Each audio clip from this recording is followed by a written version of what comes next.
Going live when you use QB.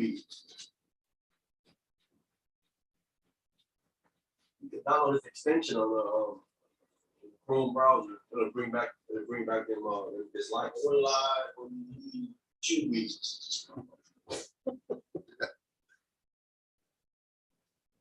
It'll bring back the dislikes. Number. Got it. You ready to go? All right. Psalm 78 and 1.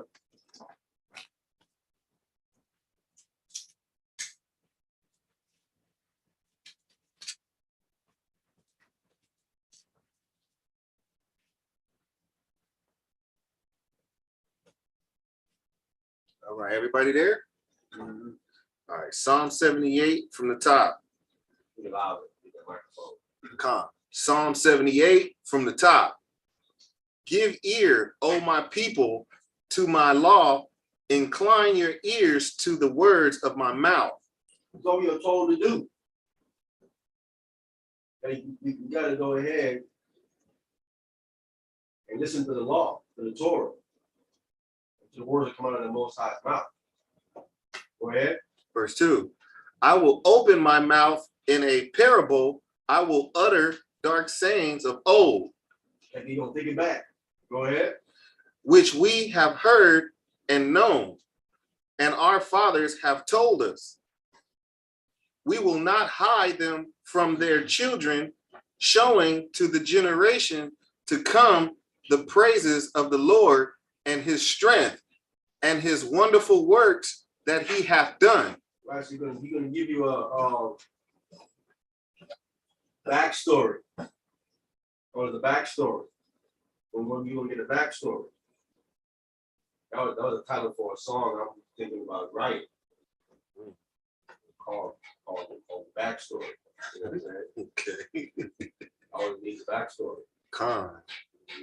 Like the backstory. Yeah. So it's pretty pushing me, man. I'm trying to do my own album. All right. My own album. Writing my own album with all from the Bible. All praises. First, the title album is called The Book Life. Welcome to the Book Life. Okay. So Kanye got Welcome to the Good Life. Welcome to the Book Life. Okay. You know what I'm saying? Keeping these statute laws and commandments. To the book life. Go to what it is to be living by the book. You know what I'm saying? That's the song going to cover and stuff going by the book. Wow. You know what I'm saying? Yeah, you a backstory. Come. How it started. You know what I'm saying? Come. You up to date. Come. Stuff like that. You know what I'm saying? That's nice. So I was thinking that concept, the keys, and when he rapped. Come. I had to see how fucking know about, let's come together and collaborate and do a song. Come. These are the concept I have in my head because we bring the brother, we can collaborate, you know what I'm saying, on the part. So. Genius level idea, bro. Yeah, we'll see, man. We'll see. Most I want, you know what I'm saying? Come. Go ahead. Verse 5. For he established a testimony in Jacob and appointed a law in Israel, which he commanded our fathers that they should make them known to their children. So we're supposed to pass these things down to our children. That's the Torah. Law, statutes, commandments, the whole nine. Go ahead. That the generations to come might know them, even the children which should be born, who should arise and declare them to their children. See, that's where the break is happening right there. These children in the street don't know these things. Their parents ain't been passing that stuff down to them. Right? Because their parents have been lied to under the law. Laws been done away with me under the law. Came out of Christianity. So going on for a few generations now. Breaking. This is not happening. Go ahead. Verse 7. That they might set their hope in God and not forget the works of God, but keep his commandments. See, clearly they're not do that in the streets. And that's the number one issue out there. They don't trust in God. They talk about God, but they don't trust in God. They don't keep God's commandments. They go by a different code. They call it the street code. It's a bunch of foolishness. can't live by that. Can you live by that nonsense? You can't live by that. Cold in the Can you? streets. Cold in the streets. Yeah. Set up the dog. Can you live by that? Nah, I can't live by that no more. It's too, Listen, that is no code. no, it's Them not. dudes rally that code every chance they get. Am I right? That's real oratory. You know what I'm saying? Kill each Yeah, other, for real. tell on each other. They kill. I mean, this code. I'm like, but you guys gonna keep that code?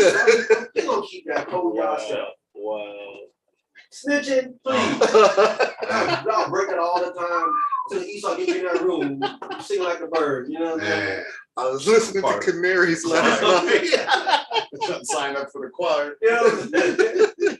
He didn't sing like a bird. Esau get in there. Esau said, "Listen, I'm gonna give you 40 years." Esau singing. You know what I'm saying? He ain't doing 40 years. They get them, Esau get them all the time with any food you like. McDonald's, Coffee, donuts. Singing. they get that McDonald's, once they get that McDonald's, 2 orders, anything they want to order, 2 orders of big fries, Big Macs, they tell them to work. And then they show, and then the dude they snitched on, they show him, look what your friend is in there. Yeah. Wow. Like chewing on Burger King. Despicable. And then he starts swimming. No, there ain't no code. You know what I'm saying? They used to have a code where you had to be put on their set.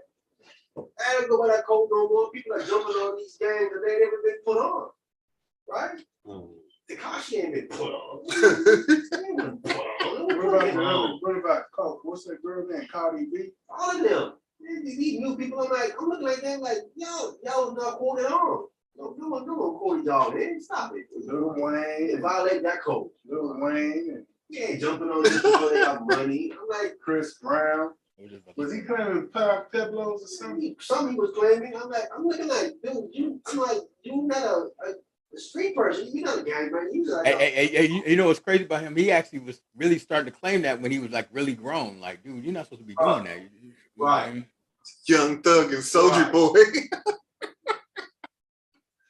Wow. that's not y'all. That's not them. What is going on?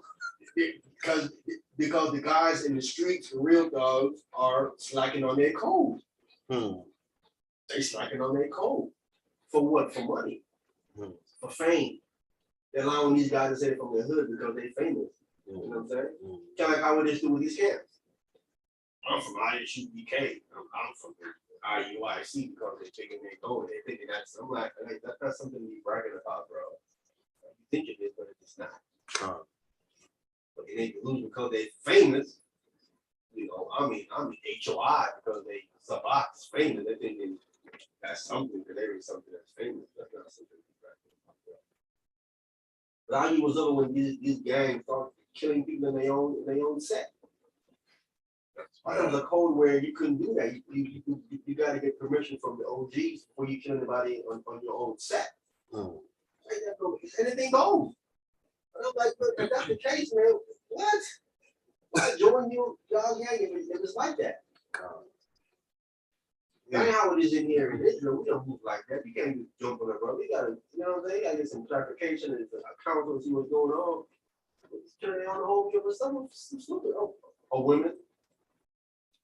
When I was over there living on 40th Street, over there on 40th Street in Hoover, 2 brothers kill each other over a woman from Hoover. I'm like, what kind of, like, what's going on with you guys, bro?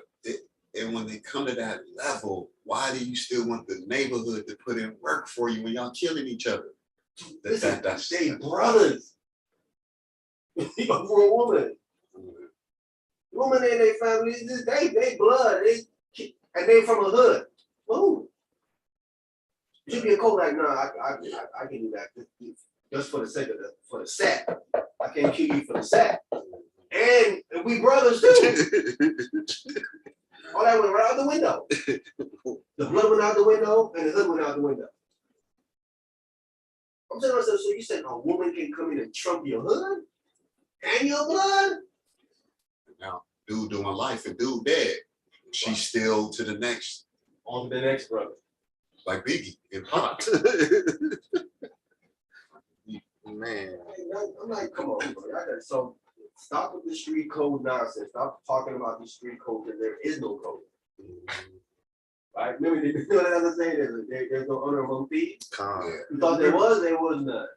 Remember they had a little thing called stop snitching. Yeah, they had it on the t-shirts and on the, yeah, what was that, a campaign or something? 50 shit. They were trying to make it something. They were trying to extend that code into people who are not involved in the streets.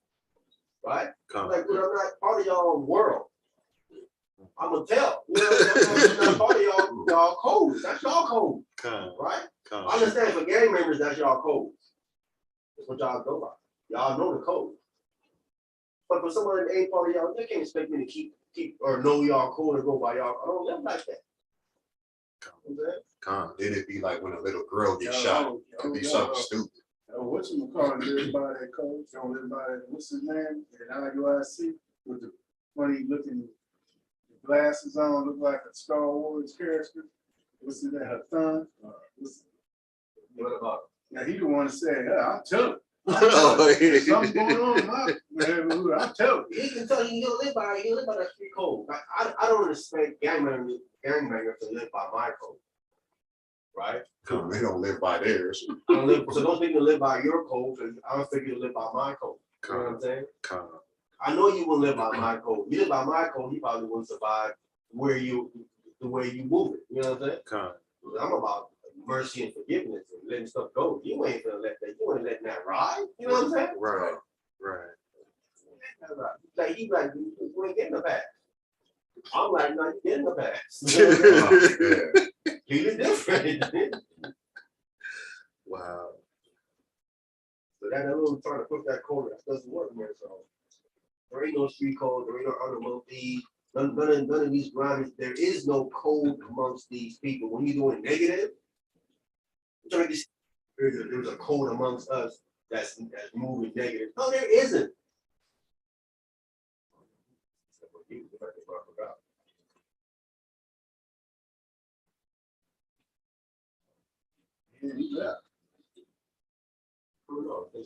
They said pedestrians follow our code, but we don't even follow it. Opus the healer, the dude with the stick. He's off. We're gonna try again. We're gonna keep trying. Hey, you might be Summer Smith or something new. We'll see. Hopefully, it's a Martha job or the brother with the sticks. Well, I could care less about the brother. No, I'm done with the nigga.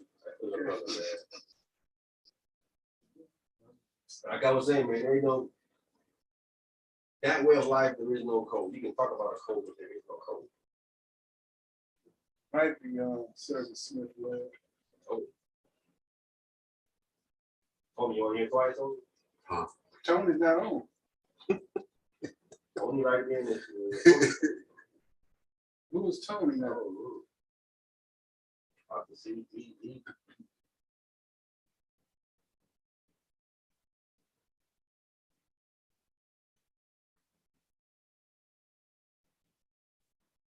About to see what's going on. Anyway, like I said, man, there is no code, man. I thought when I was going up, there was a code when I was coming up. But there was a code back in the 80s. There was a code back then. That code started to fall apart again in the 90s, and it got worse. Hey, was there a code where like if you were a blood and you can't kill no bloods, but you'll kill a crip? Was there ever a code like that? It was a code like that, yeah. Yeah, the Bloods was supposed to get along. Yeah. You couldn't just go kill another guy from the hood. No, it was all getting along together until one day something happened in the early 90s. Bloodstone started fighting black. That was unheard of when I was coming up. Me too. Unheard of for another blood to kill another blood. I was like, what? Hello. And then was a Black East on 21st Street was going at it with the Rolling 20s at one point. Yeah, that was I was like, what the heck? Now I heard Crips going at each other, The Bloods, whatever. Nah, that's when I know that stuff is retarded. I think God ahead. I think Tony's all the way on now. Hey, shalom, Tony. Shabbat shalom. Shabbat shalom. Can you hear us? Because we can't hear you if you're talking.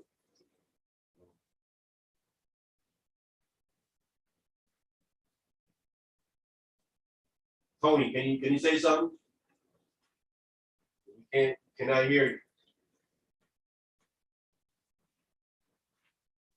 Ghost. Maybe you want to go on and come back in, Tony, because we can't, your audio is not, we can't hear you. What's the guy's name supposed to with the six? Mr. Anthony. Okay. Oh, that's Tony. That's him. Probably you.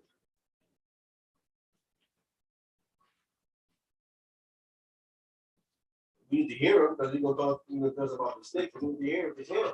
Con, he needs to go out and come back in. His name is Tony too. Anthony Tony. Same name. For some reason, Tony cannot, or Mr. Anthony cannot hear you. If you want to try to go on and come back in, because he cannot hear you at all.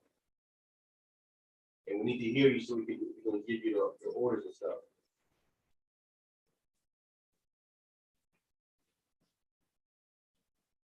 Because he needs to go into his settings for his microphone. Maybe that's what he's doing anyway. Let's continue, man. Con. Psalms chapter 78, verse 8. And might not be as their fathers, a stubborn and rebellious generation, a generation that set not their hearts aright, and whose spirit was not steadfast with God. That's the reason why you want to pass this stuff down. Lock like the Most High, and if the heart right, that's the same thing as saying your mind right. Con. Your heart is your mind, right? Con. They got their mind completely wrong. Go ahead. Verse 9. The children of Ephraim, being armed and carrying bows, turned back in the days of battle. Yeah. So we see what Ephraim was going with in war back in the day. Bold. And turn back. Go ahead. They keep not the covenant of God and refuse to walk in his law. That's why they turn back. They want to keep the contract. And they refuse to walk in his laws. Go ahead. Verse 11. And forgave his work and his wonders that he had shown them. Go ahead. Verse 12. Marvelous things did he in the sight of their fathers in the land of Egypt, in the field of Zion. Zoan. Yeah. So we know what those things were. Those are the 10 plagues. Marvelous thing that he did for their fathers. They got all these different things. Because the parents are not passing this stuff down. Go ahead. Verse 13. He divided the sea and caused them to pass through, and he made the waters to stand as a heap. Who was ever done that for a people? That have never been done for a nation of people. Never. Listen, that would make any nation scared. Wouldn't it? Con. If you heard God did something that, you be like, wait a minute, he did what? He let the water stand up and they walk through on dry ground. There, God did that for them? Yes. And they coming where? Where you at? You scared. You shaking in your boots. You like, man, how we gonna beat that? How we gonna beat that? Or God can beat that. So listen, all these nations know, bro. Let them lie to you. All these nations. How can, listen, that's gonna get around everywhere, is it not? Con. Con. That's gonna get around everybody. Hmm. Think you're gonna drown these things. Everybody will know that. If they know that, they know about us, and they know how, they know who God showed them, and they know what it is. Go ahead. Verse 14. In the daytime also he led them with a cloud, and all the night with a light of fire. Look at that. Well, nighttime they can still do some things because of the big fire there, giving them light. Along, right? It ain't just moonlight. Then they had just moonlight. Yeah, big old fire there. They can see clearly if they need to do something. Then he had a cloud leading in the daytime. Again, unheard of. Unheard of. In the middle of the night, a big bright light to lead them. That's Big amazing. cloud leading. Unheard of. Stories was supposed to be passed down the generation. It wasn't supposed to stop being passed down. If you pass them down. Y'all still see that light out? Y'all see? See, passing it down shows that connection that's our people. That's us. Our forefathers passed that down to us. But that would help identifying to a oral tradition we passed down that we're those people. So we got to go back and then define it, archaeology and information, and we got to do that. But it was passing down, it was verbally. Well, that's us. They go Anthony right here. I don't know, just Tony. But Anthony, this is Mr. Anthony right here. Okay. I wait for the other brothers to come on. Where's your man at? You thought he was going to do it? No, that's it. So you want to get the snake? This guy going to get the waters on. Daniel, he called me this morning and said he going to Colorado. Hey, Mr. Anthony, that's you? Are you there? It's next door to the tunnel.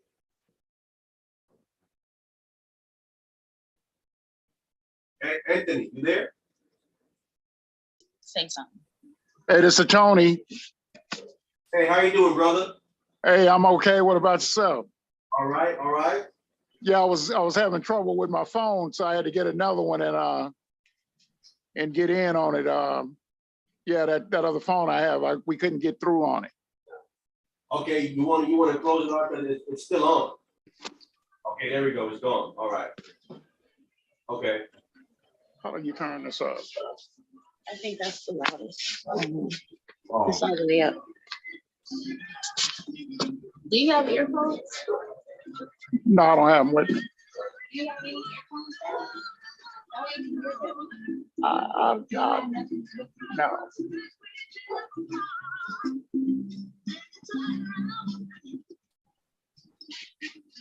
Hello? Yes, I'm right here. We right here. Oh, okay. Are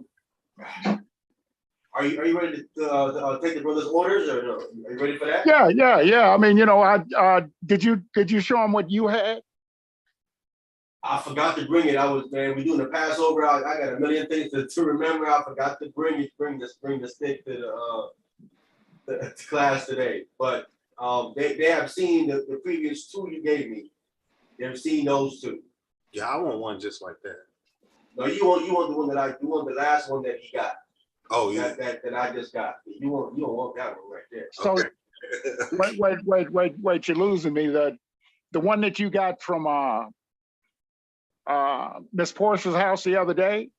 Yeah, that one. I forgot that one at home. I forgot to bring it today to class. Show them. Can you put your camera on? Do you have your 6-foot there? Can you show what you have? Wait, let me ask my daughter something real quick. How do you do the camera thing? Because this is her phone. I'm trying to, I don't know.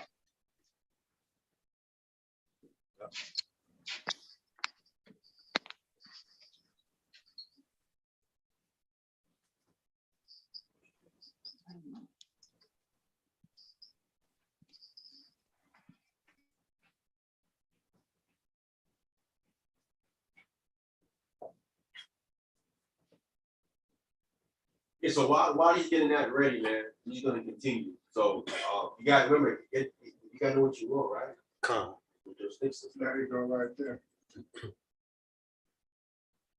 Come on. Oh, there you go. Can you see? I think you can make that big. Tap on it. Oh, you talking about up here? Yeah. There you go. Oh, yeah. Okay, now what did you need to do? Can you show us the sticks you have? Well, I have some out. I don't know if, oh, wow, the sun is too bright. We can see you. Can you see any from there? Yeah, we can see. Can you get closer? Yeah, because the sun, I think the sun is too bright. No, it's clear enough. That'll do.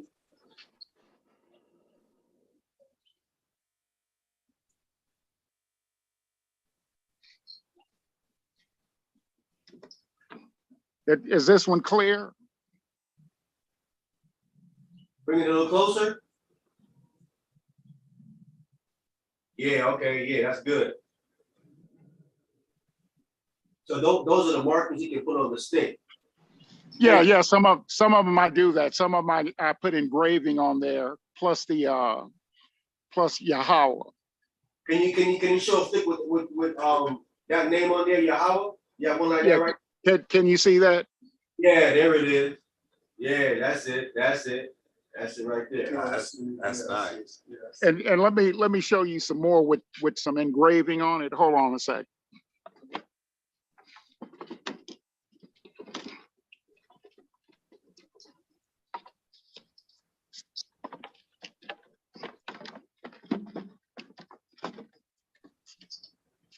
Can you see the designs that's in that? Con. That's not clear.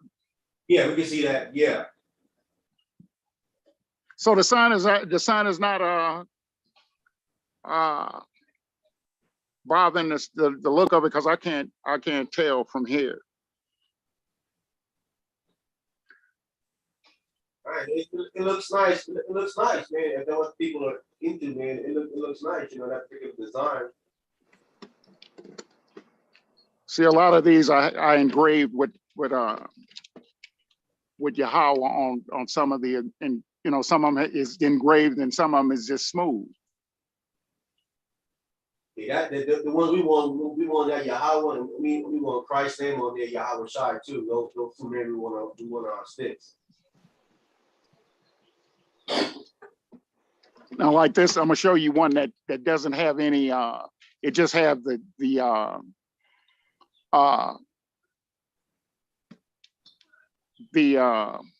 grain. This one here is that's just the way the grain look in the wood. Okay. It's no engraving on it or anything. It's just the grain with the colors in it. Okay, and that string on the top, what is that for exactly? Okay, now these here, now when I do it for my brother's group, they do fringes. So I put fringes on the stick. Wow. You know what a fringe is, right? Yes. Yeah, well, that's considered a fringe, and they do it on their clothes. You know, they put them on their clothes too. Okay. Okay. So I don't do them all like that. I just do some of them, you know, when they want that on there, because it's not necessary. If you don't want it, I don't have to. Now that's But good. that's a leather scrap in here. I got some with leather and I got some with a paracord. This is considered paracord. The one that you have is paracord. Okay. Okay. And then this is leather. Okay. But and then these here, I don't know if you could see that, but these are the canes. These are some of the canes that I have. Can you see that? Yeah. You got a little closer?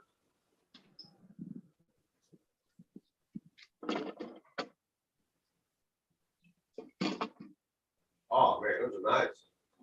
Con. Yeah, you get close and get walk over there. And then that one.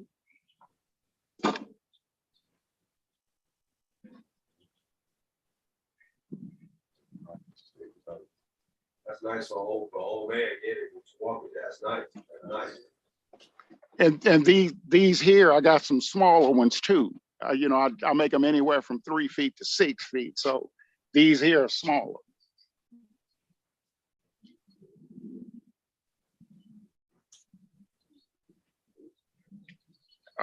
Is the sun blocking you?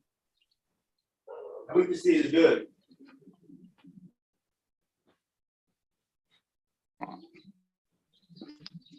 Gonna freeze it up. What?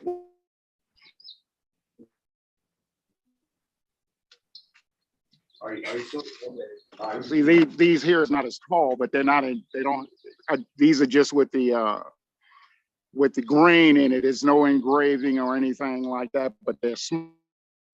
They're not as the one.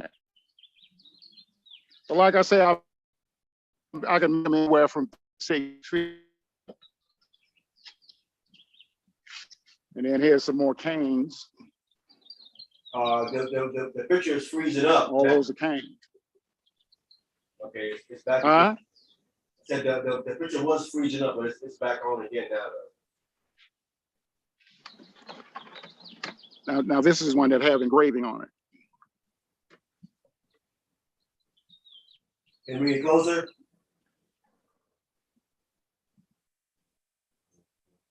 Oh, okay.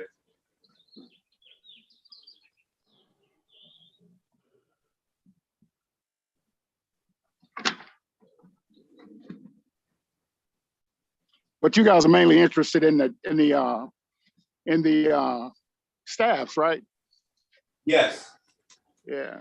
Yeah, the staff, maybe mine got the string like you talked about on there, hanging down, and it has the string at the bottom. So can you show up the bottom of the stick? Yeah. Little string at the bottom. Well, this is one that's with a darker. I think you or Lionel have this particular wrap on yours in this color, but you can probably barely see it. But these are some of the wraps that's on them. That's the bottom. Right, the wrap at the bottom and it has a little flap. And then sometime I put it at the bottom. Sometime I put it on the bottom and the top, like the ones that you got from over there the other day. It has it on the bottom and the top. Okay.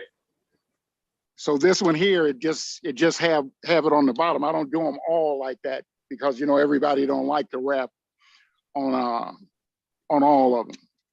So that's why I make them a variety because everybody don't like a wrap. But yeah, most of them are like this. And the thing is, I don't know how tall everybody is. Everybody might not even want them as tall as you guys wanted yours. I don't know. Okay. Yeah. So, but they know what size, what height they want theirs and everything else. So is it about the size that I gave you and Lionel? I think people are gonna want them a little bit shorter because the one you gave me, I think that was like 6 feet. I think it was. Yeah, because the ones that you and Lionel have is like 5.5 feet.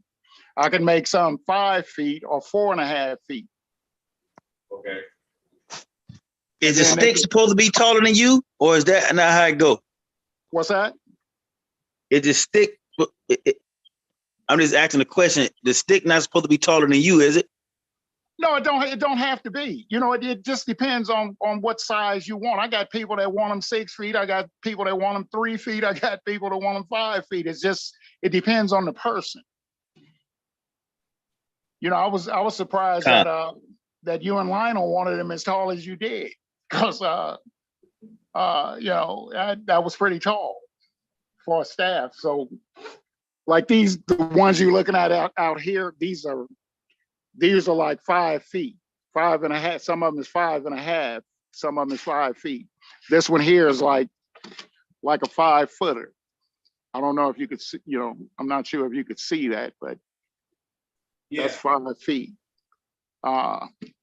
Next to me, that's a 5-footer.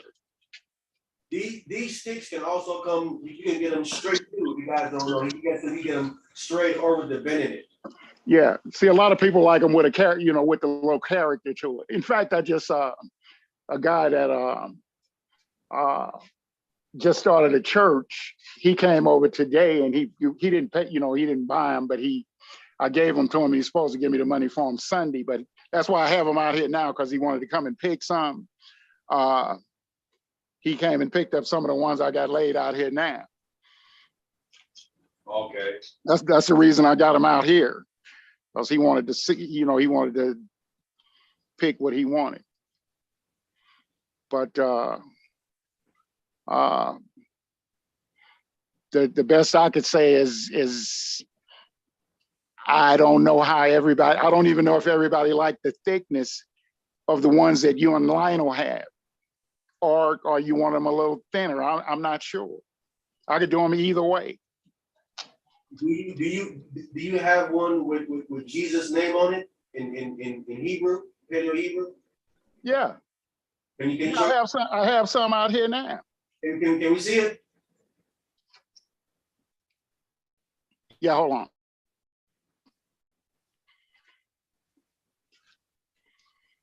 Okay, this is one here that have Yahweh on it. And that's the, like this one is not as thick as the one you picked up the other night. Yeah, that's God's name. Do you have one with the Christ name on there in Paleo Hebrew? Yahweh Shai? Yeah. Yeah. See, but this one is engraved with his name on there. But I can engrave them or I could leave them smooth. Okay, that name is that's God's name right there on the top, right? That's it. That's Yahweh. Okay, do you have one with Christ's name on it? Christ? Yeah. Oh no, I don't. I just have Yahweh. You just have Yahweh. You have okay. Yeah, but I could do that too, though. I was just, I put that on there because you wanted to see how the names that I put on there. So I just put Yahweh. If you want Christ, I could do that too. Yeah, we're gonna want they're gonna want both names on there. They're gonna want. Okay, yeah, I could do that. I'll just mix it up. Okay, cool. Yeah. That's one of the most important things. People are gonna want Christ's name on their sticks. I know that for sure. They're gonna want that. In fact, I just did some with Lion of Judah on some of the sticks. Wow. Yeah. Another tribe, they up in San Bernardino, I just gave them 30 sticks with the Lion of Judah. That's good. That's nice. That's nice. Okay, so I mean, who wants to go first? Which order? I already got mine too already. You got mine. I'll go first, but I wanted my stick like the one Tony had.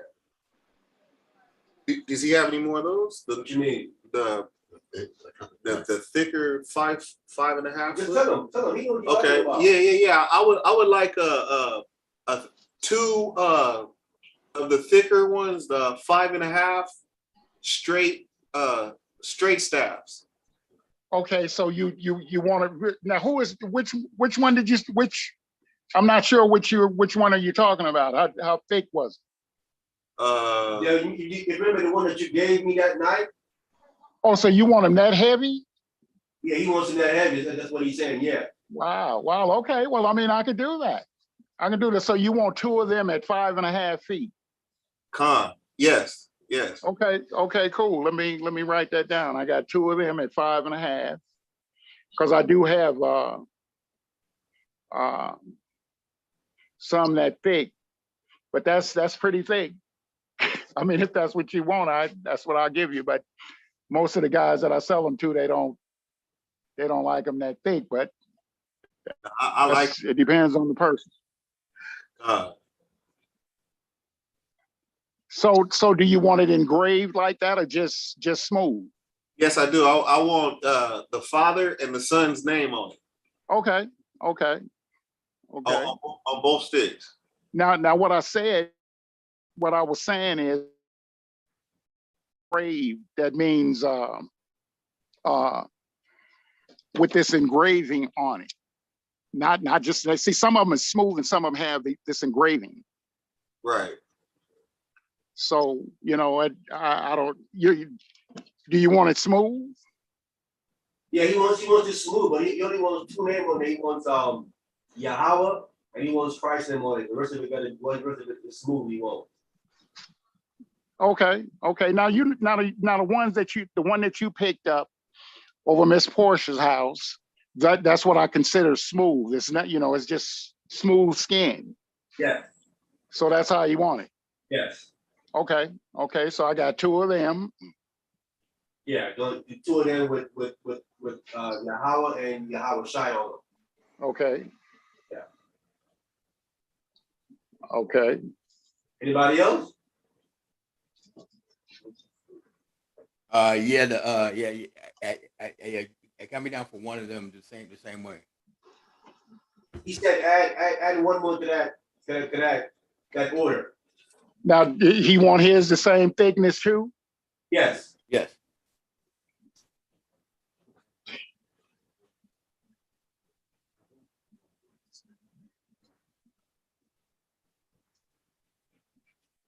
Okay, I got 3. Okay. You already got yours on. Tony already got his already. Tony bought that first one that I brought up. How much you gonna charge for the design? Oh, they're saying the price for that. They're saying the price for each stick. Okay, normally when I do that and put the names and stuff in there, I usually charge 125. You guys tribes, I dropped 50 off of that, so they 75 a piece. Okay. Okay.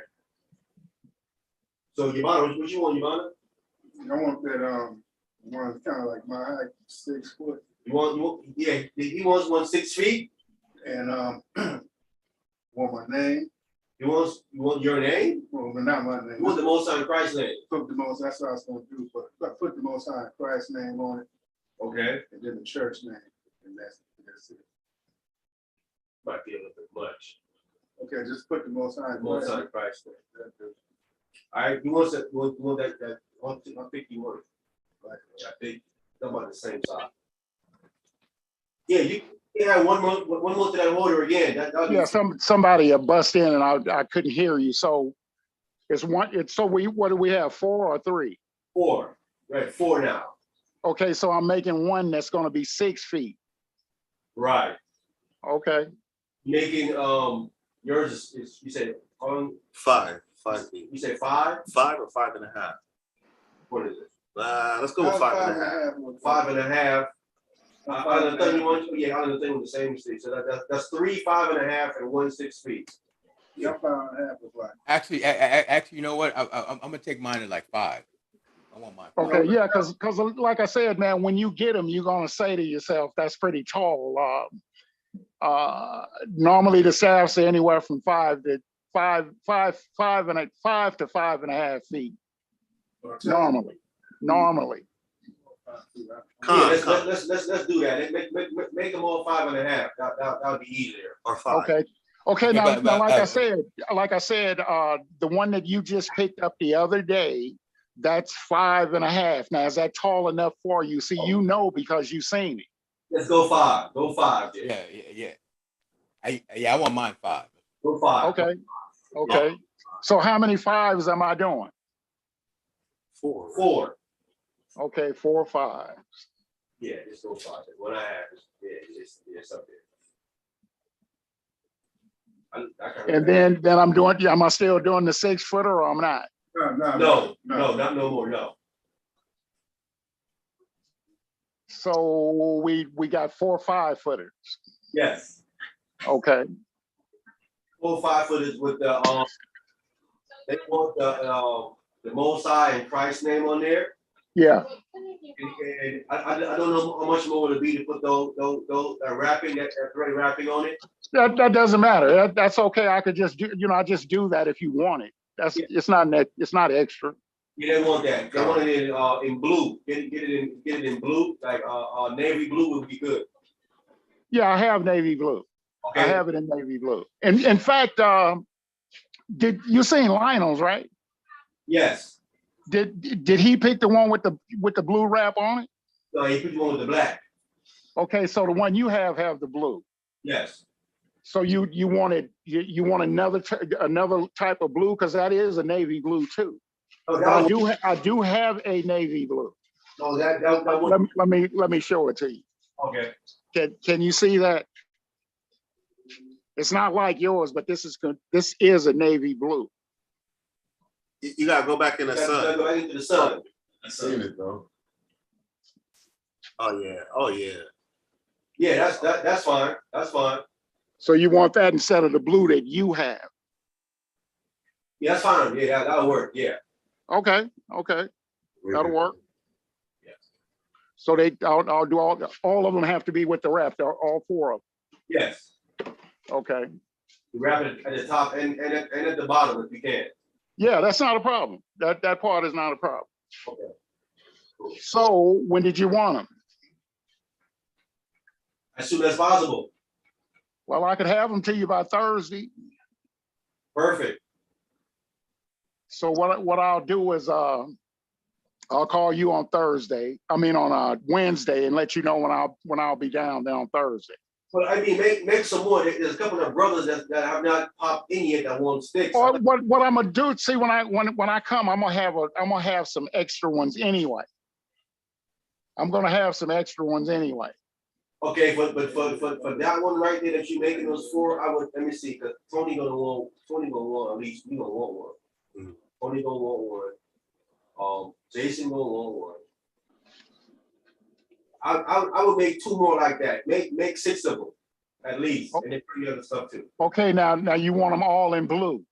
Yes, Okay, yes.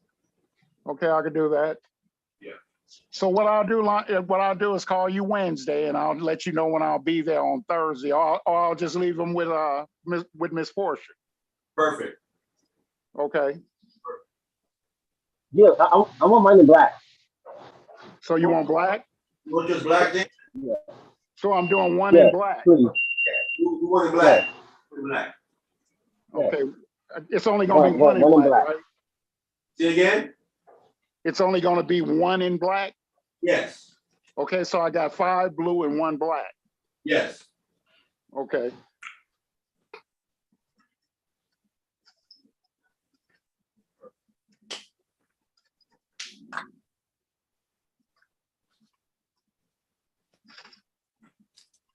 Okay, yeah, I got you then. Like I said, I'll bring a couple of extra ones too, and if anybody else wants, usually when I come around, I usually have about 40 or 50 with me anyway. Perfect. But the ones that you just named, I'll have those plus some extra. Okay, that'll be good. All right, man. Talk to you then. All right, Tony. Thank you. All right, guys. Later. Thank you. All right. I didn't get that out. Nailed it. Y'all done be better than mine. Mine don't have, only have that one. Well, it's off the thing now. Big extra. I don't know how to turn your phone off. Swap mine. I gotta have price. Come. Mr. Anthony, you there? Yeah, he's about Is he there? to cut it off. Better say something. Hello? His daughter got the phone. Cool. All right. I don't know how to get it off. You gonna have extra one. I'm gonna do 2 more extra. This is my phone. Oh, Dad, Yeah. come here. She wants to write it down for you. Hey, excuse me. Yeah? Hello? One piece of paper in the line.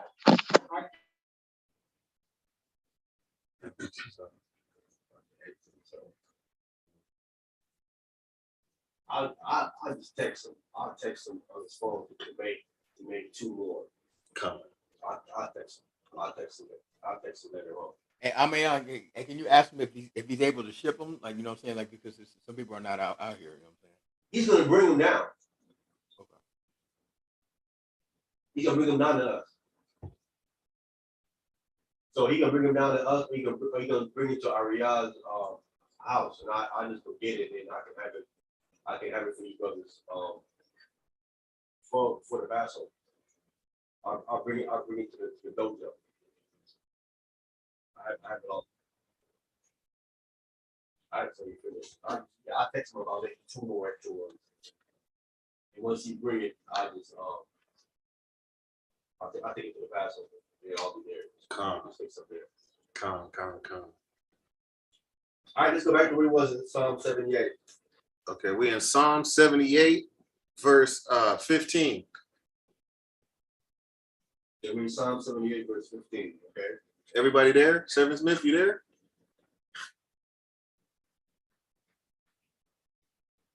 What was going on with Emmanuel? Dog? Yeah, he didn't answer. He was spent. Okay, all right. Let's go ahead. Man. Let me go back up on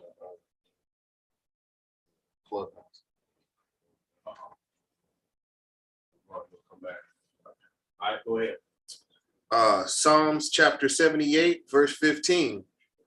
He clave the rocks in the wilderness and gave them drink as out of great depths. Rocks out the water. Unheard of. Again. Who's doing that for people? Where's this being done at? Water out the rocks. That's where Moses was supposed to bang the rock or speak to the rock and But the first time he did it right, he supposed to hit it, and then the second time he supposed to speak to it. Okay. Yeah. Okay. Listen, this is a huge rock. Calm. This ain't no little rock. It's a little rock on the ground. It's a little, you know what I'm saying? Calm. When I say this is a huge rock, if you was to go stand on this rock, you look like an ant. Calm. That's how big this rock is. He's talking about it, right? Calm. They found this rock. You're talking about 3 million people with water. Wow. Ain't no little rock. You know, huge rock with a lot of water. Calm. I'm here. I'm here. I heard you saying to everybody there, and I tried to hit the button, take off mute, but I made a mistake and disconnect, but I'm here. Calm. So it's water for people and for animals. Calm. So animals can drink. Calm. Yeah. Calm. So you got a lot of water. Camels. You ain't hitting a little small. I mean, this stuff is like a river pouring out of this rock. Yeah. It's a lot. Unheard of. No one's doing that. All right, go ahead. Psalms chapter 78, verse 16. He brought streams also out of the rock and caused water to run down like rivers. See, like rivers. I was just saying. Not so much water was coming out. Listen, this wasn't a little puddle. This is a big old river that came down out of this rock when he hit it. And he was supposed to speak to it at first instead of No, first you're supposed to hit it. The first time he hit it, no issue. No problem. The second time he told him to speak to it.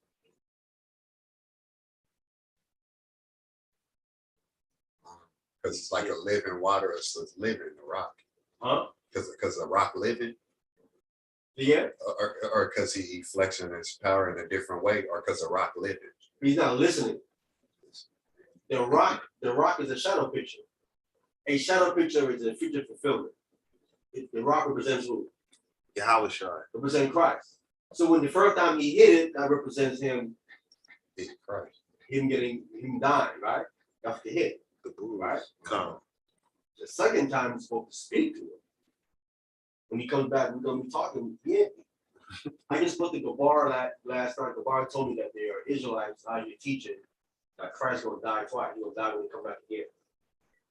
I'm like, who's teaching that? Right there, some of them out here teaching when he comes, he's gonna die again. Wow. This is a bunch of nonsense. Oh, he's gonna die again. That's what I want to know. I'm to hear this nonsense myself. That's crazy. The text But I wouldn't. He must be one of the two that the Antichrist killed in. Antichrist will die. He gonna be who? I said, I guess he's one of the two that the Antichrist killed. That must be what they're saying, because that don't make no sense. Christ saying the text clearly says he's not dying again. He died for a broken covenant. Come. Died for that again. I didn't see that. I didn't see they breakdown. That's a bunch of nonsense. He actually died for what we did in the wilderness. Right. Have to He take gonna it go to do it again? Oh, great. Listen, he didn't want to go do it the first one. Right or wrong? Right. If there could be He did another the second one. He's like, nah, I do way too much for that one right there. Hmm. Almost didn't do that first one. No. If there was another way, I would have took that other way. Y'all gonna die this time. Y'all gonna die this time.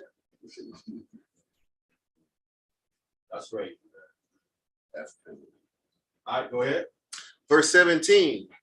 And they sinned yet more against him by provoking the Most High in the wilderness. Go ahead. Verse 18. And they tempted God in their hearts by asking meat for their lust. See, they were lusting. Anytime you lust, that's what gets you in trouble. They tempted God in their heart by asking meat for their lust. It wasn't a necessity. They had to have it. It's lusting. Go ahead. Verse 19. Yea, they speak against God. They said, can God furnish a table in the wilderness? Imagine that. Can God furnish a table in the wilderness? Right? So what's on the table? Manna.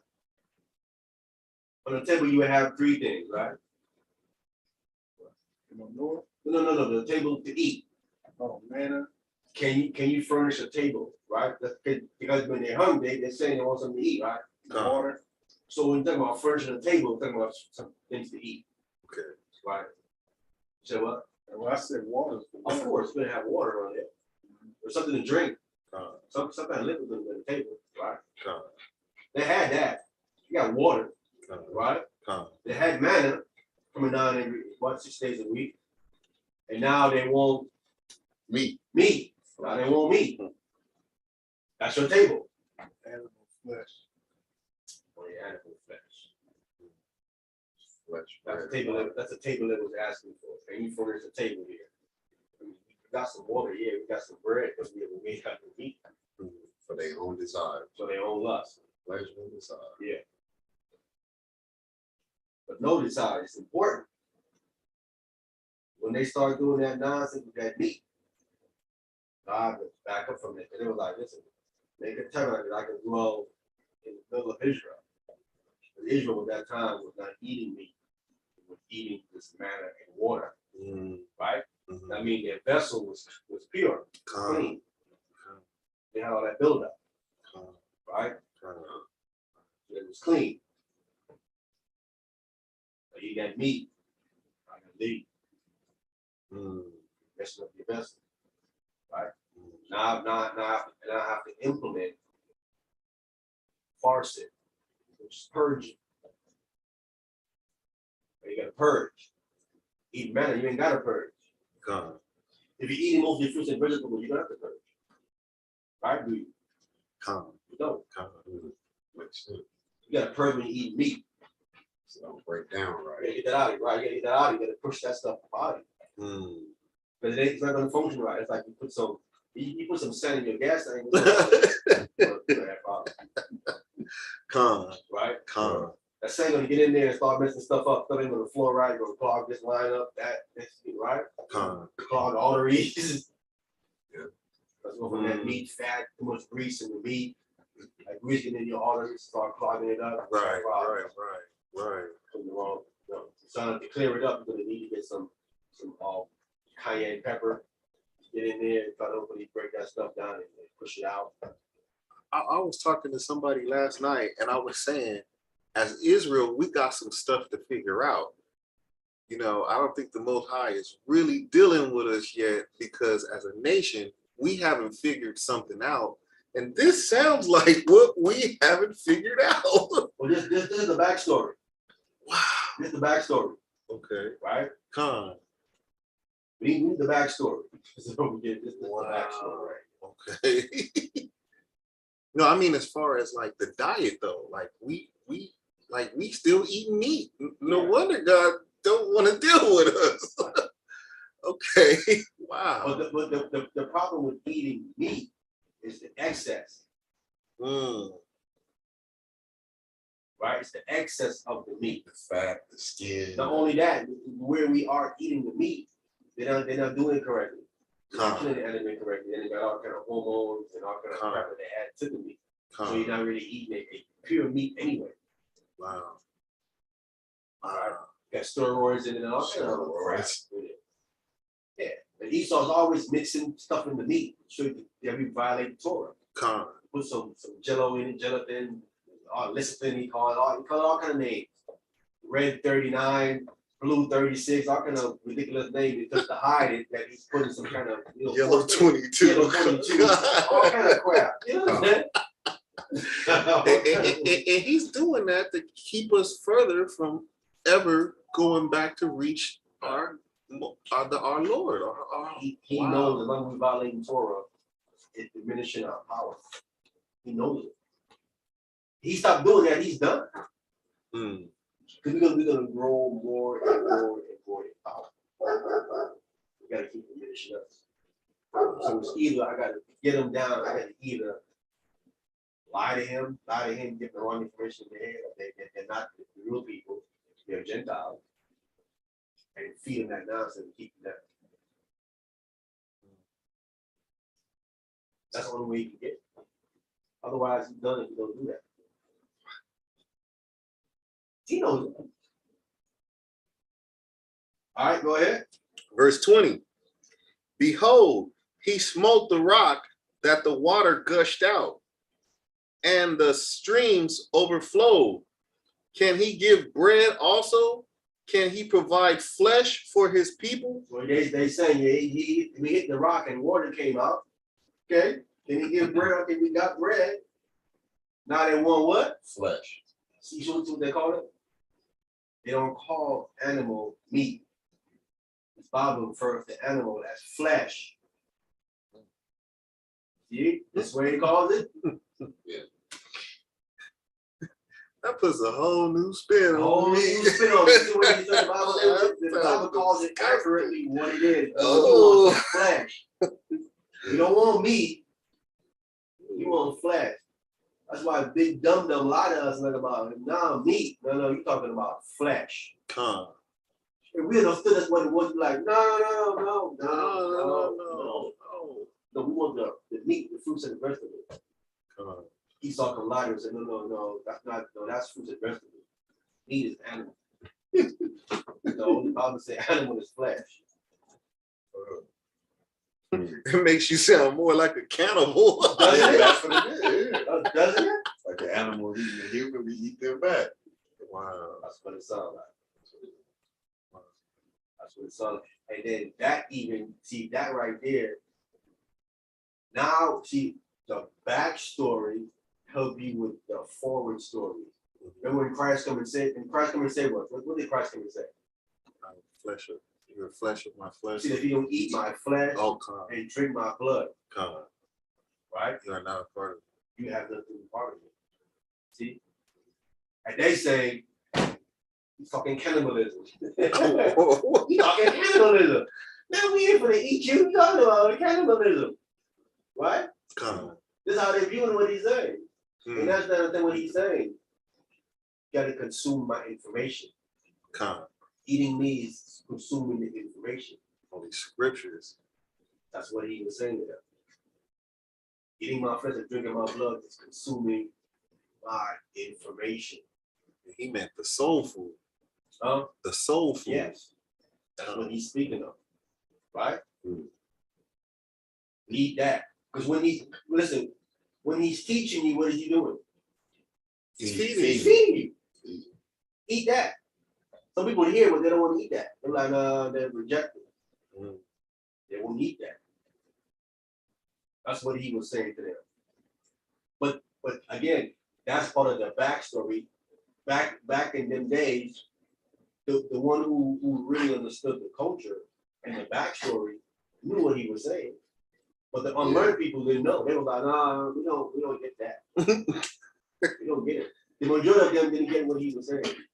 That's why the most of them left. Because they wasn't reading. There it is. Wow. They didn't understand the lingo They don't either. understand the lingo. Just like a person was like, that's a hard pill to swallow. Like, he's not really talking about it. Right. And we understood it like, Wow. Yeah, I mean, certain way we talk, Esau don't know what we're saying. When brothers say scream at me, Esau like scream at you. Want me to yell at you? No, we're not saying for you to yell at nobody. I'll laugh. Yeah, they don't get the terminology. They don't understand what you're saying. And E40 completely loses them. We know exactly what he's talking about. You really gonna lose when he start talking.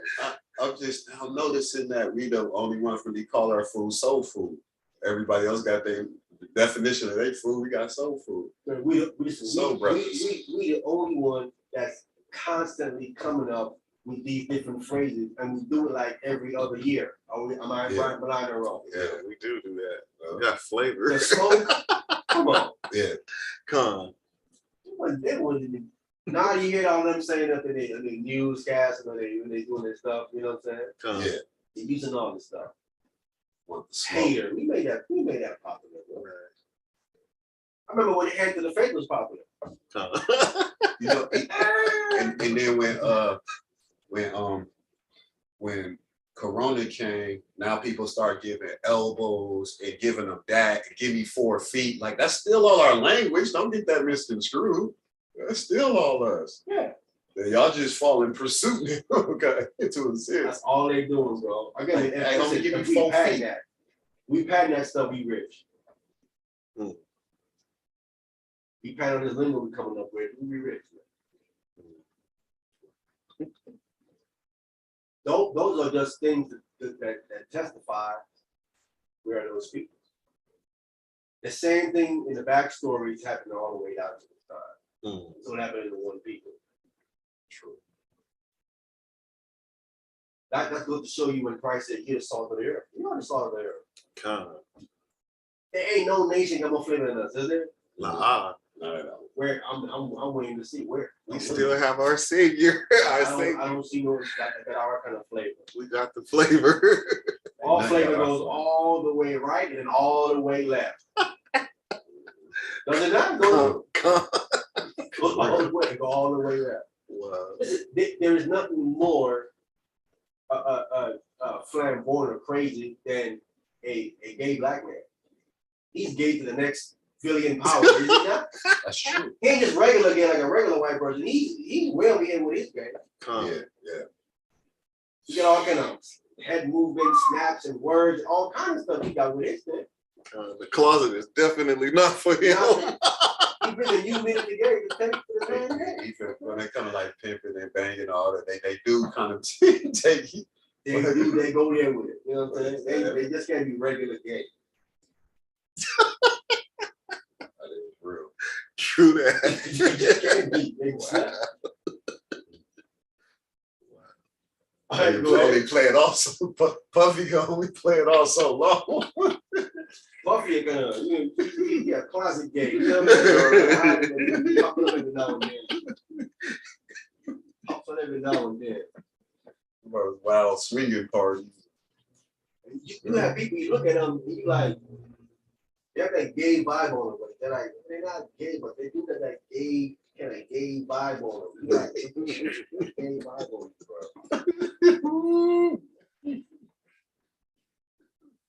Me and Ariana know a guy just like that. Like, everybody that meets him said the same thing. I said, meet him. They ask him, is he gay? Off the bat, don't even know him. We like, nah, you know. People like, no, he is. Right? If you don't know, we gonna tell you. You don't talk to him, you don't sound like he's gay, but you like, it's too much all over. You know what I'm saying? Listen, he married, he got kids and all that. You would not believe, you like, ain't no way. Wife look good, got children and all that. When you look at him, everybody said the same thing as they see him. Probably ran across Too wife. gay. Ran across wife he had when she first bumped into him. I mean, I'm saying to myself, you did something gay earlier in your life, and that's sticking with you. That gay, whatever you did, whatever, or you still doing it. I'm thinking you're still doing it low key because that vibe is still with you.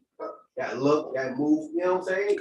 It's still with you, bro. If you stop, this should like come off for you, but it isn't. It's still, you know what I'm saying? Right. It's like you're embracing it. Yeah. Then another one of our friends who ain't gay, you know, they go to clubs and he said, man, he took him to a gay club one time. I'm like, dude, what you doing? I said, dude, it's really gay. He's like, well, I said, which mean you don't want to take me to a gay club, right? Then we went to go pick something up. We know we need to pick something up. Just the inner dealing with that type. Right, man. Especially you, He tried brother. to defend him. Especially you. Yeah, he tried to defend him because, you know, he's married, he got children. And stuff like that. They go to straight clubs more than, you know, but he said one time to take him to her. I'm like, dude, oh, bro, come on. That's right. All right, Izar. Psalm 78, verse 21. Therefore the Lord heard this and was wroth. So a fire was kindled against Jacob, and anger also came up against Israel. They start questioning the Most High. Can he do this? And the one flesh and by the table and all that. Yeah, of course the Most High is going to get mad. Go ahead. Verse 22. Because they believed not in God and trusted not in his salvation. 23. So we see they didn't believe. Yeah. They didn't have that faith. They didn't trust in his salvation. Couldn't come through for him. Go ahead. Verse 23. Though he had commanded the clouds from above to open the doors of heaven, and had rained down manna upon them to eat, and had given them of the corn of heaven. He given them of what? The corn of heaven. The corn of heaven. Very interesting phrase. Mm. The corn. So if there's corn in heaven, are they apples? Blah. It might be. You don't know. It's a reflection. So I mean, if there's corn in heaven, Oh, come. Matter, water, all of that. and we can picture way All more. of that. I believe it is. I should have didn't know, but it's a reflection. All that. I can picture it to be. Could be all stuff up in there we don't know nothing about. So you saying the heavens mirror earth, as above, so below. Is Yeah. Okay. It's just at a lower level. The fourth heaven. Third heaven. Third. Hmm. The corn of heaven, and it's also called, another place is called angel's food. Like we do, we eat corn too. That give us ideals though, like with bread, corn, water. Make That was the question. And the question was like, well, okay, angels eat. Mm. You know, but spirits don't eat. What do they do? Angels eat. Angel food. Mm. Man. water. Now you say to yourself, wait a minute, hold it. These are spiritual beings, and it sounds like manna is something tangible. Mm. You can hold, Come. right? Come. They get collected it and they get it into dough. They made bread out of it. You say, angels eat that? Yes. Angels food. Corn of heaven. You eat corn, you don't eat the corn. So you say, wait, angels are up there eating something tangible? Yes. So the connection between flesh and them, it isn't that much of a bigger gap like you think they are. Because they flew down here and got came with the wives. See, the gap is not that big. Because they eat. We eat. So all of them about, man, angels eat. Tony just said a thin line. Wow. Wow. Wow. Ain't that much of a gap. Yeah, we at this lower level right now. And we was like in the garden in Genesis, and we way bigger and stronger. Way bigger and stronger. Like, I know who can beat us. None of them can beat us. No, not one of them. Lion, bear, tiger, none of them can beat us. They want nothing. Kind of like Samson. You know, Jim Samson was. That's how it was before the flood. Again, if you live in 800 years, come on, bro. Yeah. You couldn't be this small in the 800 years, and this, and you know, like, no. It would make no sense living that long. You way taller, you way bigger, you live 800 years, 900 years. Con. Span. Yeah, you wasn't this small. bro. Span like their life. Yeah. Them trees living hundreds of years, them trees are huge. Right. They not Con, Yeah. con, no skinny trees. called tall timber. Man, I just showed you, man, we was way bigger and way taller back then Hmm. before the flood. All right, go ahead. Verse 25. Man did eat angels' They food. did eat what? Angels' food. There it is. He sent them meat to fulfill, to the field, To the full. to the full, sorry. Yeah. They were satisfied. Mhm. They ate that manna, it was full.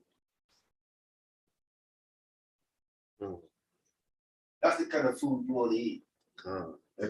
What's any different ways of hooking up the matter to make it taste a little bit like meat or like That's bread in or your- like. you do it in your head. You do it in your head. Mm. You think in your head what you want it to taste like, it'll taste like that. Mm. Can you imagine that, bro? Mm. You don't have to go with the Mixed multitude messing stuff up for us, man. You know, man. Always did. Oh man. Mix is the operative word there. Mm. Mixed multitude is the operative word there. There's a problem. I go back all into genetics and genes and all that other stuff again. Mm. That's why he doesn't want people to mix. That's not salad. Huh? It's like a conflict of the original creation when it's mixing like that. He doesn't want that kind of mixing in the world. You can see the issue with it. Well, because if he made a blueprint to be one way, and then all of a sudden things started merging into it, he's gonna be like, "That's not how I created that." Wow. There's always been a problem with a mixed child when you go into the text. Not saying there isn't a problem with the ones that ain't mixed, God. but there's a consistent problem with the ones. Like I think every last one of them that has been mixed, there's always been an issue with them. There always one left. You know what I'm saying? And you see the ones that I didn't mix, you see some of them going straight. There's no issue with them. There's some of them too. The mixed one is like every last one of them. I've not came across a mixed one that's upright. That's went straight clear through yet. We start with Ishmael. Ishmael's mixed. He was mixed. You know how he was with persecuting Isaac. Wow. You know how he was. We go on and on all this mixed children, and all the ones he had with Keturah, they were all the same way too. As a matter of fact, the ones with Keturah, they was plotting on killing us. Hey, what about Jethro though? Huh? What Jethro and his people pretty straight up? Jethro? No. Jethro and his people? No, like Jethro himself. Yeah, I mean, that wasn't mixed. They took to their people. Okay. They stayed with their people. You know what I'm saying? The only one that mixed over. Oh, I see what you're saying. The mix. I got you. Yeah, the only one that mixed with them was his daughter, Zipporah. She mixed with Abe, mixed with Moses and had Moses' children. They were mixed. And Moses' children couldn't officiate in the temple. Because they would have died as soon as they made a mistake or Yeah. There was an issue with that. I mean, we saw what they did. They became a priest to a tribe worshiping idols. Come on, who would have done that? You didn't do that. Idol worship. Solomon's son that ran and thrown after him. Rehoboam is mixed. We read about Rehoboam did. Listen, he was supposed to be on the throne. Get something straight. He wasn't supposed to be on the throne. You Israelites arguing. He's like, I'm not doing. He wasn't supposed to be on the Torah. It's clear. The Torah said, "I picked the king." God picked him. I said, "Show me where God picked Rehoboam and you won."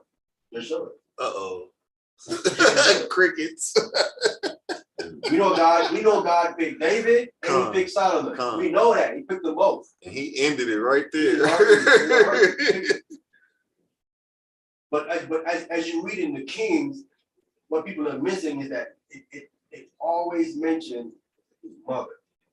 And I'm saying to myself, why does every single time it goes out of its way to mention the mother of the king? It consistently mentions the mother every time. And that's why Jewish people say you're not Jewish unless your mother's Jewish. Yes, it's both. Which I'm telling these Israelite guys through here. They said, man, you have your father only. He said, no, it's your father and your mother. You guys are missing it. So that's why Adam said, "This is flesh of my flesh, blood of my blood." Take it out of man. Hmm. It's one. It's both. That's how it was in the That beginning. makes sense. That makes a lot of sense. Unlike what ISUPK is going to say, it's a bunch of nonsense. And the commandments say, honor your father and your mother, not just your father. So if it was just a father thing, it would only say honor your father. Right. But it's putting emphasis on the mother as well, equal to the father. The mother is as equally important to the father to determining your nationality. We know that the father is one that determines the sex of the child. He gives either an X or a Y. She only gives just the X. She can't give a Y. But her X is, if you take her X away, what do you have? You don't have nothing. Oh, okay, yeah, come. You need to have. Come. You have one of them child that's with a birth defect. Come. That's missing a chromosome. You see them child? Oh yeah. Because they missing a chromosome. They don't have 48. Meaning 46. Hmm. They don't have 46. So that story they require back to Yahweh Shah, but we know who the father was. Yeah. And Mama was a Jew. That's what I'm saying. daughter. Christ was a human being, but he was more than that. Because Christ would only have 24 chromosomes. He get 23 from his mother and one from the spirit, from the Most High. Wow. We have 25. We would have 24 chromosomes. He would have 46. And when we do the math, the chronology of Yahweh's name is 8 and Yahweh Shai is 4, right? When it finished breaking all the way down? Yes. Wow.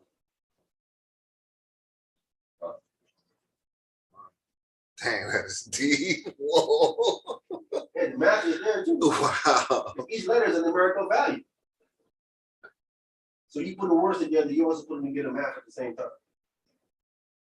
The A, the Yeah, first, you the put the head. numbers, everything you put a word Right. together, you are putting numbers at the same time with that word. That's what I'm trying to say. That's what I'm saying. When we finish getting this spirit of Hebrew down, we start going into it, you're going to see on a deeper level this Bible. We're not there yet. That's why I don't say, y'all scraping the surface. We start putting that math behind these words and these meanings, you don't just fall out. You know, say, man, I have too much information. Way too much information. Wow. Yeah. It's the next level. Man. All right, go ahead. Verse 26. He caused an east wind to blow in the heavens, and by his power he brought in the south wind. Go ahead. He rained flesh also upon them as dust, and feathered fowls like as the sand of the sea. So that's how he brought the those quails to them. He used the wind. It's like this today over there in Arabia to this day. Those birds are in a certain part of Arabia, and the wind blows a certain way, would blow them to another side of the land. That it was sojourning in the land of Arabia. These birds are still out here to this day. It's quail. So he used the wind to bring them to the people. Go ahead. Verse 28. And he let it fall in the midst of their camp round about their habitations. They didn't have to go nowhere too far. You have to come right in the middle of their camp. Just go get it. Go ahead. So they did eat and were well filled, for he gave them their own desire. He gave them what they wanted. That's what you wanted. You want flesh? All right. Go ahead. They were not estranged from their lust, but while their meat was yet in their mouths, the wrath of God came upon them and slew the fattest of them and smote down the chosen men of Israel. Oh no. Well, here is calling it meat. That means some. Now, it's interesting here because this could be saying that they ate. Yeah, that would make sense. They ate the quail and they ate it with some manna. They ate it with some manna. It would be meat. So while they was eating the meat, the manna, and the quail. Yeah, because we calls the birds flesh. Con. But here it's saying meat. So this is suggesting that they had some meat, so they had some flesh, not flesh, they had some bread or some fruits and vegetables with the quail. All the quail. Go ahead. Verse 32. For all this they sin still and believe not for his wondrous works. Therefore, their days he did consume in vanity, and their years in trouble. Wait, did you skip the verse? Wait, Yeah, you skipped I think you skipped 31. 31? Huh. Okay. The wrath of God came upon them and slew the fattest of them and smote down the chosen men of Israel. No, I read that one. Okay. Oh, verse 32. For all this they sin still and believe not for his wondrous works. 30. So the chosen and choice men of Israel was smote down for what there was eating that flesh. Go ahead. 33. Therefore their days did he consume in vanity, and their years in trouble. Yeah, you don't want that. That means the rest of your life you're nothing but problems. Die. It's a horrible way to die. Go ahead. Verse 34. When he slew them, then they sought him, and they returned and inquired early after God. See? Nah. After slay some of you for you to run back to me now.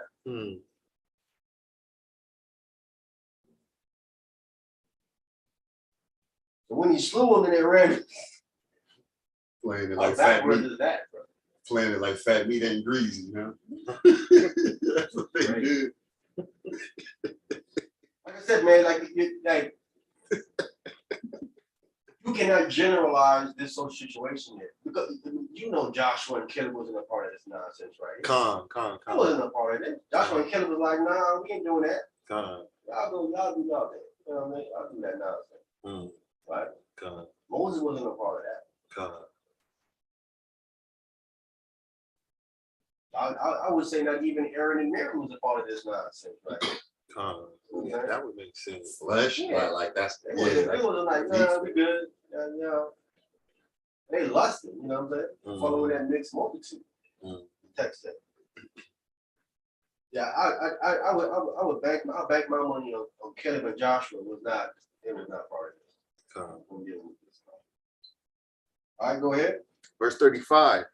And they remembered that God was their rock and the high God their redeemer. Yeah, once he started slaying them, right? Now the question becomes this: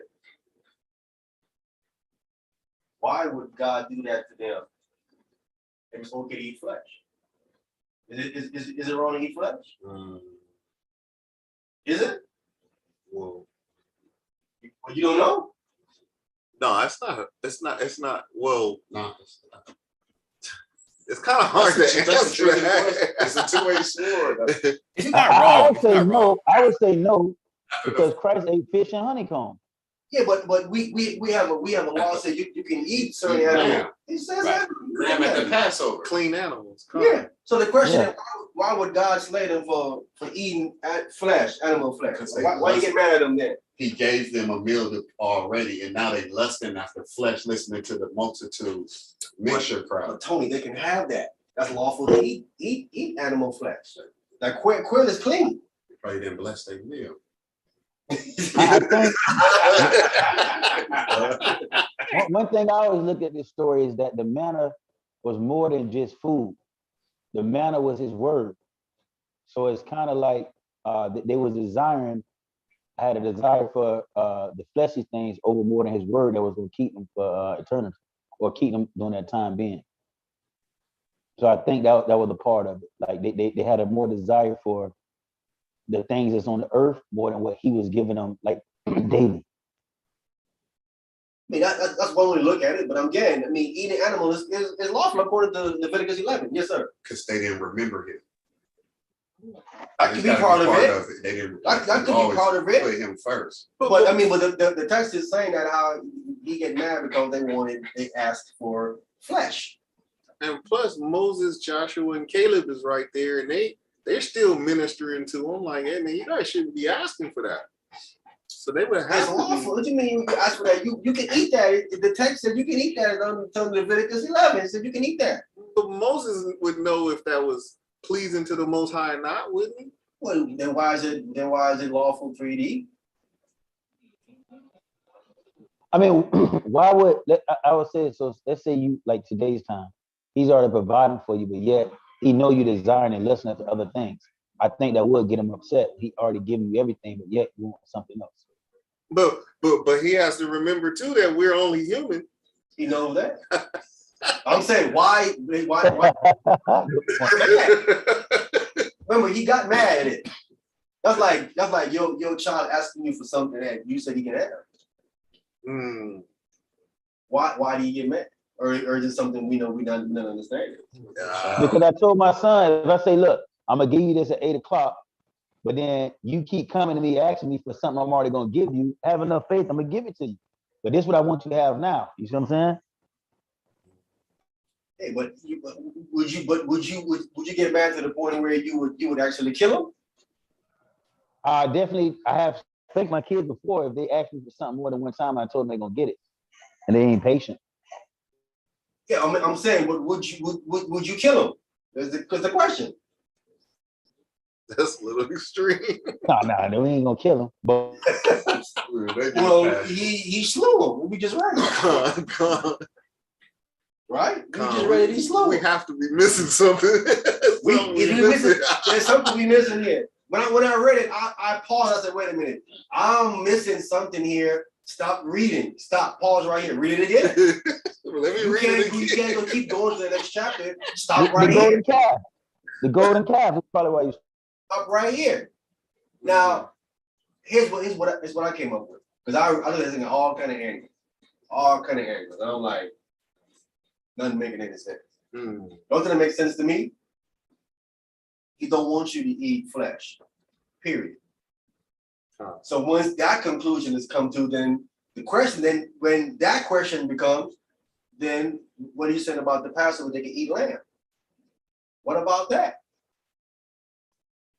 So if he doesn't want you to eat flesh, he doesn't want to eat any animal flesh, right? The first thing is, why is there a dietary law that you can't, right? And I think that dietary law there where you can eat animals, it's only there when there is no fruits and vegetables for you to eat.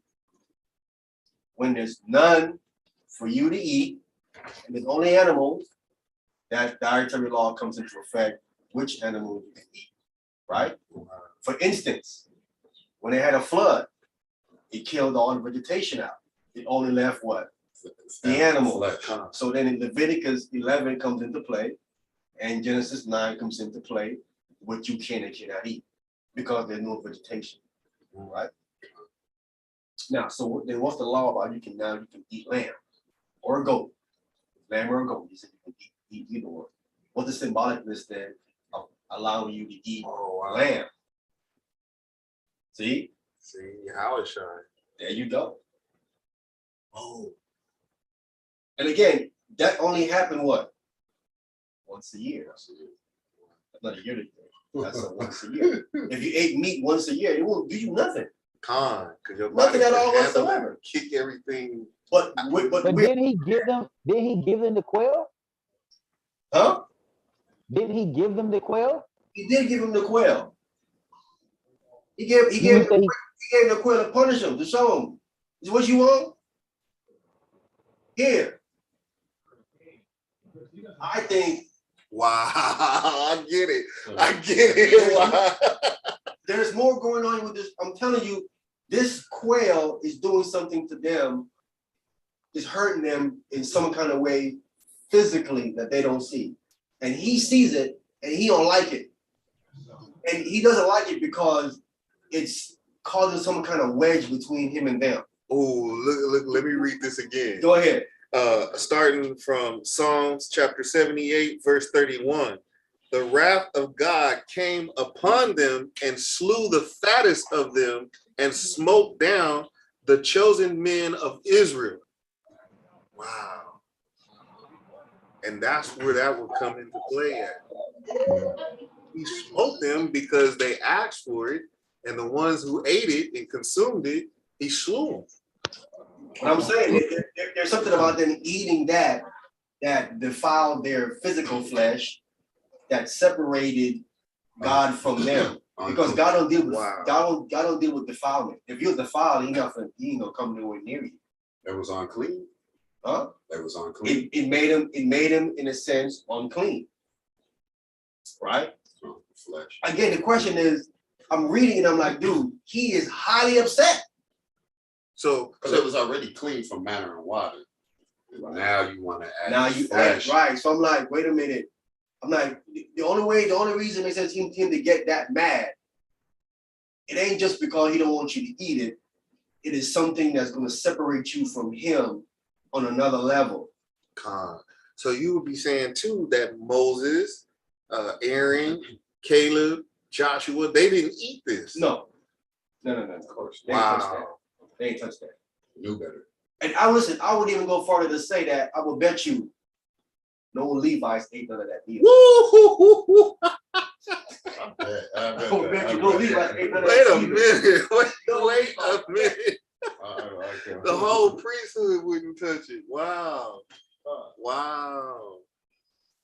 I would guarantee you the whole priesthood ain't touched that. None of them touched that. Wow. That is wow. Listen, the only tribe in the wilderness that stuck to the Moses, Levi. It was crazy. I'm reading, I'm like, this is crazy. Only Levi. Well, that's why they go through that. So it says something about Ephraim. Maybe the Ephraimites are the ones with it, because God still loved Judah. Okay. Judah's in there too. Oh. Listen, I'll go further. I will tell you, Judah's probably the first one up there. Judah probably the first one up there. Love that chicken pot pie. Some biscuits. Judah probably the first one up there. You know how they love chicken. They're the first tribe up there. Some quail and a tall glass of water, some banner biscuits. You know what I'm saying? KFC, we do chicken right. Oh my goodness. But that's what I think, man. That goes back to Genesis 1 and 29 and 30. He tells us your food is the fruits and vegetables. In the beginning, he didn't give us meat to eat in the beginning. So I think it's the same thing. I think that dietary law is there in case there is no meat. In many cases, there's no fruits and vegetables to eat. That's when he will allow you to eat an animal. But then again, that's only like a one-time thing. That's only until the fruit and trees grow back. Okay, now I just heard Servant Smith say that Yahushua was eating fish. You eat bread and fish. Bread and fish. So fish would be on a different level than seafood. Yes, fish is lighter. Oh, It not affect you like an animal would. Okay. But again, even if you go down that path, right, and you say Christ ate fish, right? How often did he eat? Wow. See. The Bible says Christ fasted. He fasted 40 days. I mean, he fasted so much. If he ate it, he barely ate it. Listen, and we talking about just a year. His ministry was just only about a year. Right? If he did eat it, maybe he ate it twice in that year, in that 1 year, if that. Maybe he didn't eat it all in that year. Because what's so interesting, when he was feeding the 5,000, it never said he ate any of it. It didn't. It said that he blessed the people. Wow. And then he asked the men, like, why do you guys fear? You guys already seen what I just did out there. Why are you guys on the boat? You got food even if you ain't got food. Wow. Wow. Wow. Wow. I'm not an advocate of eating meat, bro, but I'm not the person who tell people you can't eat meat. Yeah, people who's teaching that. You can't, no, bro, you can. Me personally, I haven't ate it in like maybe 16 years or something like that. But I would say, from what I read in the scripture, I think it's number 16. I would say it's because the people, when he did give it to them, they showed a gluttonous spirit. You see what I'm saying? Mm-hmm. That's why I would say he got angry with him, because he did give it to them, but then they got gluttonous. You know what I mean? It showed that gluttonous spirit. So that would be my understanding of why he killed it. Like in Numbers 11, I think 34. There's a few reasons. Yeah, I agree with you. I mean, for one, they said they were lusting, right? And then they question God. Can he bring a table in the wilderness? You know what I'm saying? So there's a few reasons why they got it, but the catalyst for that was the mixed multitude. When you go back into Numbers 11, it tells you that they were the ones they started lusting, and then they spread that talk to the Israelites. Wow. Right? Because I think if the mixed multitude would have been lusting enough of flesh, and Israel wasn't, it wouldn't have happened. I would have been like, what? Yeah. Y'all lucky y'all even, you know what I'm saying? Allow y'all to come with my people. Y'all questioning me. We have to clear y'all out. And that glutton, it says, and he slew the fattest of them. So yeah, wow. That's the biggest and the strongest of them. Yeah. Listen, all Israel came out big. You know that, right? You know there wasn't no skinny Israelites that came out of Egypt. But I'm looking like me. Oh yeah, they have work. I'm looking like Tony. Yes. It was all at least one was about your size. Maybe bigger than you. My picture. That's one bigger than you. Wow. Yeah. Wow. That came out like this, bro. Wow. And listen, even to this day, even when you read later on, Israel is still not a meat-eating nation. They keep thinking Israel, we're not a meat-eating nation.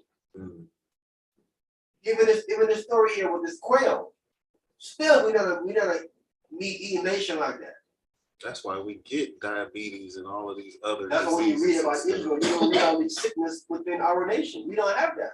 We don't have obesity problems and all of these health problems you saw. And it's not even nowhere in the text like that. Right. So Moses' feet didn't And swell. we didn't need to work out none of that stuff. We wasn't working out. We didn't do that. Wow. Because we wasn't a meat-eating nation. That's Esau.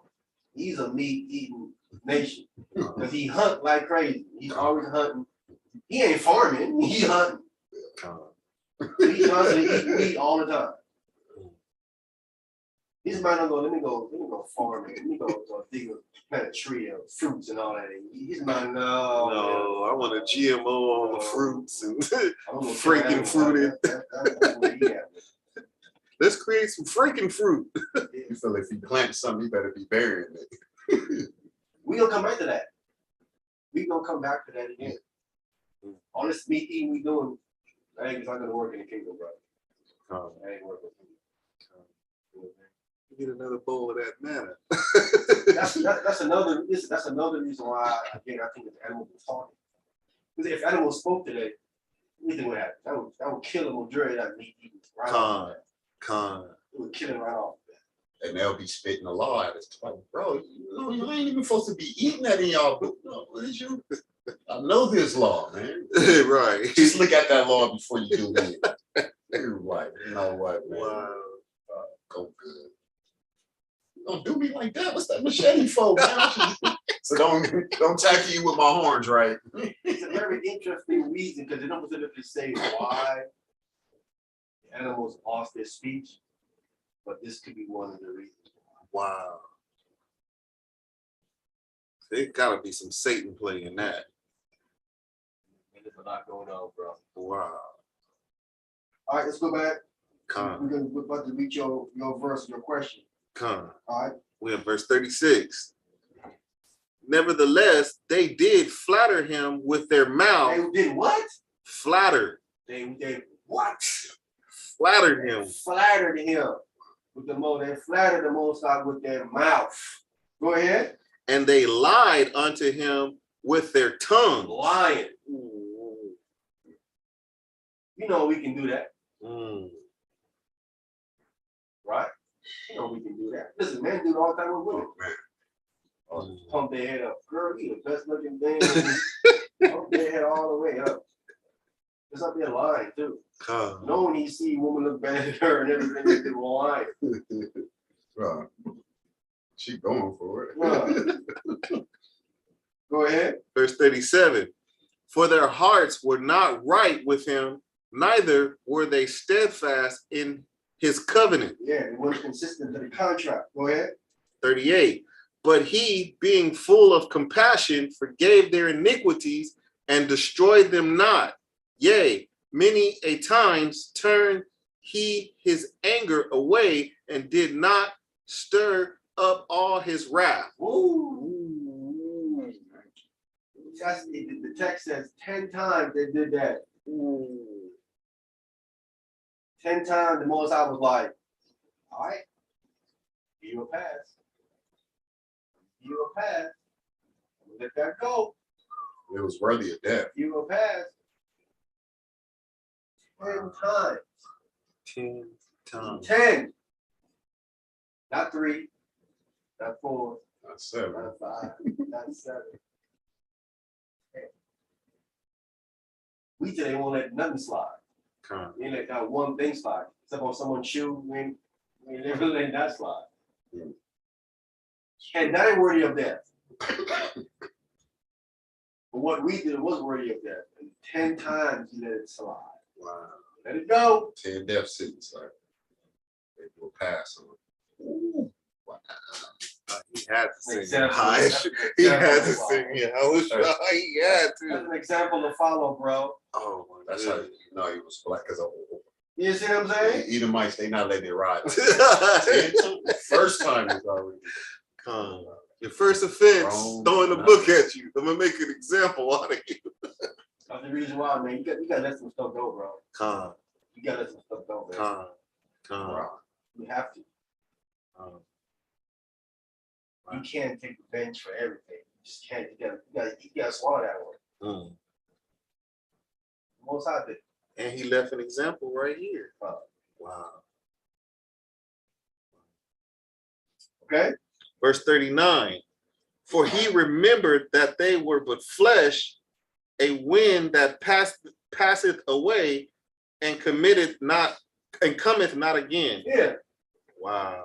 So they're provoking him to anger, and he's getting mad, and he turning around. He's like, you know, sometimes you mad at somebody, like, dude, man, I can smash you. You're like, man, it ain't worth my time, bro. It ain't worth me doing that to you. You know what I'm saying? Because he said, because you like, man, if I smash you, it wouldn't be fair. Yeah. I mean, it ain't like you can put up a fight. You know, like you stand a chance at winning. You know what I'm saying? So when you see the discrepancy with the match, you kind of like, yeah, bro. You like forget it. You know, plenty of times this big dude, and when a big dude, so little you talking smack, he like, I'll let that go, bro. Because he know if I did something, it's not even a fight. You know what I'm saying? He remember it. Oh, dude. Poor little thing. If I punch you one time, you might be in a coffin. You know what I'm saying? Like that chihuahua always barking at the pit bull here. The pit bull just looking at him like, I gotta show mercy. Like, you know what? I'll fight you. It's over. It'd be fair. You be like, you took advantage of it. You didn't put a chance. You like, so God like, nothing but flesh and blood. As a matter of fact, they're gonna be dead in a few anyway. You know, look at the next generation. Ain't no big leave that go. You know what I'm saying? Wow. So that verse is saying. He reminded they were just flesh, and then when he went said, he reminded that they were just flesh, and what verse is that? 39. A wind that passeth away and cometh not again. Right. Wow. The wind come and go, is gone quickly. It's gone. But does that mean that they won't rise up to have a second? To the Most High. Okay, because I think that again, That's why I said you do not want to die on the Most High's bad side. He's the one who's doing the resurrecting, is he not? What if he decides, you know what, I'm not raising you up? He can do that. He cannot raise you if he don't want to. See, people under the impression that God will raise everyone that died up. He ain't nothing to say that. Text doesn't say none of that. Wow. It says the dead shall rise. It doesn't say every person that have died, he's going to raise every one of them up. But doesn't it say that every knee shall bow, everyone should hear it? Every knee shall bow is a lie. Oh, okay. Right? Okay. But that's eventually. You're going to have some knees that are going to not want about it, but eventually they're going to have to bow. Right? They have to bow. When you read in the books of the church fathers and stuff, they talk about Herod. They say Herod is twice dead. I'm like, twice dead? How is he twice dead? I said, oh, he died physically and he also died spiritually. He ain't coming back. Double death. He done right in there. Wow. So what he did. That's a movie right there. Again, when you read the Bible, especially that's why we got some ways, but we're going to get to this Hebrew. When you read the Bible, when people die in this Bible, there's two different words. It talks about people falling asleep and people actually dead. People that are dead and getting back up. People that fall asleep getting back up. So the people that are dead get back up. That's it for that. It's done. Because he used two different Hebrew words. Talks about someone dying. That's why in the New Testament, they always say, oh, they fell asleep. They fell asleep. Nazareth? Yeah, they fell asleep. They're going to get back up. They just sleep. But then that died, that's it. It's over for them. Done for them. Done. Yeah. Done. All right, go ahead. Verse 40. How oft did they provoke him in the wilderness and grieved him in the desert? See that? Why would he resurrect you if that's how you made him feel? Right?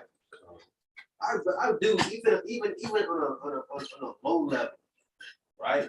If the computer keeps acting up, I get like, man, if you don't work, I get ready to smash it. You know what I'm saying? Are you not? You know what I'm saying?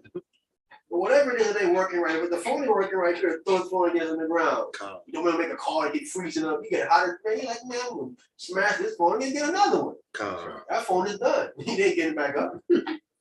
Throw it down the gut. Go down the gut. You gonna get rid of it.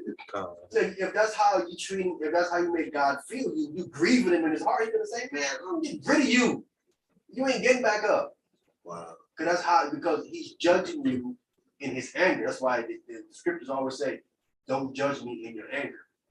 Because if you judge me in your anger, you're gonna say, no, you ain't getting back up. Oh, get rid of you, you done. And again, he can do that. You do the same thing too. But that's the reason why you don't want the judge to be mad at you at your sentence, huh? Yes. Because he might be personal, like, you stole a piece of bubble, give him life, triple life. Like, he throw his emotion into You it. know that the judge is angry, the judge you finished. Yeah. You done. He gonna give you the max. Grumpy move. Is he not? Oh man, he maxing. He gonna give you the max. Max. With anger, with wrath, like That's how them guys got life. They killed that brother. Shot him when he was running down the street. When the judge saw the video and everything, the judge said he was appalled of what they did, and he was upset of how they treated him and lied and all of that. And he dished out the maximum sentence for him, young life. Got him the judge's bad side. If not, they probably wouldn't have got life. oh, Them three eat him up. The dude just jogging in his. Yeah, just jog in. I can't with that video, bro. I saw the video. I was upset, bro. I said, man, I'm gonna turn this on. I'm just gonna kill him, eat him. I said, be in jail for life. They did that brother like that, bro. They shot him like he was some kind of animal, dude. Like his life ain't made nothing. And they really just wanted They to tracked him down and beat him up and just shot him. Yeah, a jacket say he was in a house stealing. Yeah. Make something. He wasn't even doing none of that. He's jogging. They getting double. They said they gonna get double. Come. All right, go ahead. Verse 41. Yea, they turned back and tempt God and limited the Holy One of Israel. Yeah, tempts the test. They tested him. When they limited God, regardless, did more for them, but they kept testing him. Go ahead. Verse 42. They remembered not his hand, nor the day when he delivered them from the enemy. Yeah, that's the issue, bro. People be forgetting when you do good for them. That's a bad thing, bro. People do good for you. Don't forget that. You gotta remember that stuff, man. They quickly forgot what he did for them in Egypt, and pulled them on and all that. Go ahead. It's a car. 43. How he had wrought his sign in Egypt and his wonder in the field of Zoan, and had turned their rivers into blood and their floods that they could not drink. Verse 45, he sent diverse sorts of flies among them, which devoured them, and frogs, which destroyed them. Go ahead.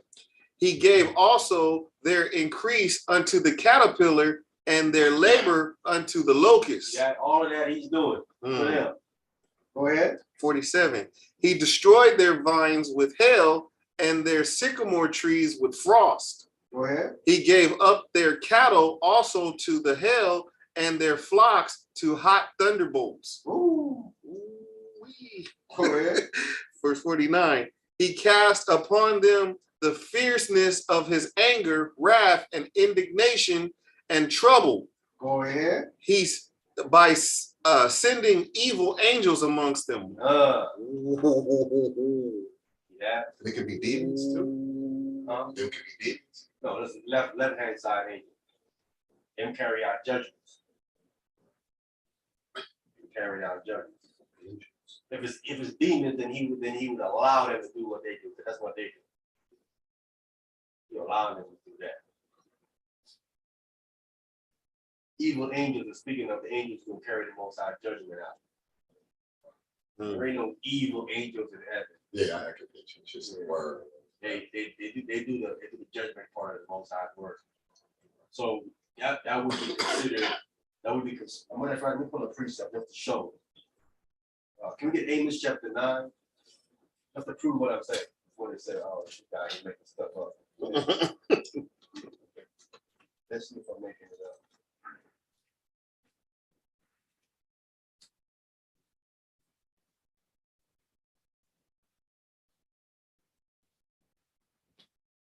Amos chapter 3, verse 6.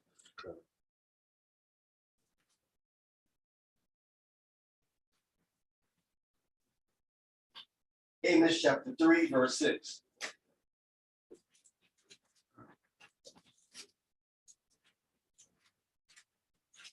Amos.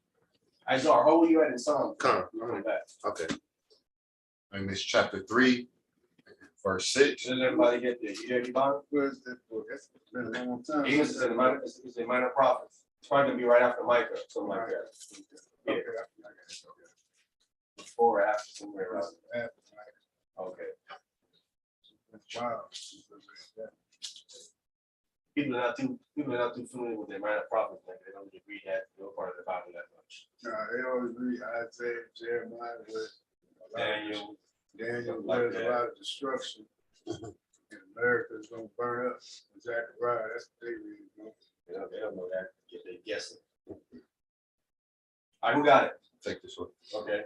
Amos chapter 3, verse 6. Shall a trumpet be blown in the city? Shall the trumpet be blown in the city? When the trumpet is blown in the city, it's because war. Something going on. Go ahead.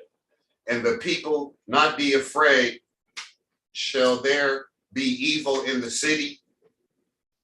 And the Lord have not done it. Yeah, see that? Shall they be evil in the city, and who have not done it? Most High. Most High. How did he do it? Through judgment. Send them evil angels. But they're calling it evil because it's judgment. Come. it's evil for you, and you're getting judged. That's how you gonna view it. So shall that be evil done in the city and the Lord have not done it? How does he do it?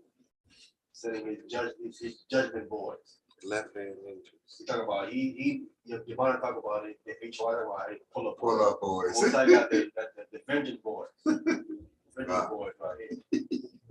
Right. Well, they pull up on you. It's a wrap. Done after you. Done. I can't just believe they call themselves boys. You know what I'm saying? That's just. Yeah. They don't even know that they call themselves boys. They're thinking it's a nice ring with pull up boys. I mean, you know, when even my white man used to call a brother black man boy. Yeah. God. Disrespectful. Yeah. Yeah. They'll call you that before. They that's got to that a other grown word. man too. Think about a grown man probably in his 50s or 60s. They're calling him that. Wow. Come here, boy. And they younger. With a whip. Disrespectful to the max to call a grown man like that a boy, man. They had to sit up there and take it. They calling it grown man. Grown man supposed to be in the Bible, calling themselves pull-up boys. Ain't even smart enough to say, man, nah, we going straight pull-up men. Anyone would say, you know what? We pull-up men. Ain't even that smart to say that. If they had wisdom, they wouldn't even use it at all. They wouldn't use, but I'm saying if you're gonna use it, at least be smart enough to say pull-up men. Yeah. You know what I'm saying? At least say that Or much. the pull-up team. Right. Or something. But don't call yourself no boy. What? Yeah, that's where all the great, like, you know what they talking about, pull up boys, like y'all Man, pulling. pull-up boys are teenagers, bro. Yeah. You're not grown, man. Hey, to me, they're telling on themselves. That's just me. It sound like They ain't grown up yet. Huh. sound like an immature hood. Yeah, they're telling on themselves to me when they say that. I'm like, oh, I got you. I don't want to hear nothing from you. Pretty much. You can't teach me nothing. You still a teenager. You still going through it. Adolescents. Pull up boys. Sad, bro. It is. You have to laugh because it's so sad, bro. You know what I'm saying? It's pathetic, man. Bro. Only now, bro. When me was coming up, you wouldn't hear nothing like that, bro. I would not leave the brother's mouth when he was coming up, bro. What? Who came with that idea? And they all rocked with it. Man, these brothers are too much in the world. A little bit of Bible, and the majority world. That's what I have. All right, let's go back to Psalms.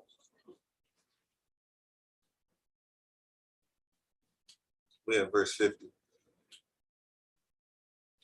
Okay, cool. Psalm 78, verse 50. We got Psalm 78, verse 50. Con. Psalm 78, verse 50. He made a way to his anger. He spared not their souls from death, but gave their life over to the pestilence. Go ahead. And smote all the firstborn in Egypt, the chief of their strength in the tabernacles of Ham. Right, so what he did, they talk so much about Egypt is this. No, Egypt is nada. Right? And 10 plagues cleaned them right the heck out. And the last plague really finished them off. Because the last plague is dealing with their what? The last plague is attacking two things with their entire nation. Who knows what it is? The water. For the last plague. The last plague was killed the firstborn. Who's the firstborn? Oh, Yahweh. What is the firstborn? Who's Yahweh? Let's go with that. Who's Yahweh? The Son of the Most High. What else? Savior. What else? The Messiah. What else? High priest. What else? The Lamb. What else?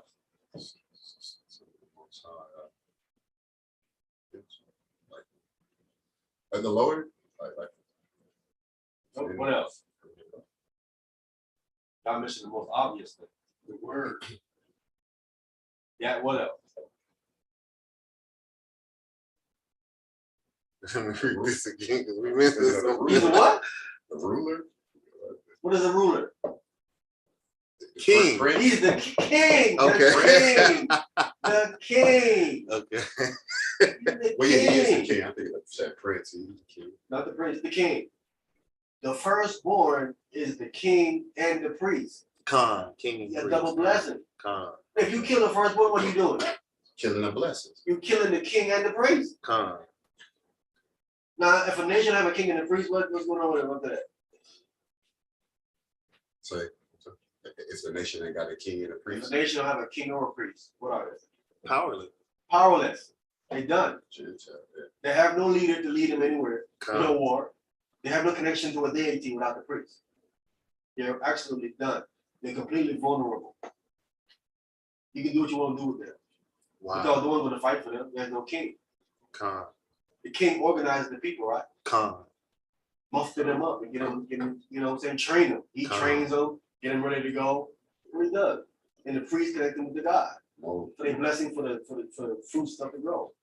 This all comes through the firstborn. Khan, the chief of his strength. Okay. The chief of his strength. That's where it is in the firstborn. what's Abel, firstborn.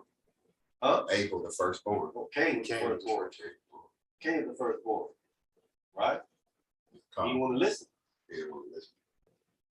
Most have to move him out of the way and replace him. Replace him with Seth.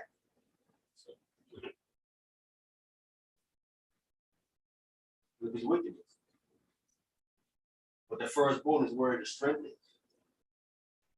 But if he can have to be replaced, he can replace him. But for Egypt, there's no replacement.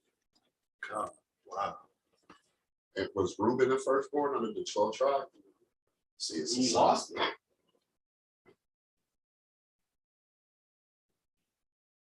When you read about Reuben was probably the strongest of the 12. Physically. Ooh. Mhm. Oh, they took a lot of pride in Reuben. They respected him. He get respected that with son of this is the firstborn.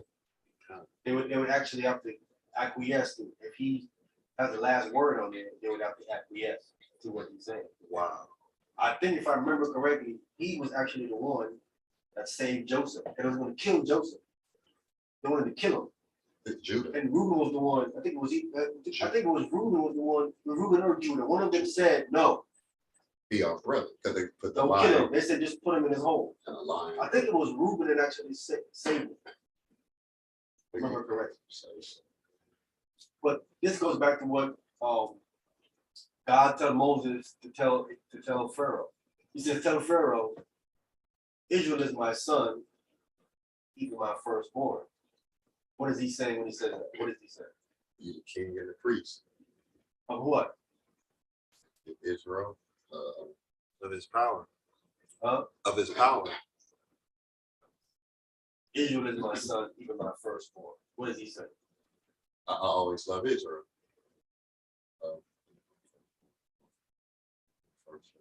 Blessed. Blessed amongst the king. Tell Pharaoh, Israel is my son, even my firstborn. He's my chosen ones. What else?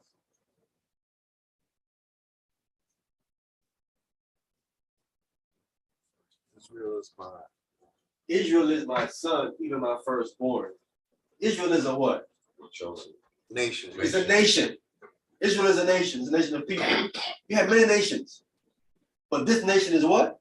chosen nation. And what else? Firstborn. That mean they're what?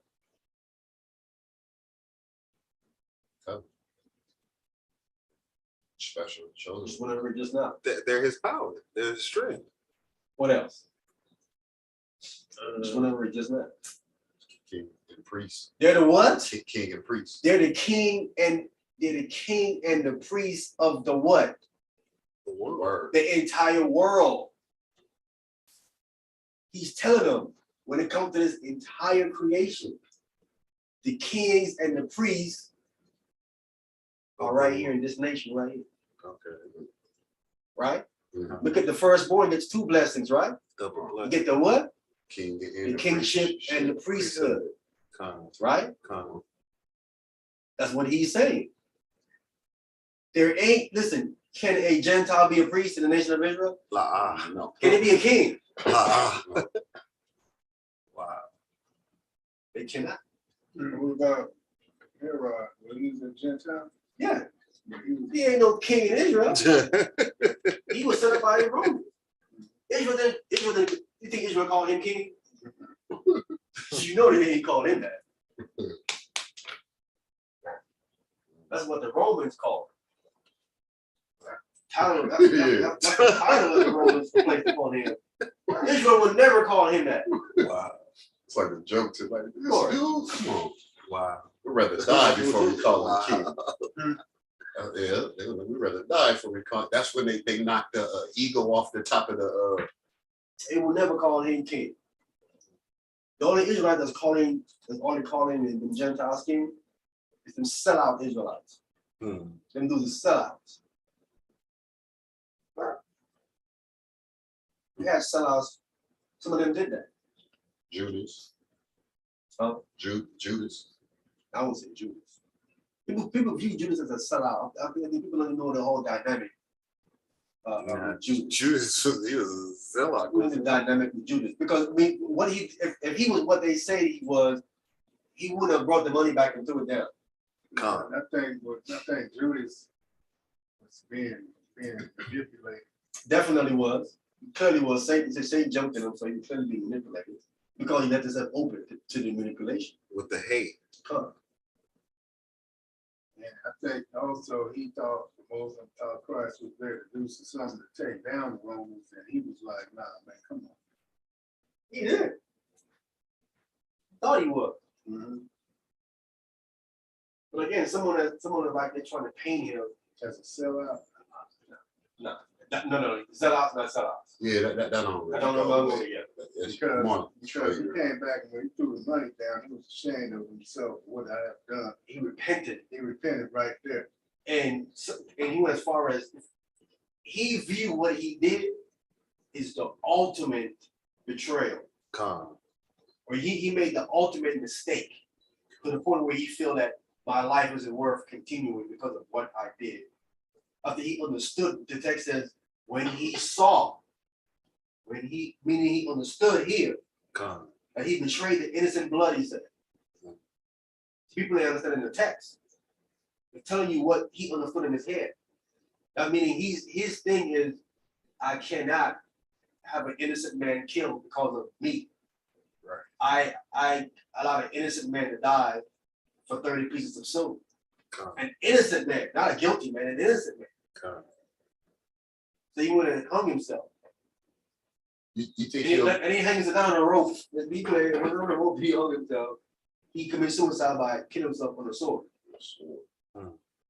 He landed on a sword, sideways. You think he'll have mercy for after realizing what he did, and then like I can't go on with it? I think he will, because Christ himself says you can speak against the Son of Man, that can't be forgiven. And another thing too, the thief asked when one of the robbers was on the cross, one of them asked Christ, "Will we be in the paradise?" Christ told him he'll be in paradise with him. So Judas might be in paradise too. I mean, might be. That's what I'm saying. They just like, oh man, you don't know. You ain't the judge. The text doesn't say any of that. We know that the text says he's going to hell. Everybody, if most people gonna go there, doesn't mean you're gonna stay there. The rich man went to hell. It says when the rich man, the man that died, the text just went straight to hell, right? He was being tormented, right, in that flame. But it doesn't mean he was not going to come out. That was just a whooping. Yeah, it did not say he went into that permanent second death. It says he went to heaven with the torment. So they don't know what Jesus is gonna be. And again, the flip side that people are gonna look at. Let's say Judas didn't do that. What happened? Yeah, that was bad. What happened? Yahweh Shai don't die. What happened to us? We died. Oh, we have no atonement for sin. Huh? We don't have no atonement for sin. So they want to blame this guy for what he did, but then what he did actually have saved you too. Come. Right? Come. Can't take away what he did and think you okay. You ain't. Come. So I mean, he played a role ultimately that benefited you. What do you want to look at it or not? It did benefit you, Come. right? Come. Even Peter had to deny him when the crow That's what I'm saying, man. rooster So crowed 3 times. they the judge, they don't look at the whole picture, man. Come. You know what I'm They saying? just want to come there. Judas was Sambo. Yeah. I guarantee you, Judas was more loyal than any one of these sell-off things. Wearing them big spikes on his thing. Well, that's how they do. You know how they dress in them garments. Yeah, Big motorcycle. for show. Did I told you? What I was saying? I guess you listen. Them guys do the same thing Judas did today. That's betraying Christ. Yeah, go ahead. No, who I was telling one of you guys that when they would sit down, ISUBK was in Hyman, I think he was talking to me about. not only, but when they was sitting down in that diner, in that restaurant. Oh, that's a Zariac. It's a Zariac, but I told one of you guys that they was all dressed up like bikers. Yeah, he was talking to me about. Video, that was you? Yeah. Yeah. That all of them had on, look like they was, except for Zariac, he was the only one that was Dressed nice. Yeah, you said Yeah. Zariac was the only one. But the rest of them look like bikers. Yeah, right. That's crazy. You know, like a bike gang, you know. John the Baptist ain't the truth. Oh, You're not the past judgment of people. That's why you have to be careful. Yeah, go ahead. oh, Sham said that the Lashwan Kodash is just some type of Hebrew. He said, I forgot what he said. What he said. Suleiman, the Hebrew or something he said. So FOP is so far behind when it comes to information, man. It's you ought to see how it's sad.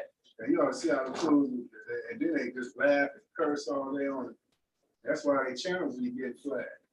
No, but I go in there and encourage them about priests. They say, man, they usually like calling themselves priests and all that stuff. You ain't no priest. You ain't no priest. Christ ain't here yet. I just put one scripture on them and shut them all up. Right. Just put Peter's on them, they shut up. Come.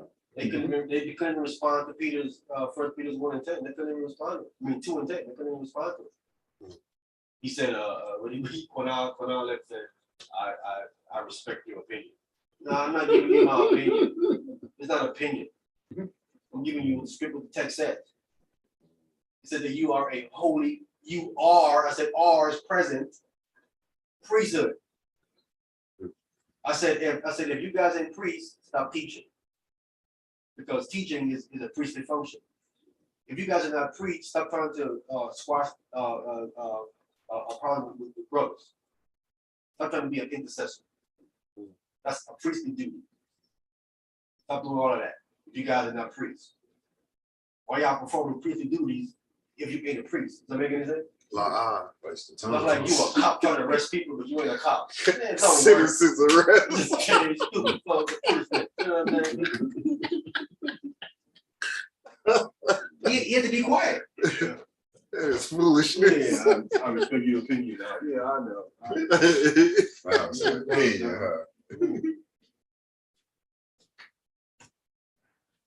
I know, you have to. You ain't expecting my opinion, they give you my opinion, it takes it. Come. You need to go, stop, you know, be live stream cursing when something look bad, go study. Come. I'll tell you, man, if you don't continue to read this book, you're gonna forget what it said. You can get up there and think you know what you're talking about, and you look back. Because they swore up and down what they were saying about calling the some priest was correct, and it was completely wrong. That's why. Stay studying. All right, brother, go ahead and finish. Con. Verse 52. But made his own people to go forth like sheep and guided them in the wilderness like a flock. And he led them on safely to that they feared not, but the sea overwhelmed their enemies. And he brought them to the border of his sanctuary. The border of his what? Sanctuary. Go ahead. Even to this mountain which his right hand had purchased. There it is. Which his right hand has purchased. So Geno Jennings love to use these verses and say God right hand that doesn't mean a location. It doesn't mean a location. It's symbolic. It's symbolic of something. That's not a location. Right? Because when people pull scripture, Jennings and say, well, they say they saw Christ standing next to God. God standing next to God or on God's right hand. No, and the right hand doesn't mean like the right hand, like right there. It does mean that. Right. Wow. If you don't know how to get at Geno Jennings, that's why he has to answer me because I'm gonna get up in there, he's gonna look bad. Because I'm gonna show him the right hand doesn't mean the right hand. It's literal. It literally means his right hand. The context can say how that like this right here when it says right here, this right here is not literal, right? This isn't literal when it says that he's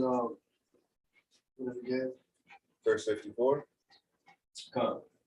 And he brought them to the border of his sanctuary, even to this mountain which his right hand had purchased. Right. If that literally talking about his right hand, is God's literal right hand? No. So you see the context is symbolic of something. Would that be righteousness? Would that be righteousness? No, that's the powers, angels. Hey, so I guess the Catholic priests, they won't be wrong for, even though they're not priests, but they're not wrong for using that title. What title? They always call themselves priests. They're Catholic. No. But the problem with them, what they're saying is that they're stealing their name. Is the problem. The word Catholic originated with the Messiah's followers. Before you get to a Roman Catholic church, the followers of Christ was calling themselves Catholic. Yeah, universal. I said, you don't want to argue. I said, I can show you in historical records where the bishop that was ordained by the apostles called themselves Catholic before it was a Roman Catholic church. Wow. They stole that from them because they knew that what Christ was doing was going to be the universal church. And even if somewhere in the Apocrypha, I think it says uses that term too. It's somewhere in the Apocrypha. Say it again, I didn't hear you. I said somewhere in the Apocrypha it uses that term, showing that we're a universal church. Yeah, I think so. Yeah. But I was just saying that, so we know they stole their identity, but they started using that term, priest. You know, because all the Catholic people call themselves priests, but we know they're not priests, but they're not wrong for using that term. No, but the problem is that, I mean, as we went over today about when God told Moses to tell Pharaoh about Israel is my firstborn. Right. If they're not Israelites, then no. You do that. You're not the priest. You're not the priest. You know what I'm saying? But they had the whole faith, didn't they? Yeah, you might be a pagan priest. You know what I'm saying? But you got a priest of the They had many pagan priests. David had pagan priests in Israel. Worshiping Baal. Calling the priest of Baal, and Jehu had to go kill them dudes out.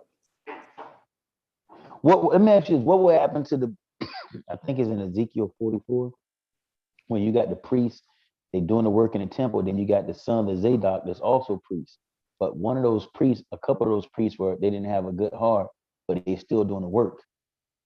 How do you differ? Like, what's going to be the difference? Like, because is it Ezekiel 44 or 42, where he's the priest that had a wicked heart, but he still allowed him to work in the temple. But then you had the priests that were Zadok's sons that was doing the work in the temple. They're doing the work side by side, both of them called priests. Are those other priests, they're not going to be able to get the reward? No, we have to read You that. know the scripture, it's in Ezekiel 44. Let's get that right quick so we can get to It's in it's gotta be 17, I think. I Because I always had this little question. exactly what you're talking about. Okay. No, exactly what you're talking about.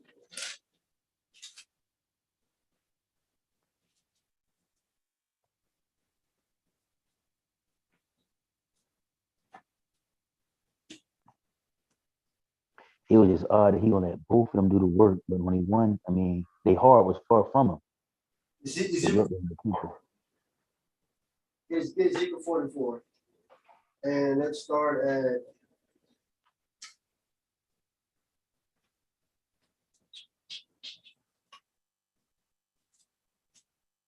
six. Start at verse 6.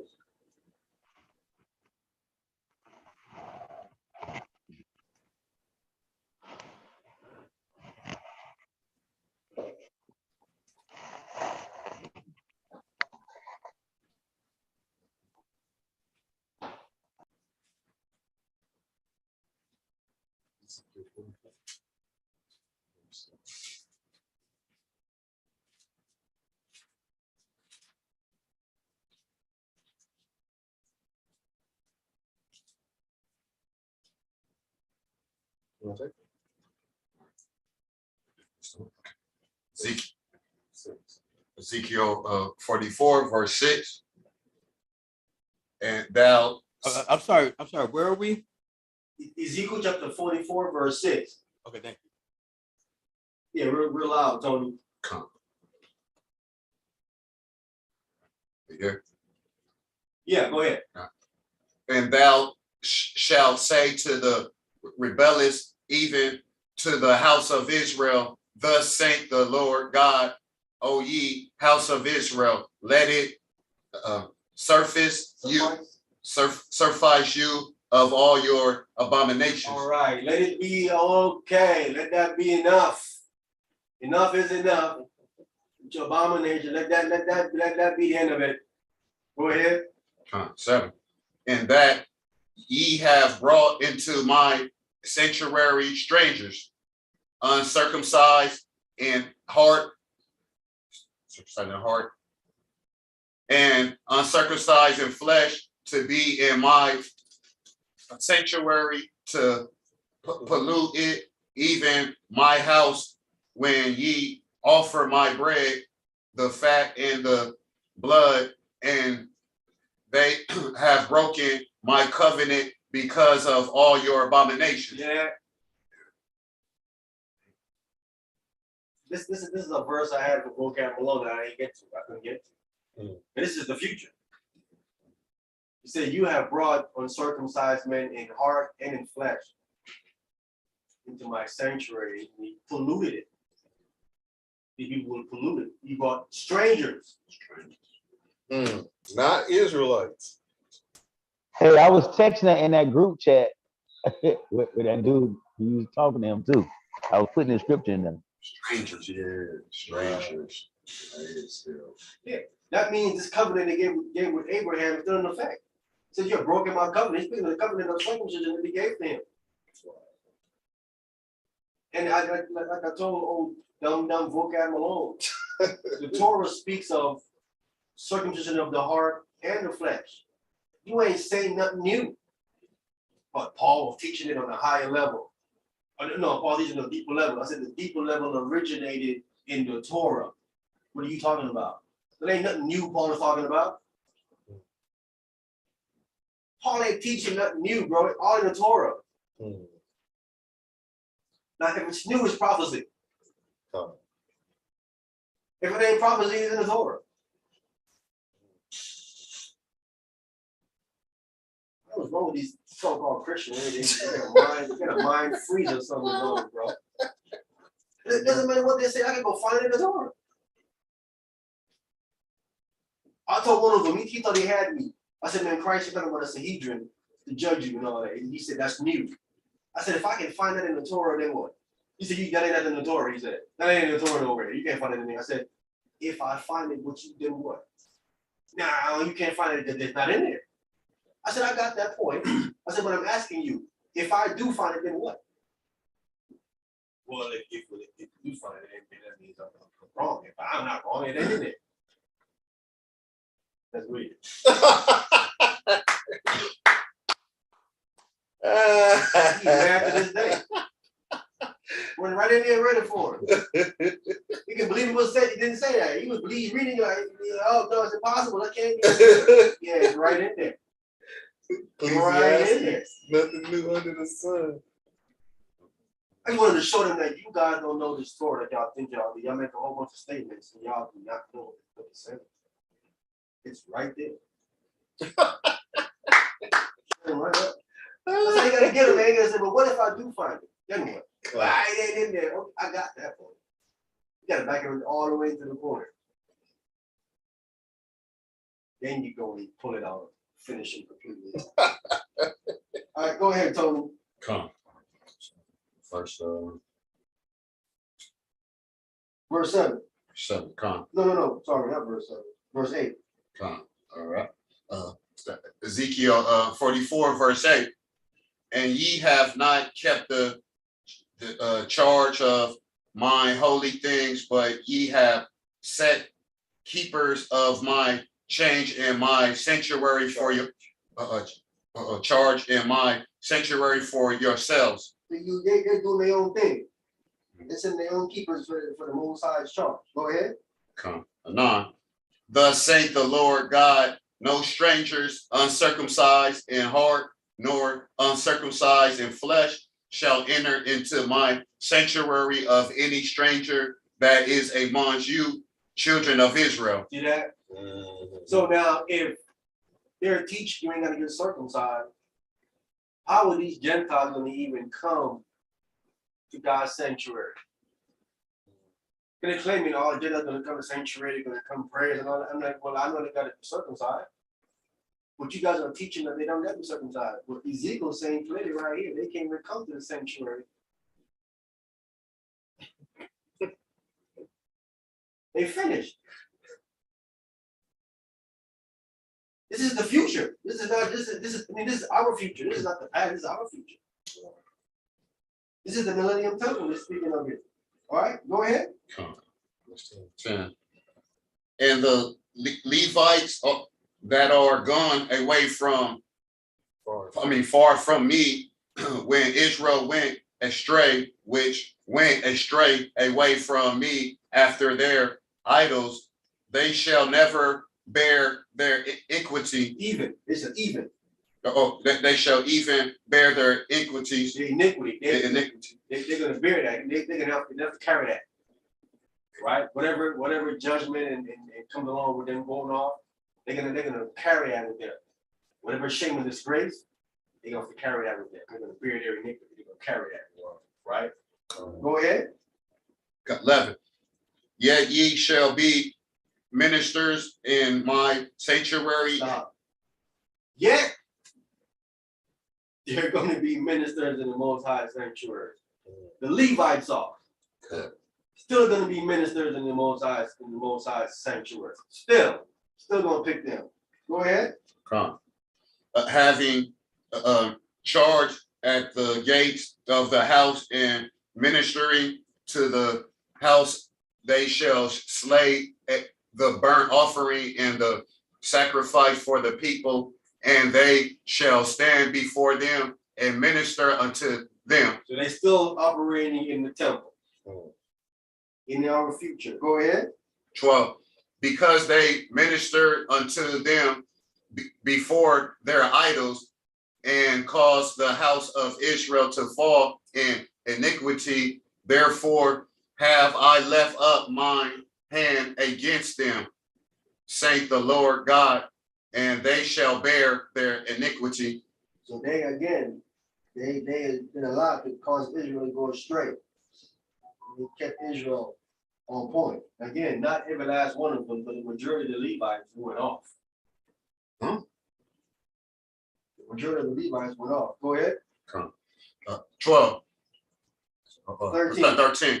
And they shall not come near unto me to do the office of the priest unto me, nor to come near to any of my holy things in the most holy place, but they shall bear their shame and their abominations which they have committed. So this verse right here is clearly letting you know they're not going to be able to come into the most holy place. Remember that the high priest goes in there once a year. God. So the high priesthood is not no more coming from the Levites. But they can't go in that place no more. Because of the idol worship. Because of what they did, because they Israel to go off with the idol nonsense. Since they kept Israel on point, they did it. So the Most High removed the high priesthood from the Levites and gave it to all Israel. No, he gave it to one person. Judah. He gave it to one person. Yahweh Shah. Give it to Hamashiach Yahweh Shah. He's the high priest. And he don't come out of Levi. That's why when you're reading Hebrews, it says the high priest don't come out of Judah. It says Moses spake nothing of high priesthood out of Judah. He said it was evident for all Lord sprang out of Judah. Of which tribe Moses spake nothing concerning priesthood. So how is it now that all of a sudden the Judah, because of this verse right here, so they're gonna bear their iniquity, part of their iniquities that no longer have the high priest to come out of the Levitical tribe. And that's how like the struggle in Hades, like you carrying that cup with you, and then like some of the stuff they go through out there, earthquakes and all a lot of stuff. Look, we're not sure if they the Levites, but that's them guys saying a whole bunch of nonsense. Tony. We'll go listen to that nonsense. They don't know, they guessing. Like they say Dominicans, because they light skinned, they're cake half turned. I know a lot of light skinned brothers. Listen, that doesn't make any sense to me at all. Because a cake half turned, that is dark. Is it not? Exactly. So you have to be half light and half dark for that to even apply correctly. Madness. That's a madness doctrine, them brothers. Don't they say that about Ephraim? Anyone that's like that, I call them a cake half turn. Dominicans, Ephraim, all that nonsense. Or even Puerto Rican. Ephraim is a cake half. I'm like, you guys don't have no kind of comprehension of the text at all. Your analogy don't even fit what you're trying to say. So if it's a cake half turn, am I right or wrong? Do you not at some point flip it to the other side? You don't leave it like that, do you? No. You don't leave it half cooked and eat it like that, do you? Like, So when you flip it to the other side and cook it, then it becomes dark on both sides, right? What is it now? Is it still a half turn? No, it ain't half turn no more. Your analogy doesn't even fit. It doesn't make no sense, bro. Unless you can show me someone eating pancakes half cooked. And it makes some sense then. Wow. Yeah, that's disgusting anyway. They eat that half. Yeah, flip it to the other side, and cook that side, flip it over again, and flip it over again. Eat more time. Edomites eat. They ain't pulling that number. They're gonna flip it over at least one time. At least one. Top side on water like that. They ain't gonna do that. A cake. I don't even know what that term even. You gotta even translate it correctly. You know what I'm saying? A cake half turned. Baking it, that don't work. You don't turn a cake like that. Trying to get some. And I think they take the bottom side of the cake and put the frosting over that. Yeah. I mean, but the fact that it's half turned is showing you they're turning it. Yeah. You know what I'm saying? Coming back home. Yeah. All right, go ahead. Good. So verse 14. Verse 14. Read. But I will make them keepers of the charge of the house for all the service thereof, and for all that shall be done therein. So they're gonna keep that place clean, guards at the door, whatever gotta be done in that house, as far as that, they're gonna do all of that. The Levites are. Go ahead.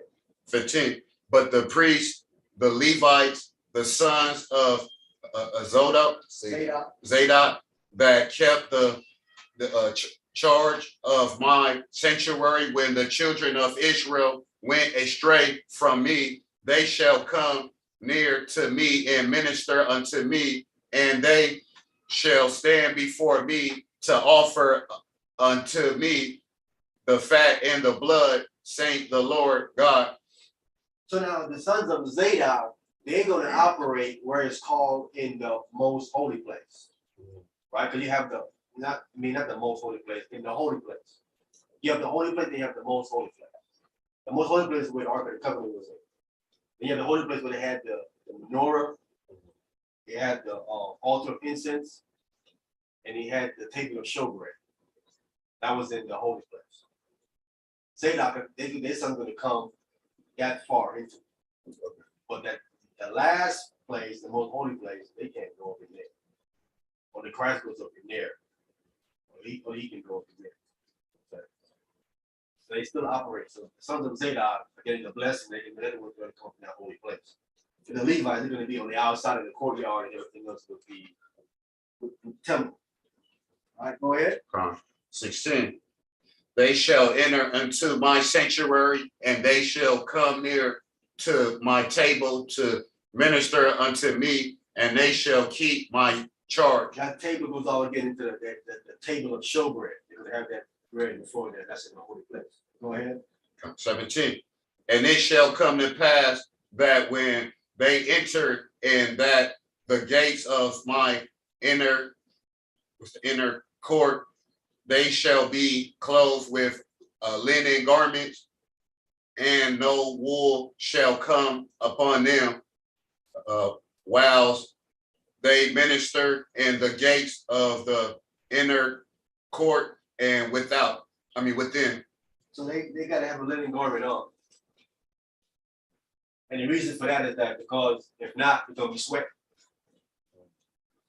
They can't be up in there sweating because they end up dead.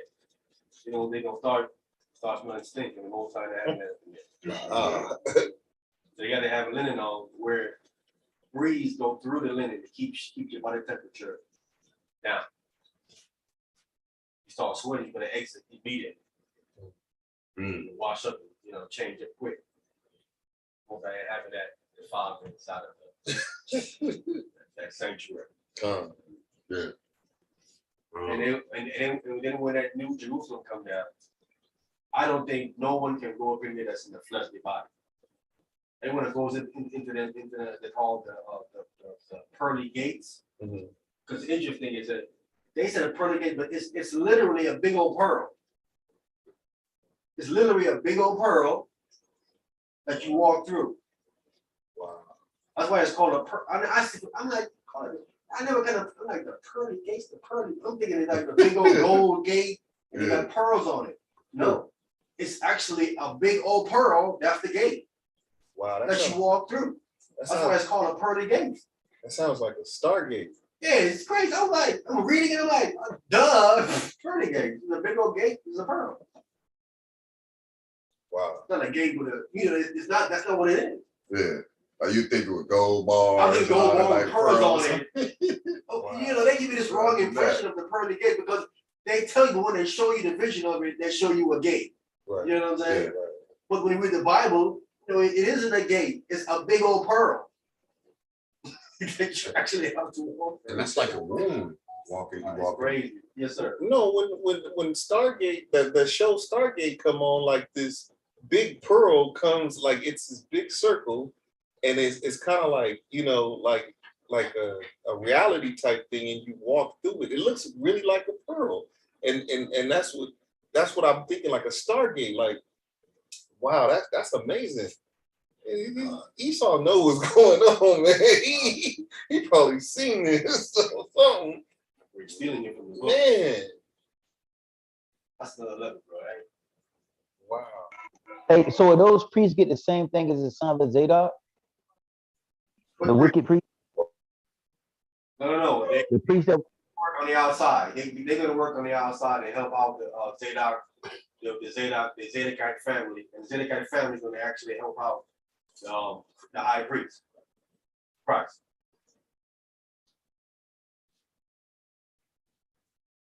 So the Zedekiah can minister in the holy place. But the other priests outside of them, they can only work outside. I never know about that big pearl. Yeah. Makes sense. Makes sense. You know, it's like That's why I call it pearly gates. it just made me, you know, think of entering a womb. You know, I don't know how a tunnel. All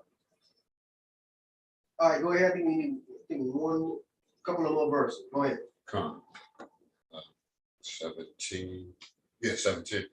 17. No, 18. Okay. Ezekiel 44, verse 18. They shall have linen bonnets upon their heads, and shall have linen breeches upon their loins. They shall not gird themselves in anything that causes sweat. Yeah, so breeches are shorts. Like Michael Jordan shorts, the long shorts, not the little, not them gay Esau shorts. Little mini shorts. That gay stuff. Not that. The long Michael Jordan shorts all the way down to your knees. Those are breeches.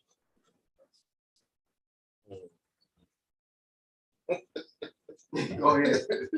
Biker shorts. 19.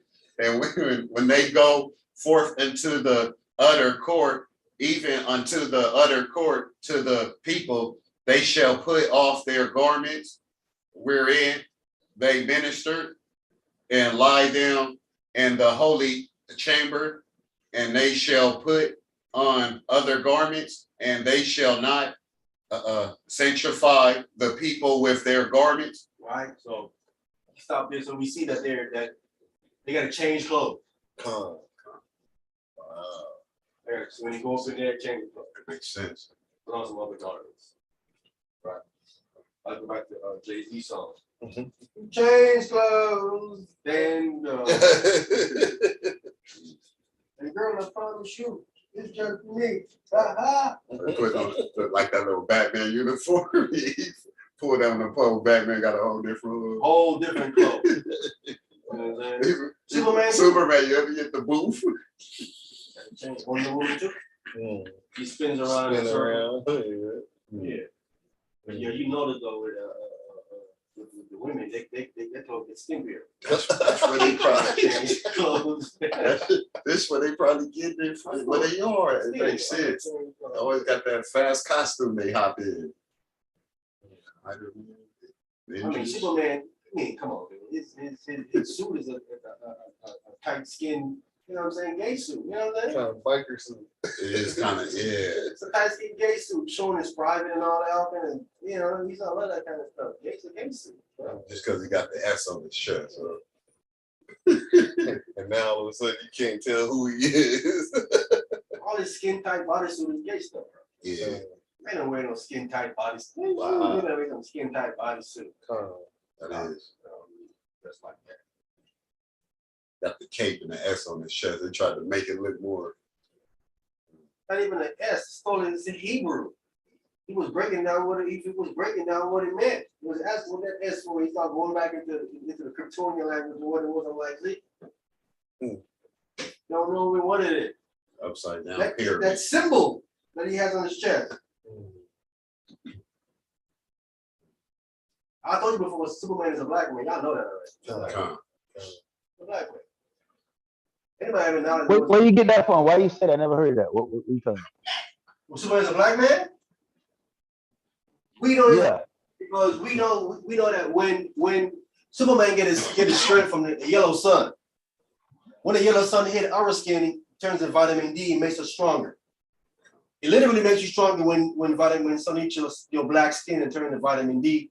It starts to regulate the operation of your body, and things start to work better in unison, and actually makes you stronger, right? We know when yellow sun hits the so-called white, cancer. He gets cancer. The yellow sun kills him, right? Right? But what is Superman's weakness? The red sun. The red sun. What's our weakness? That red man. That red sun.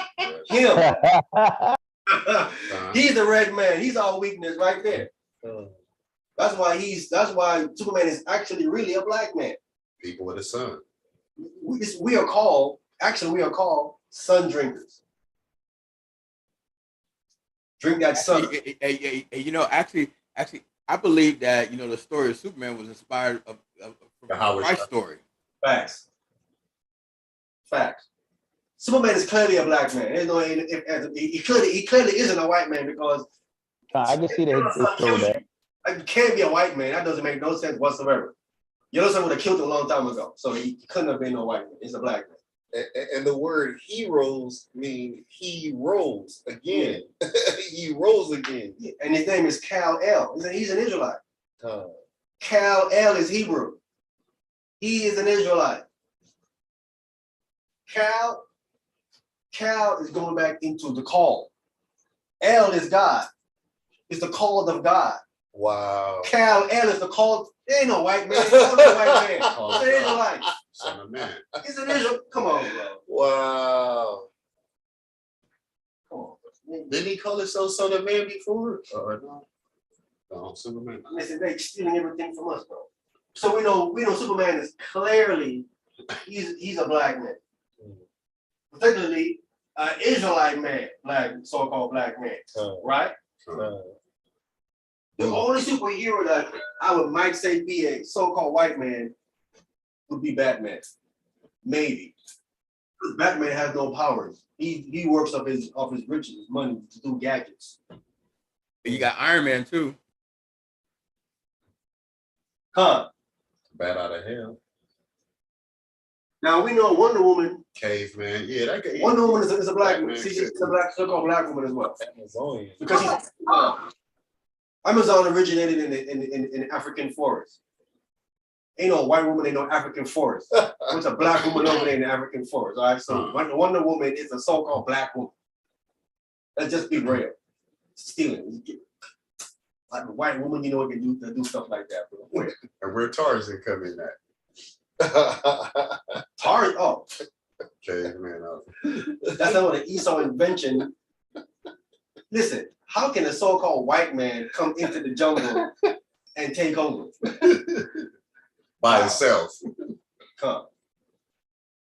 Little monkey. You done handle the sun. Fighting gorillas and all this stuff. We know when a white man goes to the jungle, what happens to them? Snakes try to get at him first. The last man that went up in there talking big smack, eventually what happened to him? Crocodile ate up by the crocodiles. And he got killed by a stingray. Let's be clear what killed him. Listen, let's be clear. All the animals was plotting to kill him. We know they were. All the animals was plotting to kill him. He kept on playing around. Kept on playing with all of them in the water and in the land. Like, man, someone gonna get you. They're like, well, then the stingray got him. Well, if he didn't get, I would get ready to get him myself. They had a meeting. Definitely had a meeting. They're gonna get him. Got tired of him. Jungle His Stone. daughter trying to take on his legacy. Listen, it just tell you, listen, the way he died, tell you.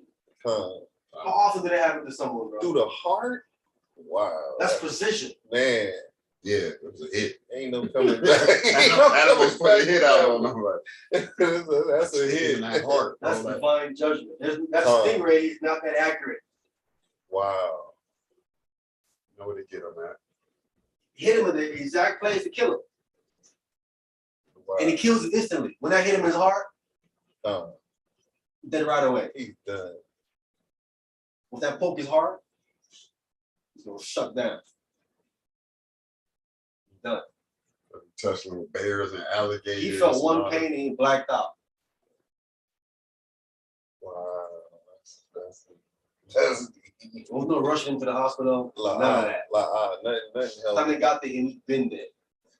So he was shocked too, huh? Yeah. How often stingray do that? Almost never. If you ain't messing with them, they normally, most animals, even spiders, they stay and they cut, even snakes till you cross that lane. he's at the top of the water, what they call Scuba diving. skinny diving, scuba diving, at the top of the water. And the animal's at the bottom. That animal flex his tail and go up and tap it. What's that here? Who else? Them superheroes, they black people, bro. Come on, man. They black people. You know what I'm saying? But even Captain America. Batman might be, but again, Batman could still be a black man because black man is notorious for their inventions. All them gadgets, right? He saw them invent stuff like that. As a black man inventing all these kind of gadgets and stuff like that. And a white man can't fight that good. He just can't fight that good like how Batman can fight. Yeah, They're not that good at fighting. Like it doesn't matter what they try to be, but they're just not that good. I don't know none of that ass dude come to fight. None of them. I mean, I'm trying to. Chuck Norris don't make us laugh. Chuck Norris can't fight. Can't fight. He get beat up every time. Batman is black man. He was an all black man. Even all the dudes Bruce Lee put hands on, white boys, he just break them down. Easy. Big boys though. We're not going to mention about the X-Men. Them all X, all black. God. Right? God. Last one. Hey, Shabbat Shalom, Emmanuel. Shabbat Shalom, Akim. Salakia for being late. Stop, little bro. Oh man, when we got you on though, bro. Stickman came on, Emmanuel. You missed him, but you good. You should be all right, bro. We got you on. We all got the water. What, baby? Do what? I think we answered Servant Smith's question about the Levites and the Zadokites that stuck with the Most High. So they getting that blessing of being operating in the holy place.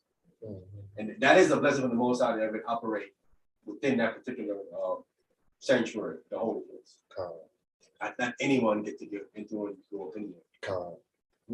With you try to slow down like on flesh, like we're eating nachos, like the cheese, the milk and the nachos.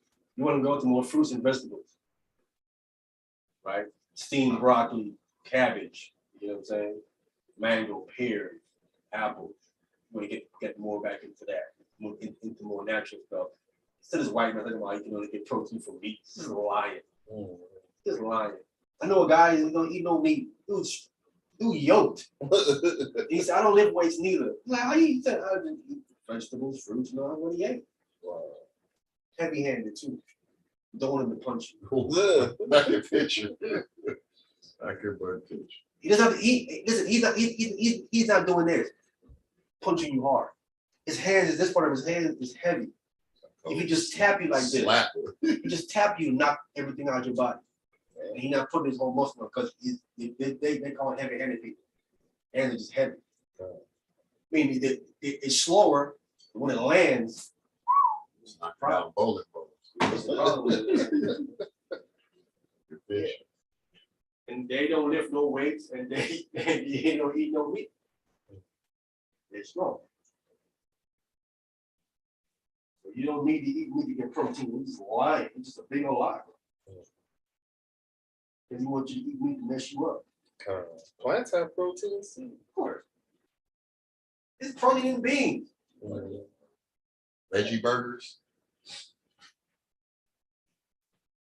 Tony love that. Yeah, Tony love that meat. You can get that meat in there somehow. But veggie burgers got the like yeah, they're all made like different ways. Like they're like protein based. Like some are made like with lentils, some made with like different things, whatever. But like that's where they get their protein from like plants.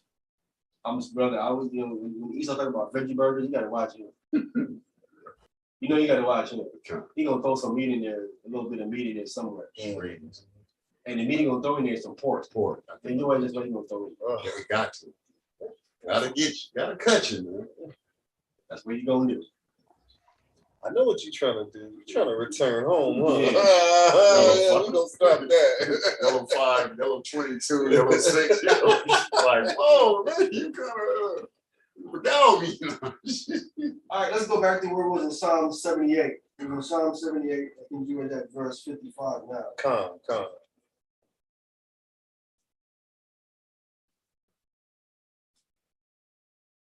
Yeah, so the priesthood for the Levites after the Babylonian captivity, they had split. They split into three different sections of them. You had the Sadducees who split up in Jerusalem, and you had another sect of the Essenes. They left, went to the desert, and there's another sect. I'm forgetting their name. There's another sect that fled down into Egypt. So I'm trying to get the information on that sect, and I'm gonna bring out the information on that other sect of Levites who fled down into Egypt. There's three sects of them. One that fled down there was going on with this man in the apocryphal name was Onassis. I think it's Onassis the third or the fourth.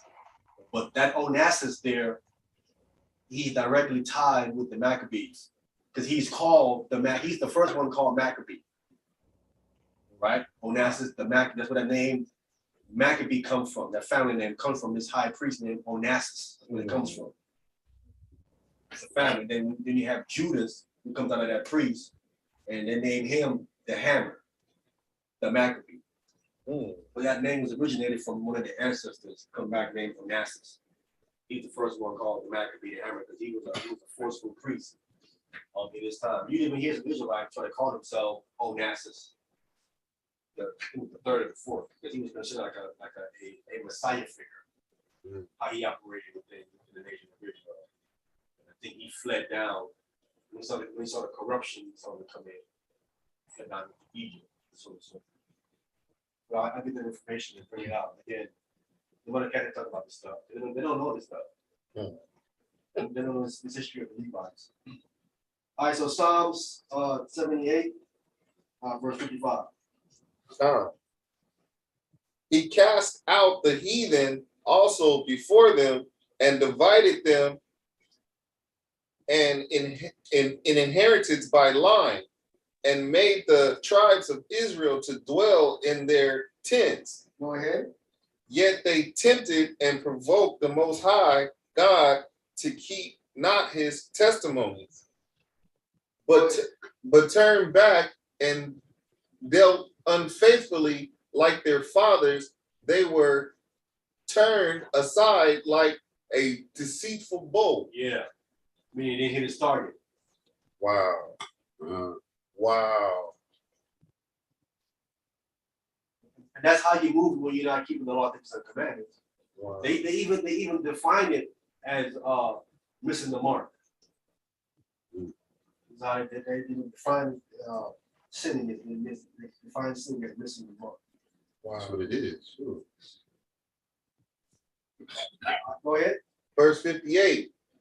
For they provoked him to anger with their high places and moved him to jealousy with their graven images.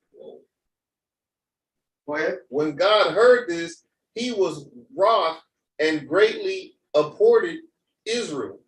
He was mad, and even to the point where God started to feel hatred for Israel. Go ahead. So that he forsook the tabernacle of Shiloh and the tent which he placed among men. So now we get the understanding how he left Shiloh, and now get to the point where you have Solomon's temple. He forsook Shiloh. They found Shiloh. Shiloh was a cemented place. It was cement. Before it was like a tent that was carried around into the wilderness. Then when they got into the land, he specifically at a place, and what they did was they cemented the place in the ground. They started putting up these chambers in there, and they found the place where you're killing animals and stuff. That was where Eli was, and that's where Eli was the one that raised up Samuel. He was at Shiloh. Wow. But he eliminated the Levite line of Eli, and he continued through Samuel and another son that comes through Phoenice.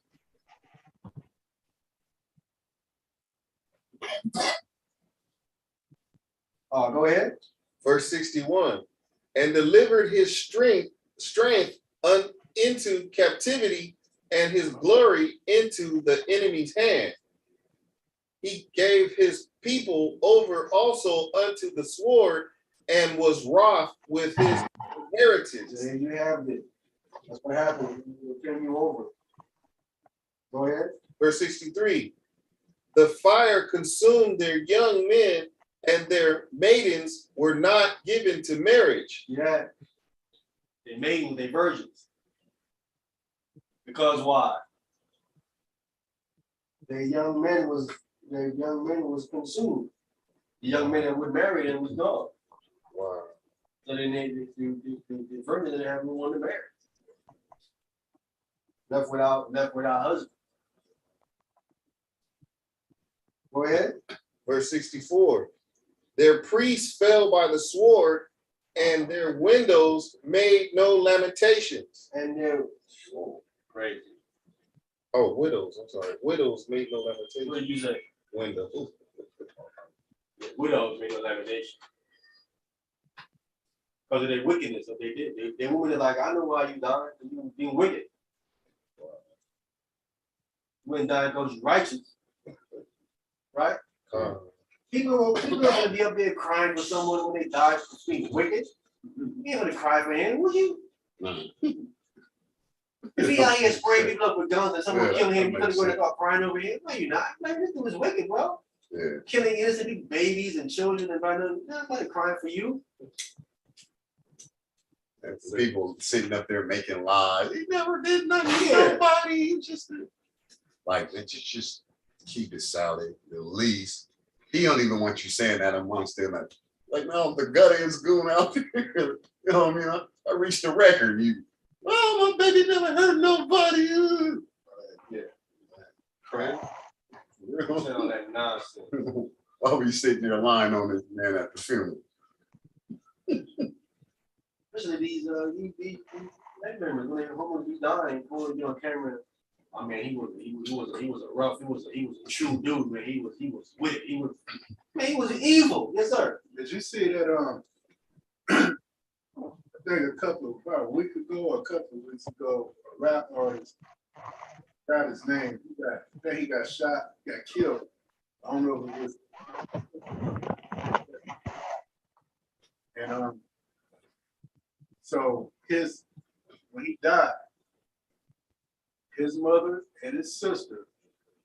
It was in Washington, D.C. That's where it was at. It was either Baltimore or Washington, D.C. His mother and sister rented out a club. The tickets were $40.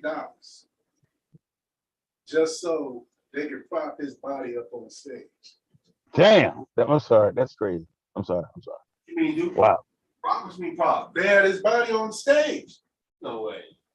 Yes way. What you mean on stage? Like in a casket? Or Not in a casket. What you mean? Performing? No, the dude was just on stage. His body, he's dead. He's on stage. They said that's the way he would want to go.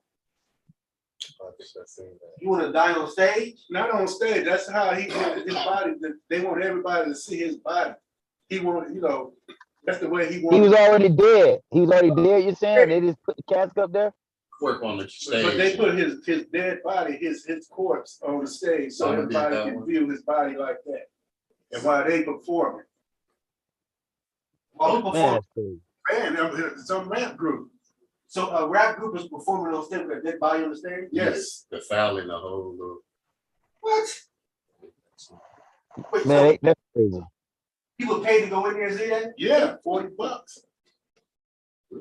And some people didn't know what was going on, so they just went on here and paid the $40. Went on in there and they saw and they looked and see a dude body up on stage like, what the? Oh hell no! They got up out of there. Mama came with this.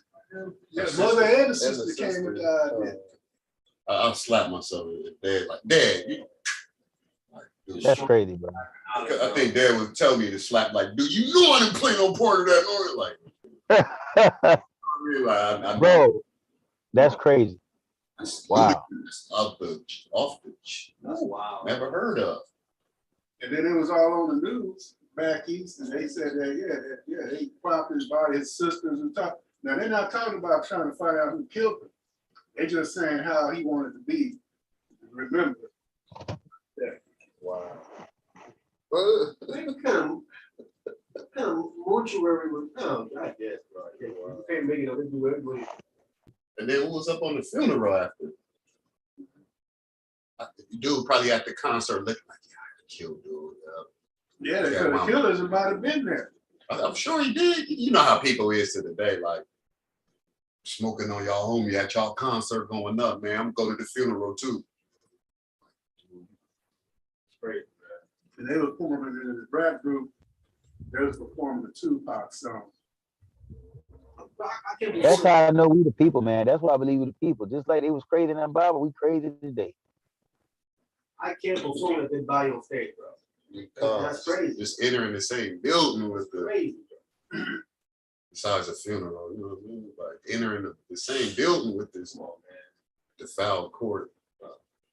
It's crazy. That is crazy though. That's one thing. It's ludicrous. Imagine the evil spirits that was in that place, the demonic spirits that was roaming in that place, man.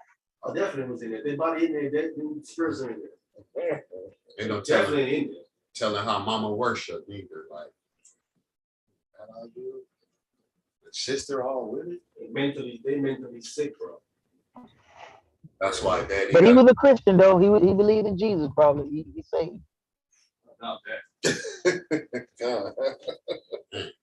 That type of judgment. Y'all just over there hopping over my body, performing while I'm. I mean, if That's he not said resting in that, he's peace. just talking inside of his neck. And he said, yeah, I want to die, I want to be on stage when I'm dead. And you're going to literally carry that out and literally die. Something's wrong with you. Maybe they're doing him a favor. He ain't resting in peace. And I do got a question about the garments and the priesthood. Because I was doing a lesson on the garments. When you read that, I think Exodus 28, it says that 1 through 3, it talks about how garments, but y'all put the spirit in wise men, and they made those garments, right? So Aaron, he didn't have any say so on how the garments looked, how the garments were made. Other people made them for him, right? So when I go to Zechariah 3 and they talk about when Joshua the high priest had on a filthy garment, it says the filthy garment got taken off of him, and then he received new garments, right? So how does that correlate with us today? That we can't the garments that we have to put on today is like the Isaiah 61 say the garment of salvation, the garment of praise, the garment of joy. Like these garments are put on us spiritually now, right? For the priesthood that we under right now. Like you can't, like the garments of the Old Testament, the Old Covenant, like how does that correlate over today in today's time? Is it just straight spiritual? You see what I'm saying? Like is it the how can I put it? Like the garments according to the spirit, like the garment of light. It talks about in some scriptures. The robe of righteousness. Is that how we're supposed to? We know that's how we're supposed to adorn ourselves. But this priesthood that you were talking about in First Peter, is that the holy garments today that we must have on? Spiritually, yeah, but there's also a physical garment. But as far as Joshua the high priest, that's why the high priest was dead. That verse speaking, he was dead when that took place. All right, he was dead. He wasn't in the flesh. He was dead. And those filthy garments is flesh. Oh wow. I want to read it. I want to finish it right quick. Right. What about Aaron? You can read it right now. Aaron? Yeah. Okay. Let's finish off the 78th chapter here. Yeah, let's finish it. I just thought about that. I wanted to ask that question first. All right, go ahead. Go ahead. Verse 60, Psalms, chapter 78, verse 65. Then the Lord awake. Excuse me. Let me start that over. Then the Lord awaked as one out of sleep, and like a mighty man that sounded by reason of wine. That shouted by reason of wine. And he smote his enemies in the hindered parts. He put them to a perpetual reproach. Moreover, he refused the tabernacle of Joseph and chose not the tribe of Ephraim. So this is where Ephraim lost the birthright. Ephraim was given when Reuben did what he did and he lost the birthright, it was given to Joseph, right? And then Joseph lost it, meaning Ephraim lost it. And then who got it? Judah. There you go. Went to Judah. Go ahead. But chose the tribe of Judah, the Mount Zion, which he loved. Go ahead. And he built his sanctuary like high places, like the earth which he hath established forever. He chose David also his servant and took him from the sheepfold. Sheepfold meaning he was taking care of sheep, goat, a whole bunch of animals. That's what David was dealing with. David was a shepherd. Took him from there and made him king. Go ahead. Verse 71. From the following, the ewes great with young, he brought him to feed Jacob his people and Israel his inheritance. So he fed them according to the integrity of his heart and guided them by the skillfulness of his hand. And you have it. That's our backstory there. And this chapter in Psalms is giving us our backstory. Again, wait for the album. All right, we're going to Exodus 28. Starting at verse 1.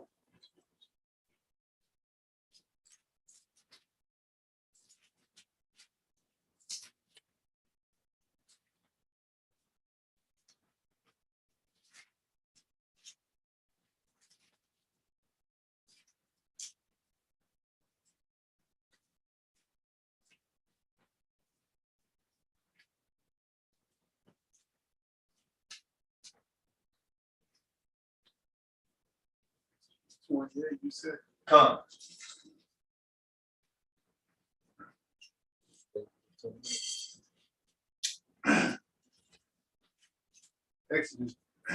Exodus 28 and chapter verse 1. I mean, Exodus chapter 28 verse 1.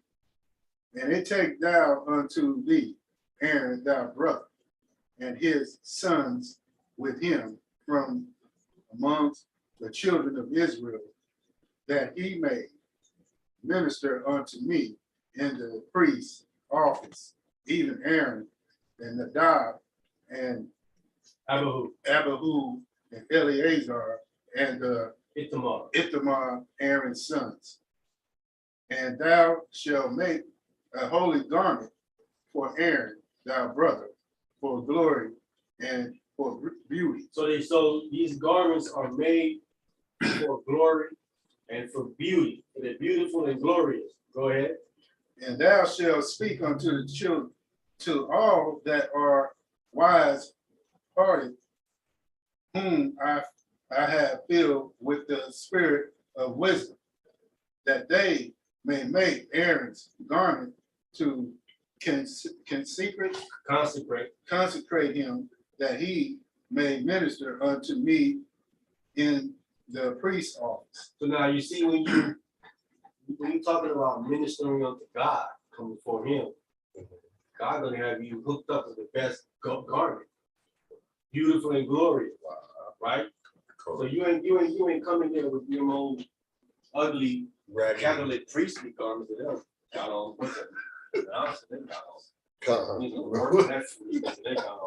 They kind of look what they be accused it's of. It's kind of plain. It was some was all red, right? Like dresses. Yeah. Ain't too much talk about that. Ain't no garment or nothing special in it. I always say Aaron's garment, all kind of designs, all crazy. You know what I'm saying? For beauty and for glory. Go ahead. And these are the garments which they shall make: a breastplate and a ephod and a robe and a bordered coat and a mitre and a girdle. And they shall make holy garments for Aaron thy brother, by thou Aaron thy brother and his sons, that he may minister unto me in the priest's office. These things they just mentioned remind me of when they saw Christ in Revelations 1. He had that golden girdle belt on, Right. breastplate and everything else. This is what it sounded like he had on. And then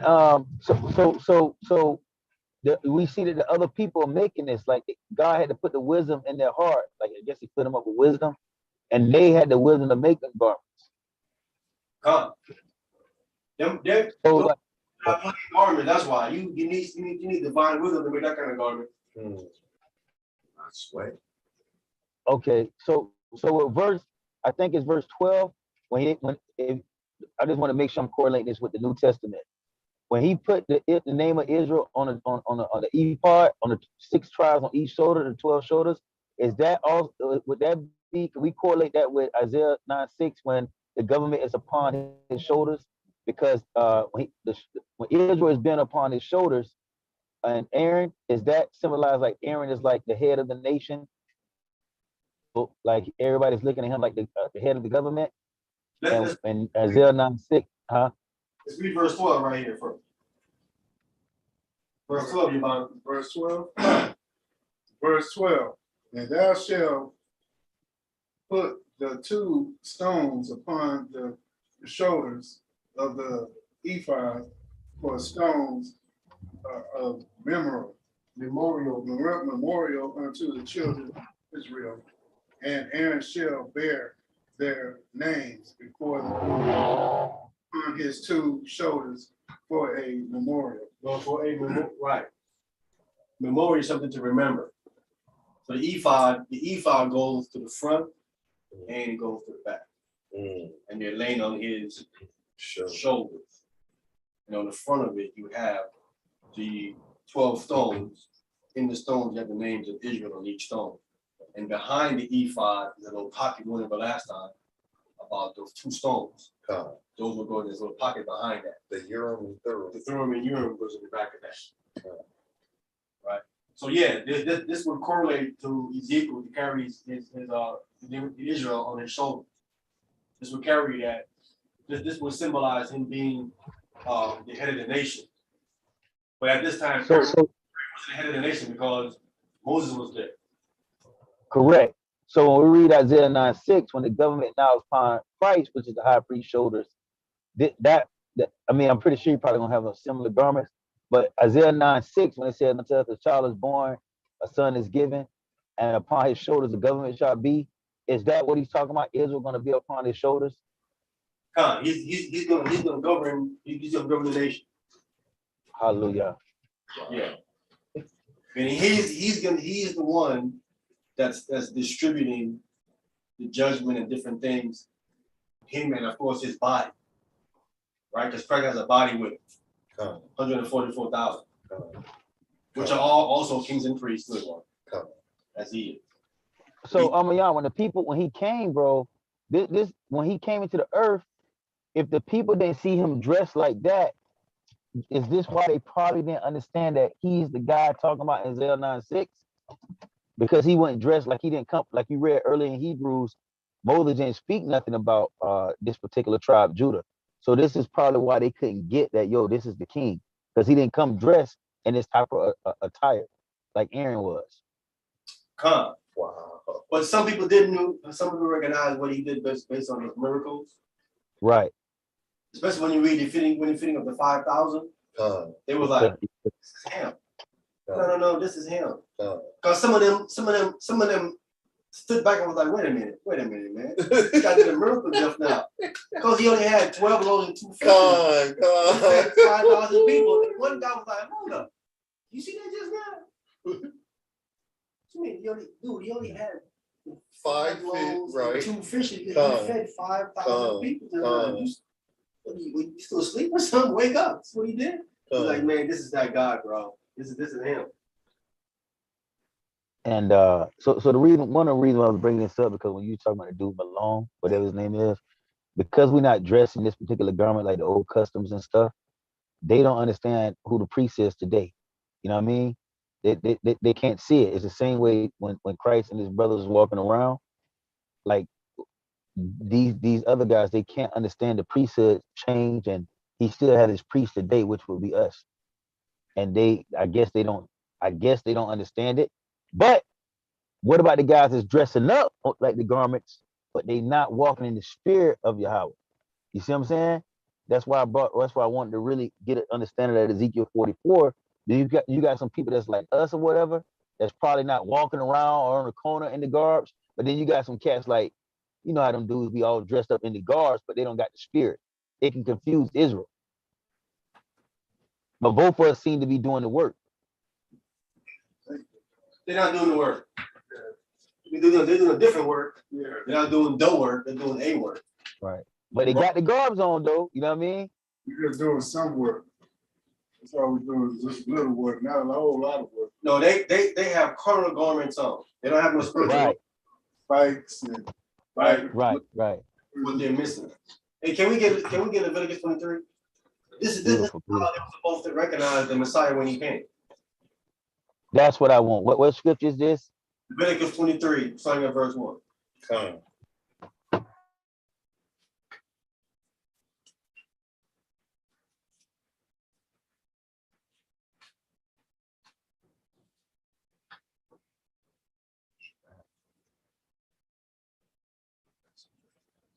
All right, who got it? I got it. Leviticus 23 from the top. And the Lord spake unto Moses, saying, Speak unto the children of Israel, and say unto them concerning the feast of the Lord, which ye shall proclaim to be holy convocation. Even these are my feasts. So let's get it clear. These are the Most High's feasts. They don't belong to Israel. It's not Israelite feasts. Wow. God's feast. Let's be clear. Now, I'm saying God's feast is to we get an understanding. God. By no means do you think you can outdo God when it comes to feasting. Wow. You're losing your mind. You think you can throw a feast better than God? And all that at the same time, you done lost your mind. Y'all see the feast, but I think Israel not in Christ, how they was glamoring over that dude, man, when he came through. I don't know if y'all seen that video, bro. Bar told me about it last night, bro. I didn't believe. I'm like, what? The bar said, yeah. Bro, it's sad, brother. It is so sad. It's sad, bro, how these people were crying and women were like going crazy over this guy, bro. He was decked out now. I give him that respect. The brother was clean now. But, bro, that was madness. Ain't no way, bro. Ain't no way. I gotta watch that one when I get home. I heard about it, but I ain't seen it. The bar said they worship this God. Yeah. Oh, yeah, it definitely was worship, brother. I mean, let me shut it. I don't know, but it looked crazy, brother. Bro, you right. I don't want to bear false witness, bro. But bro, that was the craziest thing I've ever seen. It's like Michael Jackson came through. That's worship, bro. Wow. We know they worship Michael Jackson. Ain't no ifs, ands, and buts about it. Girls faint when they see Definitely. They come there in wedding dresses at the concert. Come on, man. They faint when you see a man. That's worship. Yeah. Yo, I'm thinking if I'm next to my wife and she screams, she see another man like that, y'all might leave her right there. Like, yo, I'm out of here. They take a real man to say that. Come on, man. I'm like, yo, when I come home from working 13 hours, you don't do that. You're like, you sleep. And now you over here going crazy. Yo, I'm out. He's just a man, bro. Listen, Nathaniel ended a miracle. Not one. None. Come on now. Talking about worship here. We gotta get at least one miracle. Right? Am I right or wrong? Can we get one miracle before some worship go down? Hey, you put 800 men on the street. That's not a miracle. God, I'm with you. Esau can put more than that. If we gauging it by that, you gonna be in trouble. Yeah, Esau can mount up the troops into the millions. Come on. ain't gonna work. Only reason I brought them up because when you talk about the feast, nobody can throw a feast like y'all. That's true. But them brothers threw a crazy feast, and man, that thing. That thing was crazy, bro. They must got a lot of people. They must got a lot of people in they little camp thing. Yeah, you know, a lot of people is in there. But you know what Christ said? The way that lake of fire is broad. And many people go there. But where the life is says small and thin and few go there. You can't judge a thing off of no numbers. The bigger it is, you better get all kind of questions. You better all kind of flags keep going because the Bible is telling you the math is the other way around. The math is not the majority. The math is the minority. You got to gauge and look at that. Hey, is it a sin? Like, let's say, like, because I know the Bible says give honor what honor is due, but like, yo, if we having like something and everybody like everybody come in, then when it's your turn to come in, everybody got to stand up. They open the door slow, like this guy, he walk in, and everybody go to screaming. Would that be a sin? To be screaming, I don't understand what you mean.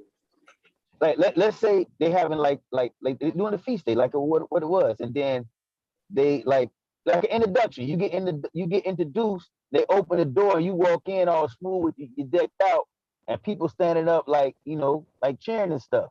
Yeah,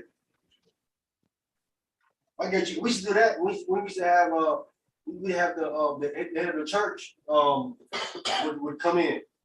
Right? He had another brother teaching, but then he would come in, everybody would stop what they were doing, and we would all get up and we would salute him. You know what I'm saying? Y'all, I shouldn't y'all shout about the we would salute back. You know what I'm saying? Sometimes you'd be like, no, y'all good. They gotta do nothing. You know what I'm saying?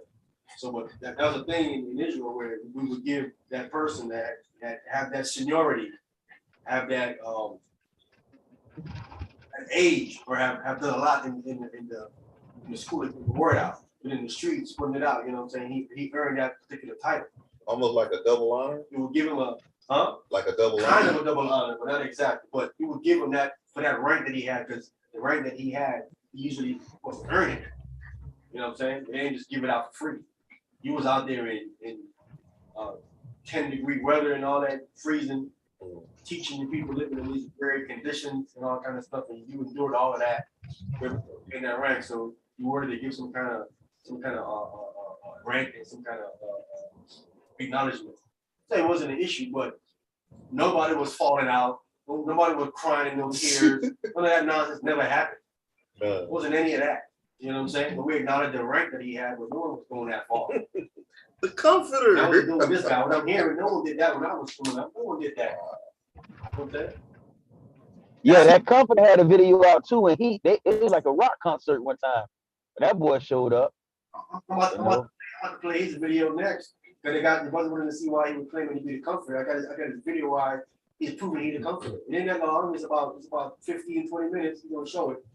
After this, we have some time. Yes, sir. And Nathaniel should have stopped them from doing that, and he should have said, all praises to the Most High through His Son Yahweh Shai.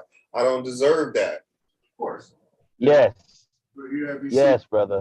With Nathaniel and his congregation to act like he's the new king of kings. Yeah, he's talking about it just now. He brought it up just now. You saw that? Yeah, he saw it. Oh, okay.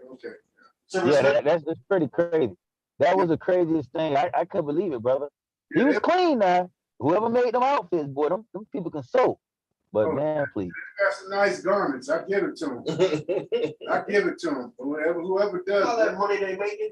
I know, but that's what's that? At least it should be nice. The money they making every year. What's money making every year? How much? We talked about it last night. These brothers, first of all, they're monetizing their channel. They get monetizing their channel. They're getting tithes and offering every single month like crazy from the church itself. And all of that. These brothers are also selling merchandise. The Hebrew and all them guys got merch that they're selling out there. You might not know about it, but they're selling merchandise. I know the really Hebrews selling merchandise. I like them. IUIC sell merchandise too. You got a thing called they do. Them guys millionaires, bro. I believe probably millionaires. All these camps sell merchandise. Don't let them lie to you. You might not know about it, but they selling merchandise as well. So merchandise, tithes, and the talent getting monetized. And all of this. And they do this. They also. Go ahead, brother.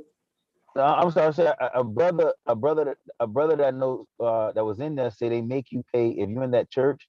If you like in a position like a deacon, you have to send certain money to the leader. You have to. It's like a deacon offering or something. I forget what it was, but you have to pay. If you're an officer or whatever they call themselves, officer, deacon, you have to send like $30, $40 every month. Sometimes 100, depending on position, the higher your position is, the more money you got to send to them. And not only that, if you do something wrong in there, you got to pay money to come out to get that rectified.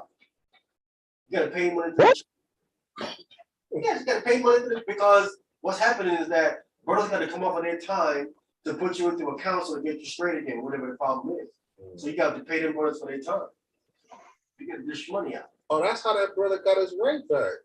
That's how they do that stuff. Kanai, yeah.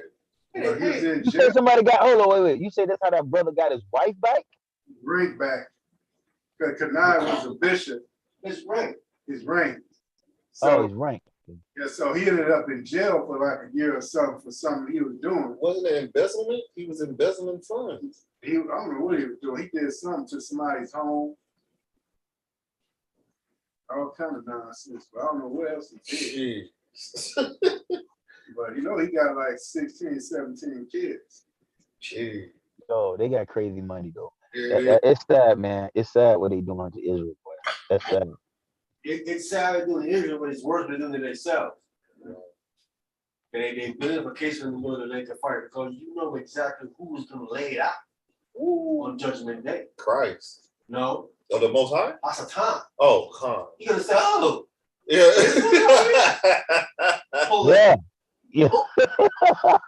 Pull the sheet on this I one. can't wait for this one. I ain't even got to worry about. I know. Listen, I already know he's gonna lake a fire with me, right? Christ, you contesting this one right here, Nathaniel. I know he was contesting Nathaniel. He with me. He with me in the lake. They said. I was thinking of that earlier when Yahweh Shai had to nut up in the church, like not in my father's house. That's how I think the sellouts was. The people in the churches being sellouts. Oh, definitely. So what happened to him actually, Nathaniel? He got sick or something? Talking about Nathaniel. Because they said when he was coming through there, they said he's bad. And I don't know if I think we're gonna drink some blood. Oh wow. Ate some human beings and nonsense, some ritual. Had to go into the forest and kill a human being and drink the blood and do a whole ritual and that. Gee. That's right. That's probably what they did to Joey Morgan. Your Honor, this man is getting worship. You know what that means? I seen it. He has to be in line with Hasatan. He has to be. You can't be getting that kind of stuff. Listen, he telling Christ, he said, hey, all this is given unto me. I'll give it to you if you bow down and worship me. If it's that's crazy. You getting worship, you getting worship. This is the difference. God. This is the difference. Worship is like you are like some kind of deity in Satan's kingdom. And like the brother said, he should have stopped them. One of the brothers just said he should have told him, stop, yo, get his credit, to Yahweh, to Yahweh Shah. You have to be aligned with him to be getting worship, bro. Come on. I seen TD Jakes get that before when he was on the Yes. Yes. She was bowing down and he was like, oh, thank you. I would have oh no, you supposed to stop that. Yeah. Or remember your boy Eddie Long when they lift him up, they had him on Torah. Remember Eddie Long, they wrapped that guy in a Torah scroll and then they put him on this table and they lifted him up. I don't know if y'all seen that. Eddie Long, he's out of Atlanta. He died a couple of months later. Oh my goodness, that was wild too. I was like, oh my God, what are they doing? He got sick a couple months later and died, bro. He got sick a couple months later and died. Eddie Long. They put him on a chair. Eddie Long. And they opened some scrolls up. Wrap them in. Man, Wrapped him in a Torah scroll. man, Anointed him as priest. man. That was sick, bro. That was sick. Oh, waste of time. Con, He was better off going to repentance, con, fasting and praying. con, But I was showing nonsense. They sealed his death. con, How dumb they are, bro. con. Like they That's don't. exactly what another brother said, Amayan, that when they wrapped that Torah scroll around him, he was sealing his death and he didn't know it. That's another what a brother said. No, exactly what he was doing. Listen, because if you're wrapped in Torah, if you're in violation of it, what is it to you? A death penalty. Exactly what it is. Woo! Wow. I didn't even think of that. Wow. Oh my goodness. Wow. Come on. Con, And we know what he was doing. He was violating the homosexual law. con, What? con. He was violating the homosexual I didn't law. know y'all knew that about So he was him. itching for death. Eddie Eddie Long. Long was violating the homosexual law and they carried the death penalty. He got a pedophile Yeah, charge. then he paid it off. He paid off, gave dude a couple $100,000. But then, Begging for death, huh? Then after that, he got real sick. Con, Yep. He was just dumb as ever, bro. That's not what you do, bro. con. Once you wrong, you immediately go off into what David did. I think You he go off into repentance. Con. Yo, the dude get wrapped in Torah, got on the yarmulke and it's a leak, and they doing Sunday worship. I mean, you can't get no more crazier, bro. That's crazy. I think he died of full-blown AIDS. Of course. That's what I think too. Listen, he knew he was dying. I guarantee you, the spirit told him he's dead. I'm telling you. Hey. Don't believe the people talking to nonsense about how they have no spirit. Huh. You want to play that game? You can go play that game and find out what's going to happen. It's going to tell you. Stop doing that, you're going to die. It's going to warn you. You go ignore it if you want to ignore it. He ignored it and played this game. Are you going to play that? Are you going to play that game? Okay. Brother, Man. Paul tells us God is not mocked. Whichever man somewhere is going to reap. Do you think you're going to mock God? Really? Wow. What kind of a dumb mentality? What? Idiot. God sees all. Wow. Wow. That's a game you're going to always lose. Wow. That's, ooh, man. Yeah. Everyone play that game with God, losing. No one have never won. The Most High is undefeated. Undefeated.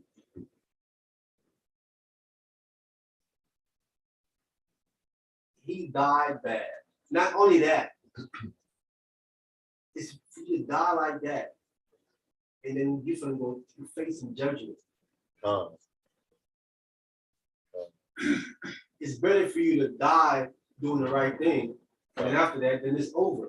You ain't gonna go face no judgment. You ain't gonna go no torment. You're gonna go to Abraham's bosom and relax and wait.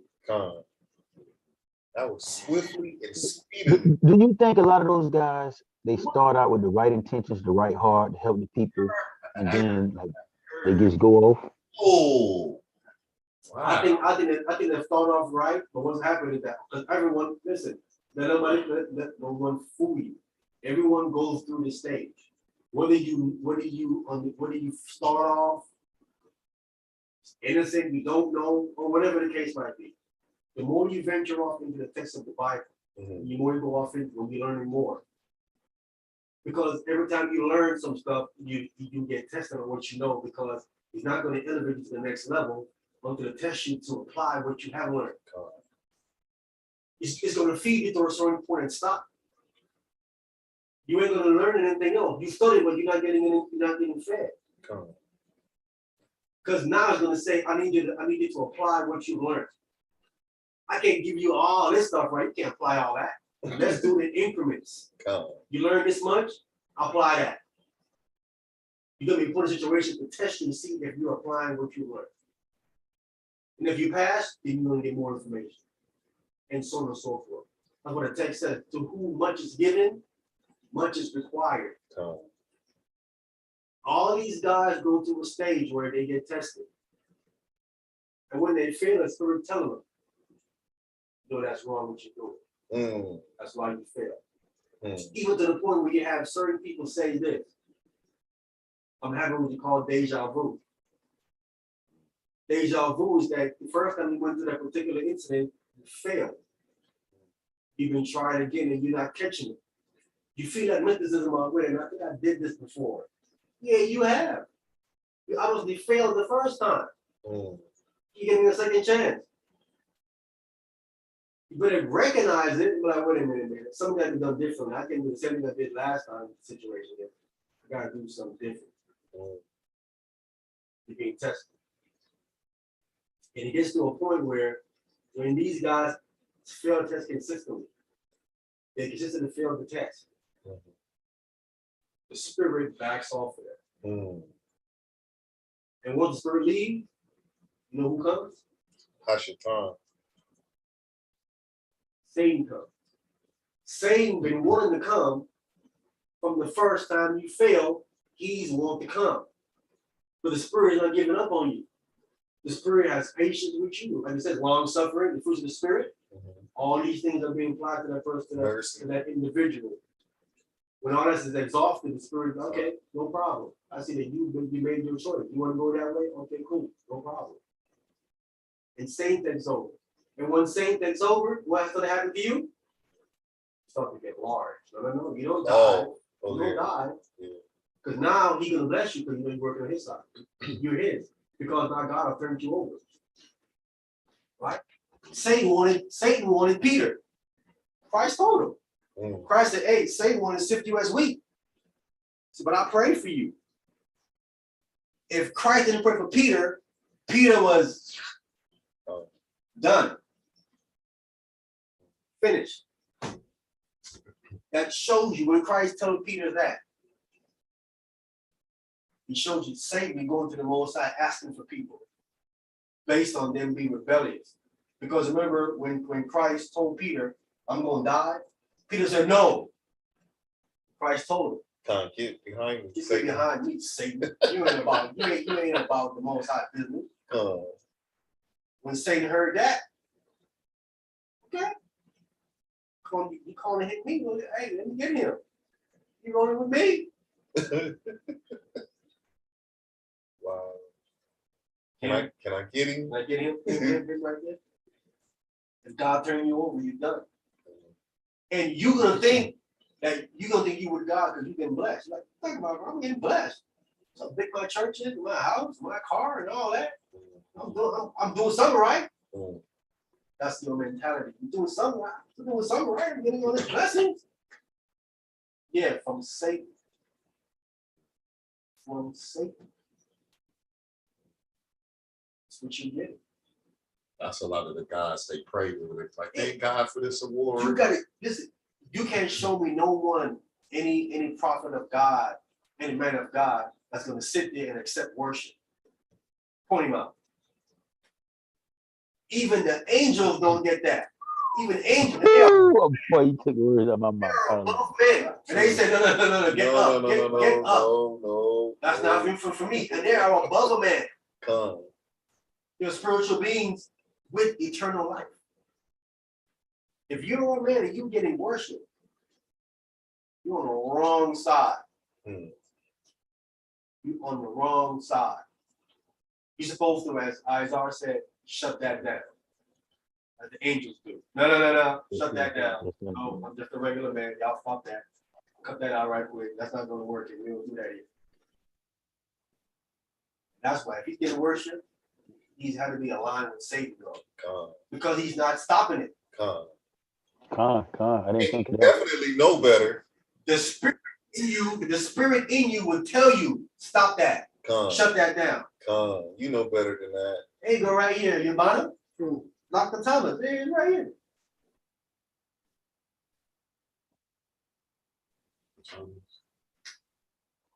Hey, And I was always Shalom. Shabbat Shalom. So when He got off. He gonna come back on. Something happened. Arsenio Hall. You're about all right so far. I was taught that I was raised in the ministry is that a leader leads from the front, not behind. So you should be the first one at the church. You should be the first one to open the door to greet the people. You don't. I was taught like you don't let the people be first, and you walk in like you some type of king or something like that, man. You should be the first one there to greet the people, man. You know what I mean? That's how I was taught. So I mean, these guys are very weird to me. This is all satanic, bro. This is what followers of Satan do, bro. You don't accept worship, bro. You don't do that. You know what I'm saying? That's spooky right there. The spirit will move you to shut that down. It will. It will allow you to accept that. It will say something to cut that out. Even certain men come in the road too much with and let a lot of that ride. Like, man, don't jock him too hard. That looks soft. Like, they would even say that. Like, I mean, you're not riding nobody. I'm just saying that there is nothing on this guy's resume that he deserved any of that. They can't justify any of that. He ain't jumped a prophecy that came back. Did he? He ain't did a miracle. Right? Let's be clear. He is not the one that got people together. Wasn't him. Was them other people that's doing the work. I guarantee you, it's these other younger soldiers, that's those foot soldiers that's out here in the trenches, that's gathering all these other people. He's chilling at his house. He's chilling somewhere in the building. He's not on the front line. Right. Clearly he's not. Right? In a mirror. Christ was on the front line, was he not? Was he chilling somewhere in the building, had a positive do all the work? No. Christ was on the front line. Where is he? Every day in the streets with the poor, with the prostitutes, with all of that. Healing them, was he not? He was right there every single time. They didn't do that. They don't do that. When the last time you seen Nathaniel street teach? Years ago. yeah, about what? 10 years ago? Something like that. None of them don't street teaching. I didn't do like that. So are they the biggest Israelite camp thing? I think they are. I think they're the biggest, right next to ISUPK. yeah. But again, the math on all of that is backwards. The protection then targeted the majority. For many are called, but few chosen does not equate to the majority. Can't be correct. They can't show me a scripture that says that. What scripture says that? That the majority is going to get it. Not a verse said none of that.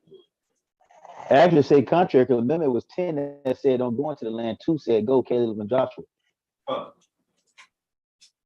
Only 2 made it out of the wilderness that came out of Egypt. 2? 2. Dang. 2. Oh. Oh, man. Out of like a million or something. That's crazy, man. That's wild. 2 people. So what is the hope for all of Israel to be saved? Reincarnate. Oh, okay. Which FOP don't believe in. They don't know the Bible.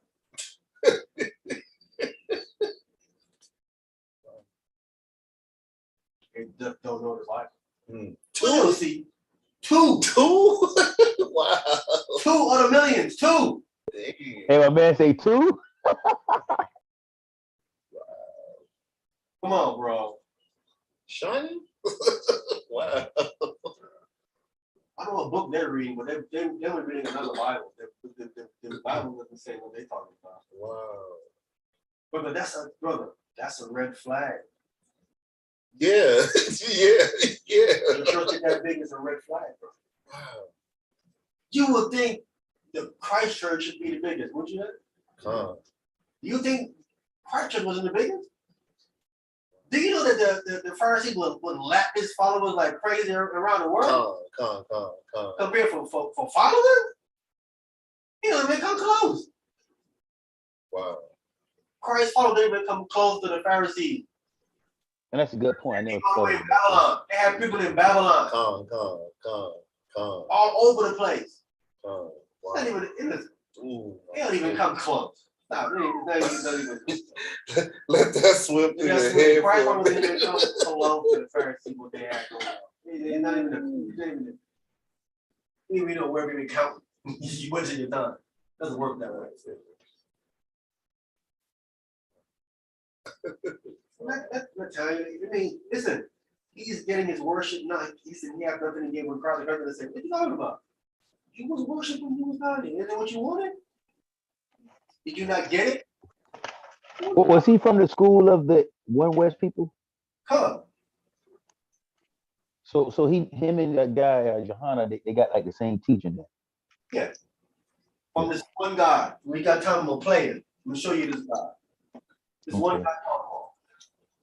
It do seem like he's a little. I mean, from what? Cause I've never really heard this guy till like a couple months ago, really. But it seems like he's a little bit more respectful than that guy Johanna. But that could be deceitful too. That is deceitful. I know he's not of God, but he don't seem to be as militant. I guess I'll say. He a little bit more. He a little bit more respectful, but he's at the same time as deceitful. Yeah, that's probably how he got so many people tricking him too. Because the people in there are brainwashed just as they are in ISUPK. Yeah, kind of like ISUPK got like a masculine like standard, but they say like if you come in here kind of feminine, we'll send you down to IUIC. So they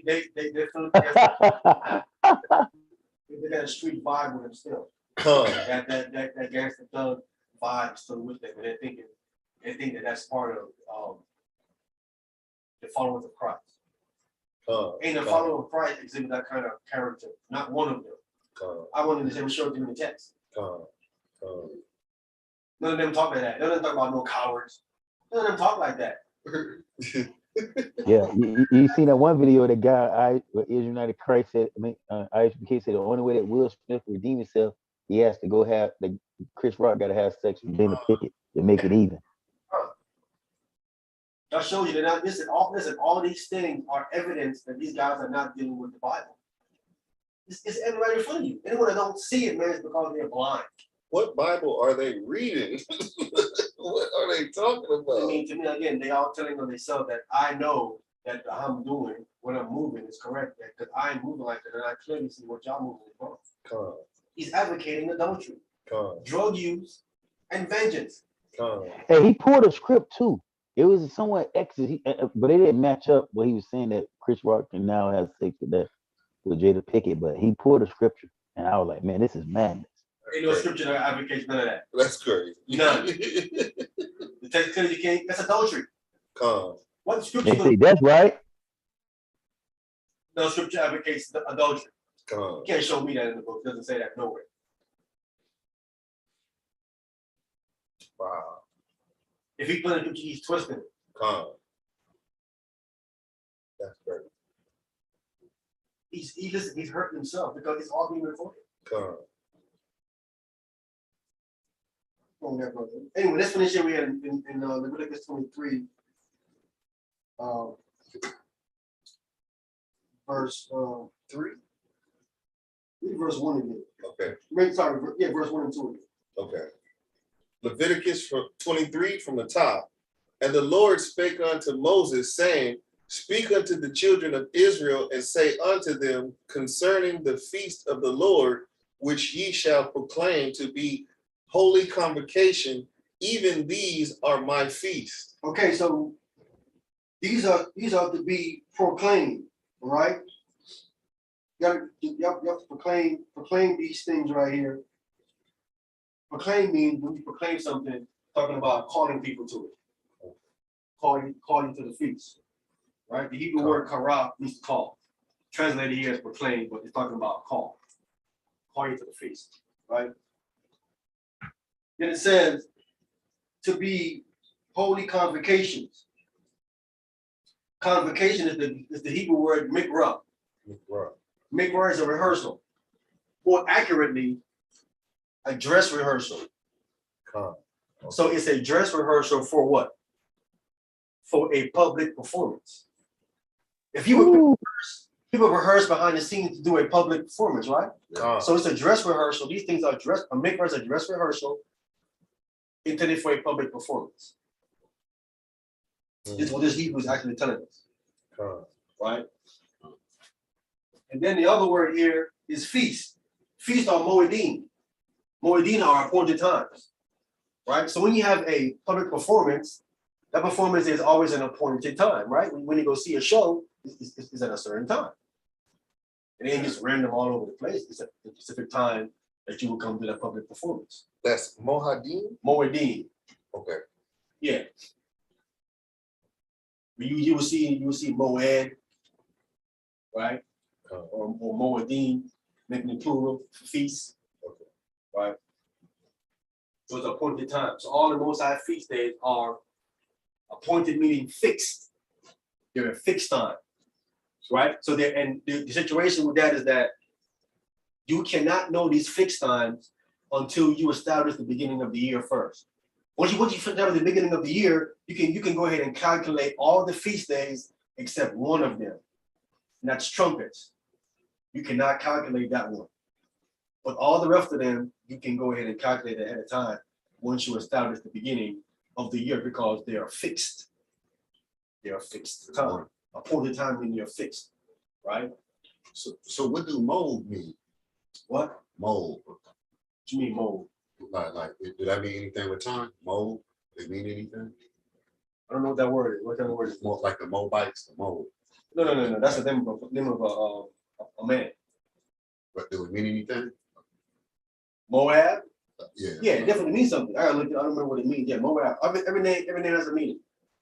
Then they spoke Hebrew too, so Mo probably the dealing Hebrew with time.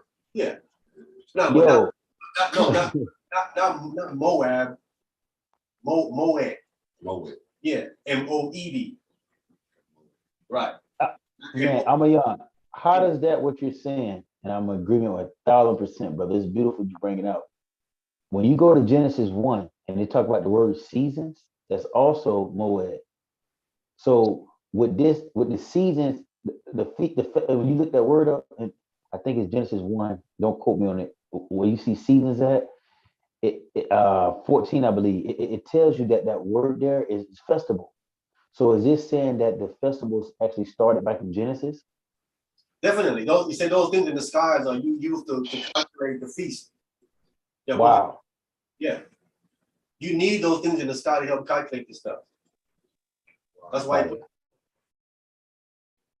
said this should be for times, should be for days, years, and seasons, it says. Genesis 1:14. All right, so all those things up there are used to calculate the times of the year. Right, you have your sun. What did the sun calculate? The sun calculates the daytime hours. Right? Covers the daytime hours. Right? And it also covers the weeks. Because it tells you the day, and then you have the moon. The moon covers the nighttime hours, and it also governs the month. Tell you when the month begins. It tells you when the day begins. At nighttime, when making sense. And then you have the stars. The stars have governed the years.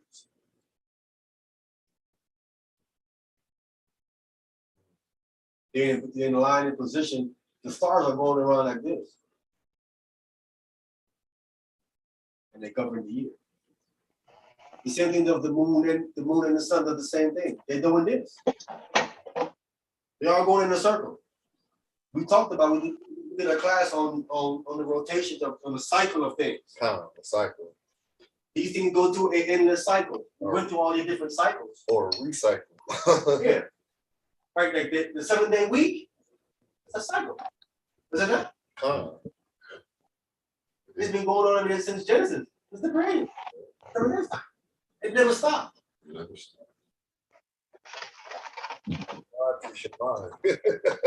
Eating is a cycle. You know, the Sleeping Sabbath is a cycle. The Sabbath already been here since. That's a cycle. All these things are on a cycle. They're rotating over and over again. He just looking at the Most High, looked and saw like, oh, okay. Cycle that's permanent. I'll cycle that, I'll cycle all of that. Even humans, reincarnation, the babies are plants and the other seeds on inside the Reincarnation is seeds. a cycle. It's all a cycle. And scientists are saying that we're leftover stardust. That's crazy. So this is how you can recognize the Messiah when they come. When you see the Messiah because of the dress rehearsal that we've been going to, if we've been keeping the feast days, keeping your dress rehearsal, and for your public performance, when you see the Messiah, what would you see him doing? He be doing his public performance. Miracles. He don't need a dress rehearsal. Who needs that? You do. You need a dress rehearsal. You know, knows it already. So when he comes on the scene, what do you think he's doing? I'm gonna show you how to perform it publicly. Do you think the dress rehearsal also like an audition? Would that be right to say that? You're already in. Okay. And learn it. So now, once the Messiah comes and he performs it publicly, you're like, wait a minute, man, we was back there rehearsing that. We was rehearsing that. That's him. If you see someone rehearsing your act, don't you recognize it? Would you not recognize it? Wait, dude, you doing my act. Yo, that's beautiful what you just brought. Oh, you know what I'm saying? That's how. Yo, that's like a rapper hear you rapping this song. He like, yo, that's me. That's my song, bro. How you doing? But all the rappers normally know when you sneak this in it. Yes. Oh no, that was me, man. Everything in the realm does for an artist normally know when you diss it. Like, so when he was doing it, that's how far they was from not keeping the feast days because they couldn't recognize when he was doing it right in front of their faces. Right. He was right there acting it out, public performance in his 1 year ministry. That's why he asked John, "Who thou sayest I?" Wow, that's beautiful. Ooh, right there, right in front of their face, and they just missing it. But how can it be keeping the feast days and not understand this though? That's. It wasn't rehearsing it. So they weren't keeping the feast? Wasn't rehearsing. They were not keeping it correctly. Okay, come on. Dark Moon and all of these. Remember, they was being pushed up. They were being pushed on all their life with that oral Torah, right? So there was a whole bunch of confusion going. Remember, when they was in the temple, in there what, buying and selling on the Passover. It was breaking the Passover, right? Going with the whipping like, get out of my father's house! You violating, you to chase them out, right? and they knew what they was doing. So that shows you they were keeping it correctly. So they couldn't recognize it because they were buying and selling on the Passover. That's a violation. Recognize when you recognize the Messiah because doing the dress rehearsal correct. So when they see that, like, we was doing it like that. We was kind of selling too. You know what I mean? He ain't doing that. So Amayan, man, this is crazy. So if they couldn't recognize Messiah like today's time, the people probably can't recognize his disciples right now that's trying to teach the truth. Listen, and when he comes back, also, deep, bro. Listen, and when he comes back right now, first of all, they ain't gonna recognize him. The niggas is so-called white man supposed to come up the sky, but it's not. And a lot of them waiting for a rapture, which is not gonna happen either. So they're waiting for all these things to happen, looking for someone to come. That's not going to happen. So when the other person comes, of the real Christ, they're going to deny him. Yes, sir. You remember what Mother Teresa said? She on her deathbed, she said she thought she was keeping the law, doing everything right. She was even trying to heal people in the Messiah's name. And she said on her deathbed, she didn't know if this whole thing was a waste of time. Wow. And everybody loves that Mother Teresa, like Where Yes. she's learning that from is the real way to learn it. And what you just said right there, that's why the whole world is going to be off when the Most High get back, because they are not really reading it for themselves. They let man explain it to them. And this man, that's how it's just going to be a chosen few that really get this message. Chosen few. Few people. But many are called. Few and chosen. Few chosen. You can be called and get caught up in the bed worship. Bro, can you imagine Mother Teresa? Because she put in a lot of work, but at the end of her deathbed, she realized, yo, this could have been for nothing. That's heartbreaking, bro.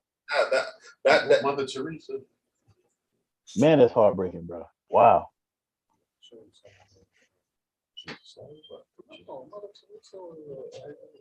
She was Catholic, right?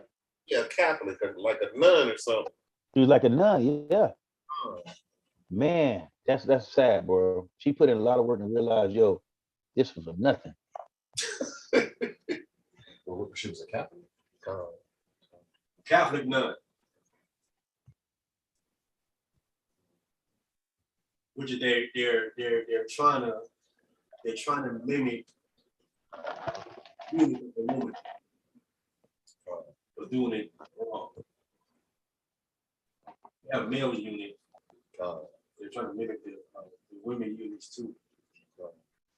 That's not how you do it. It has to be a male, right? To be a unit? No, you be a woman. A woman could be units too? A unit is a person that doesn't have sex. Preserved for the Lord. Be a virgin. But they have women who are units who have had sex. That are no longer engaged in that particular act. Yeah. It was really reserved for someone who have never done it, never had it. So back to here again, that's how they can recognize the Messiah. That's why when Christ comes out, that's when Christ comes.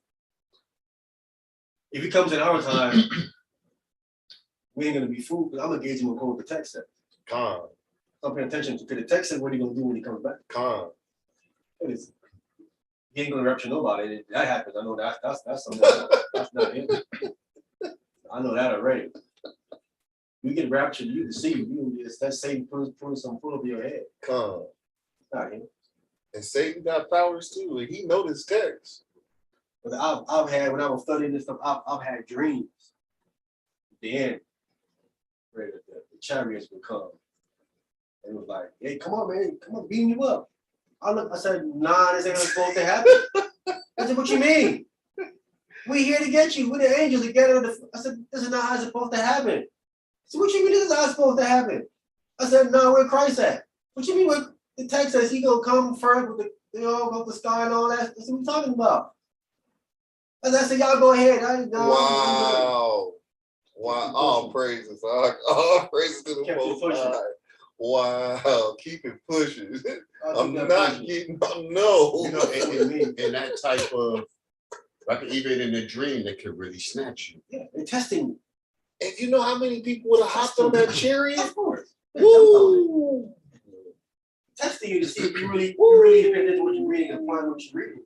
Woo! They can fool you. And that was good what Tony just said too.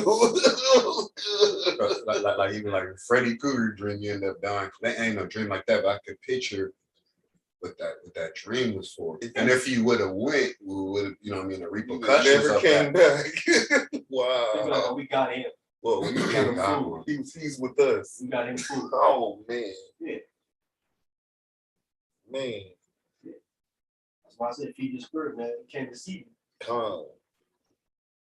They will come test you and try you. You gotta say, hey man, hold on, man, this is not what I read. This is not how it's supposed to go down. It's like Christ said, be not deceived. Christ said no man deceived. Right? He nailed certain things down that gotta happen first. He nailed stuff down. And I know, I'm like, wait a minute, this is wrong. This is wrong. Ain't no Christ. Ain't no antichrist. That not even happened yet. So how you guys are here already. They're supposed to be here yet. Oh, remember that with With the demons said, they're like, are you here ahead of our time? And then they hopped in the pigs. Oh, yeah, the tormentors before the time. You hear the tormentors before For the the time. Yeah, it's certain time for them to be tormented. So they know, like, wait a minute. It ain't take the time for you to come torment us yet. If you hear, say, wait a minute, hold it. That shows you that they are lacking information. They not all. They lacking. They know certain things, but there's certain things they don't know. When they saw Christ, they know that when he comes, is their judgment. So they figured, wait a minute. Wait, it ain't the time yet. You here already? Wow.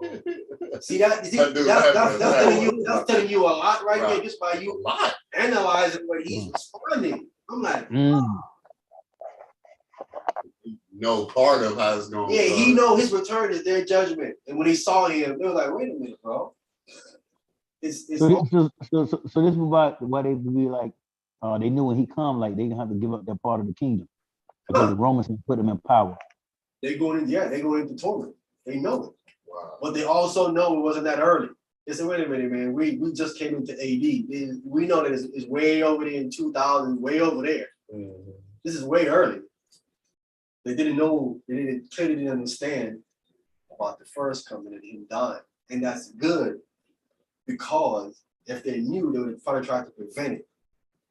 They wouldn't have had the Romans put him to death. Wow. The same would have been like, no, don't kill him. Wow. Don't kill him. Wow. Oh, that's heavy. That's heavy. Have no atonement for our sins. Bam. Whoa.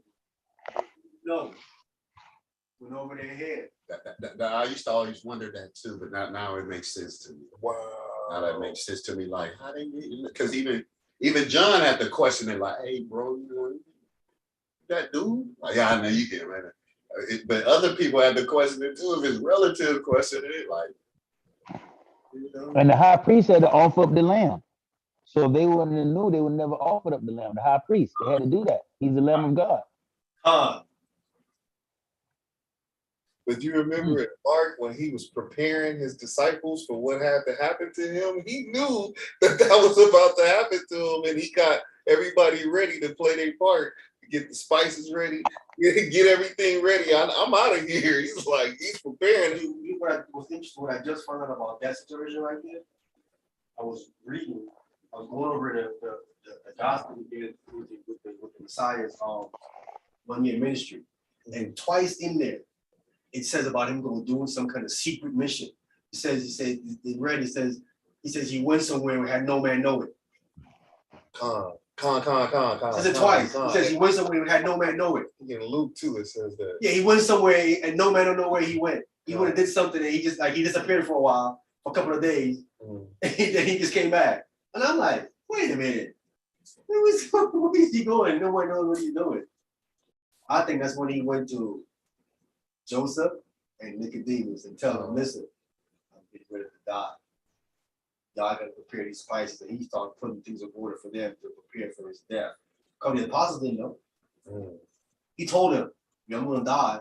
I'm like, no, you ain't gonna die. All right.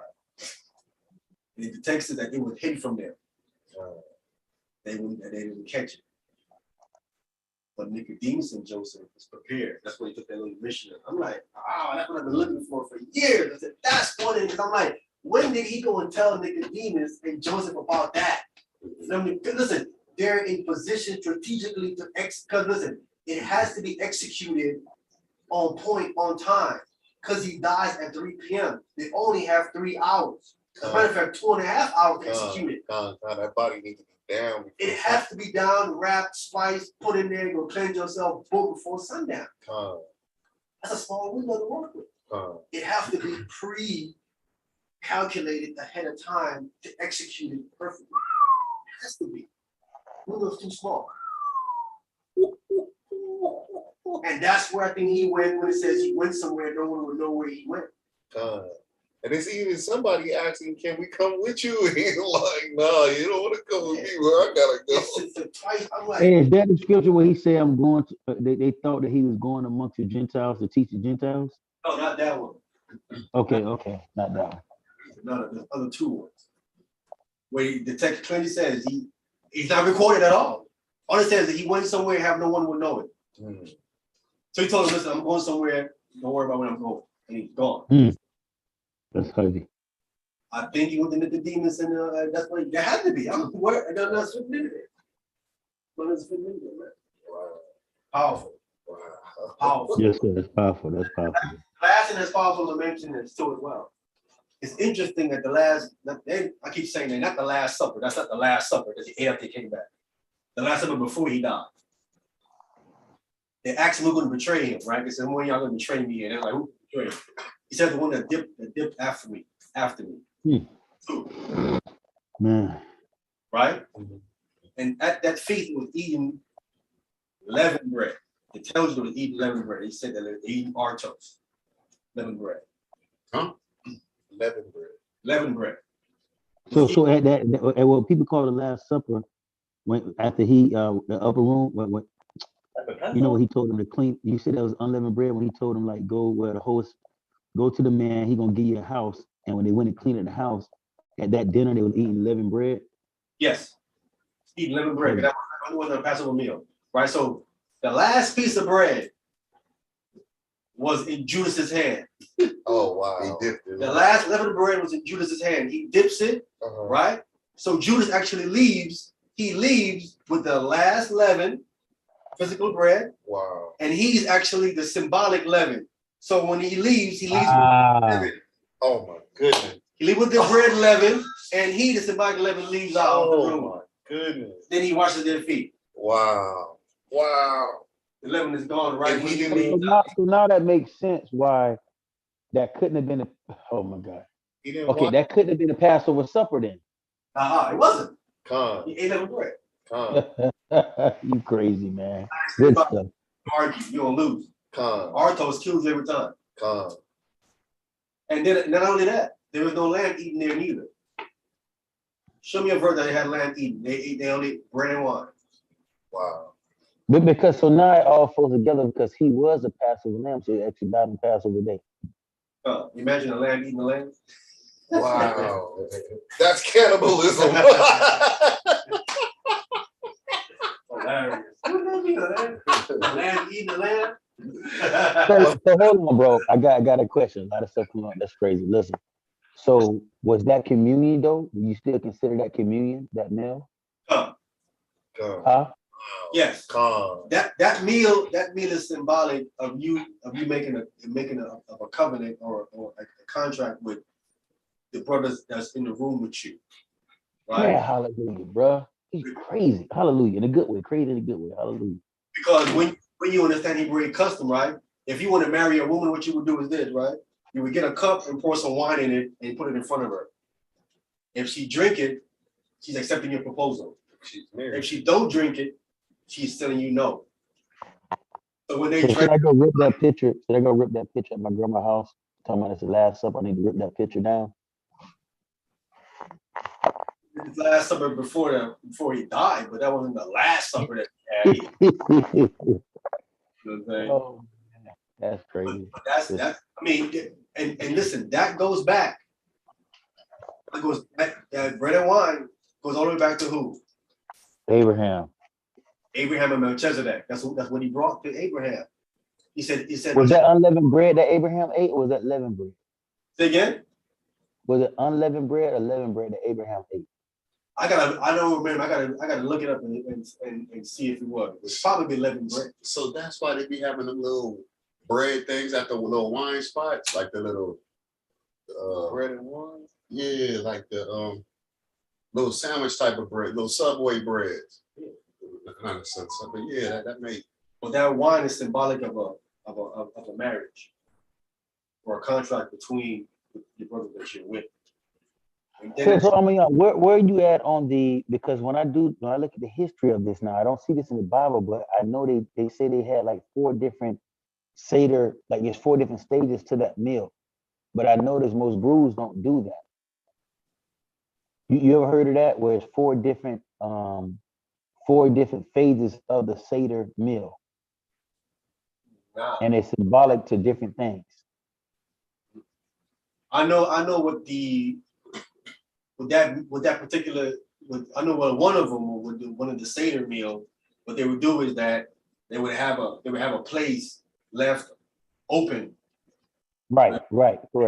It's left open for Elijah the prophet, right? But would that be oral tradition, or that's something we should do? No, that correlates with the birth of John the Baptist, because John the Baptist was actually born on that Passover in the beginning, right? And he's symbolic of Elijah the prophet. It correlates with his birth. The coming of Elijah the prophet, they knew was going to be around Passover, and John was born around that exact time. Now the Messiah was born, like we calculated, he was 6 months. He was born in September, in the fall. But John was right on time, and that's why that even further validates that he's that Elijah. And that's why Jesus said, "But I tell you, Elijah has already come." Oh man, Already came. Man, yeah. So we're gonna leave a chair open at Passover for Elijah. No, we don't do that. Oh, okay. Came away in the first century. Oh, Okay. You know what I'm saying? But he might be coming again. We don't know. I mean, like I said, man, like I said, me going back into the Messiah ministry again and going to years, bro. Pull this stuff out, bro. I guarantee there's more in there I haven't pulled out yet. There's a lot more in there, bro. It's in there. I'm like, wow. This is crazy. So would you eat let's say the Passover evening, you still not supposed to eat unleavened bread though? Say again? With the meal.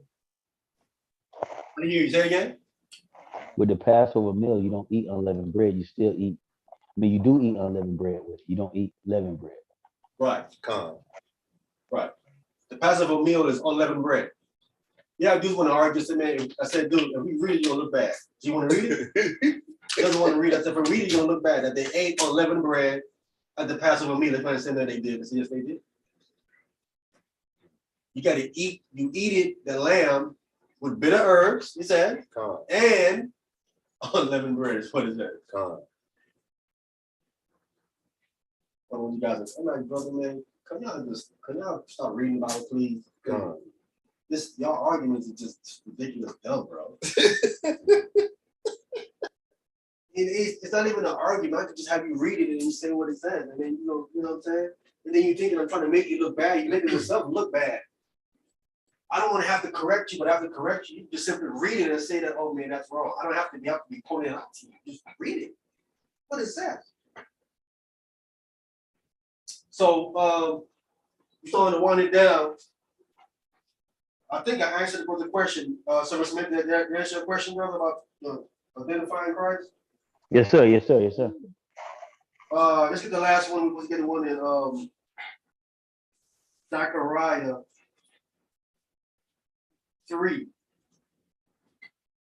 Zechariah chapter 3, verse 1. This will be the last one. We're getting ready to close it down.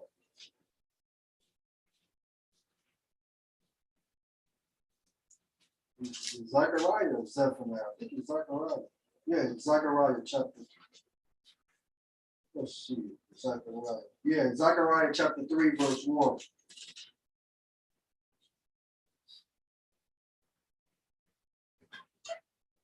I remember dealing with this day. This was a wow. This was like a blasted judgment on Judah. This was like a conundrum, bro. This one right here was hard to figure. Well, I'm like, man, I gotta go over this 6, 7, 8 times, man. And just trying to get some understanding on this thing right here. It was crazy. Oh, Joshua the high priest. All right, Zara, you go in the back of the book. You go in the front. Huh? Which way you going? I'm at Proverbs. You gotta go the other way. Okay. Yeah. Okay. What is before? You gotta go past Matthew. Daniel, Hosea, Amos, Okay. Habakkuk. Before Matthew. Oh, no, Before Matthew. Okay. So You gotta go back. I'm at Zechariah. You passed it. Right before. Okay, there you go. Yeah. Chapter 3, verse 1. Okay. Zechariah chapter 3 from the top. Woe to her that is filthy and no, Zechariah chapter 3. You must be in Zephaniah. Oh, yeah. Zechariah. Yeah, you in Zephaniah. You got Zechariah? Right. Zechariah's the other way. Go to the back of the book, Tony. You're going the wrong way. Okay. You gotta go the other way. Wait, is it after Malachi? Before Malachi is Zechariah. Okay. It was. Okay.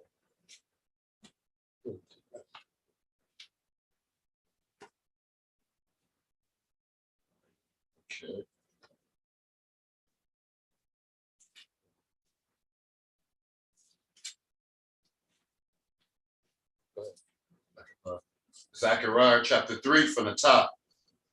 And he showed me Joshua, the high priest, standing before the angels of the Lord, and Satan standing at his right hand to resist him. Now, this scene is similar.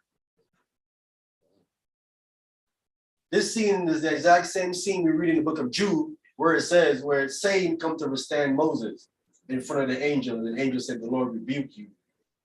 So if he's standing there in front of the angel of the Lord and Satan is there, it's because he's dead and he's coming to get judged. Satan is there to resist him. Satan come there to bring up what? All the past. All the accusation. Accuse him. All the accusation. DA. So this is clearly Joshua is dead.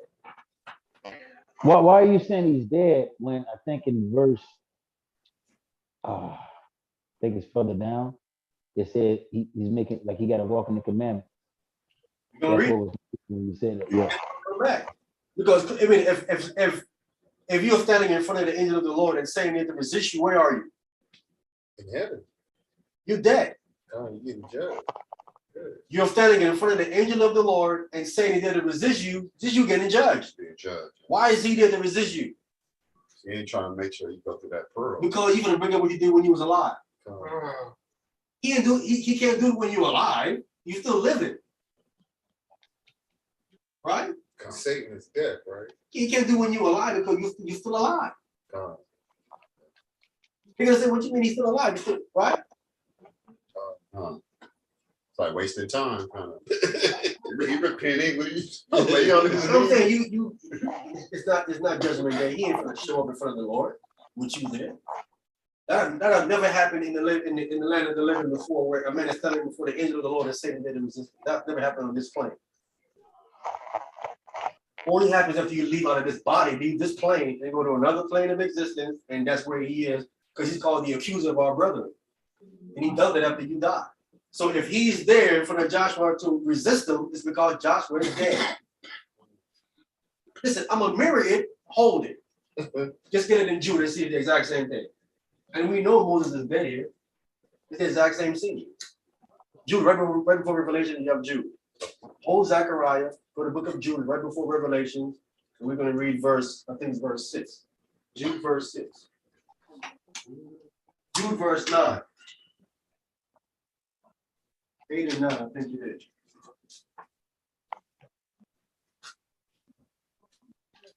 Right before Revelation, you're going to see it. What?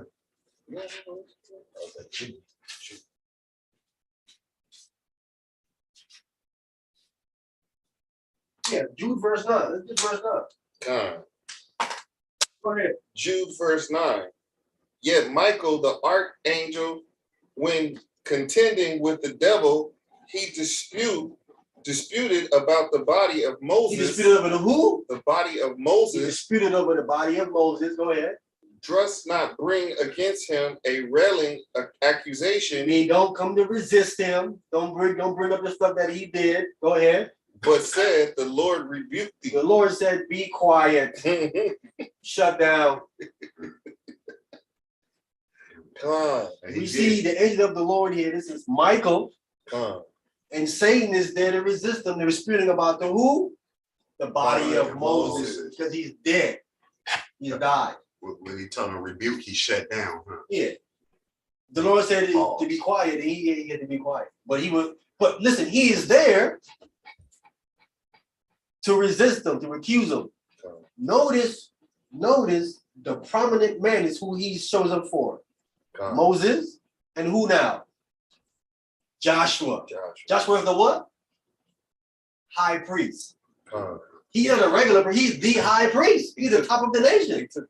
He's gonna come and be like, whoa, hold up. This is the top dude, I'm here. I'm not sending one of my minions to do this. I'm going to be here and do this myself. Wow. This is a top dude. I'm here for the top dude. Y'all handling we handling the little lesser dudes. We deal with them. But the top dudes, I'm handling all of them. Every last one of them I'm dealing with. But if the judge tell the DA to be quiet in court, he gotta listen. Of course. Gotta be quiet. The angel told him, the Lord said, be quiet. What think he gonna do? Shut down. He gonna be quiet. Silence. Okay, that's the judge. The judge said, be quiet. He gonna be quiet. We gonna tell the crickets to be quiet. Like, Lord didn't want to hear nothing against Moses. He didn't want to hear. That's good. The Lord rebuked thee. He knows. You go somewhere else. I'm trying. I can't do nothing. I was told to be quiet. I can't present no accusation against him. I gotta go about my business. But he's here with Joshua. Let's come back now in Zechariah the 3rd chapter. We're gonna read on down to show you that he's dead. This first verse can't tell you that he's dead. He's not. Unless you can show me a scene where this happens on the earth, which I've never read. All right, go ahead.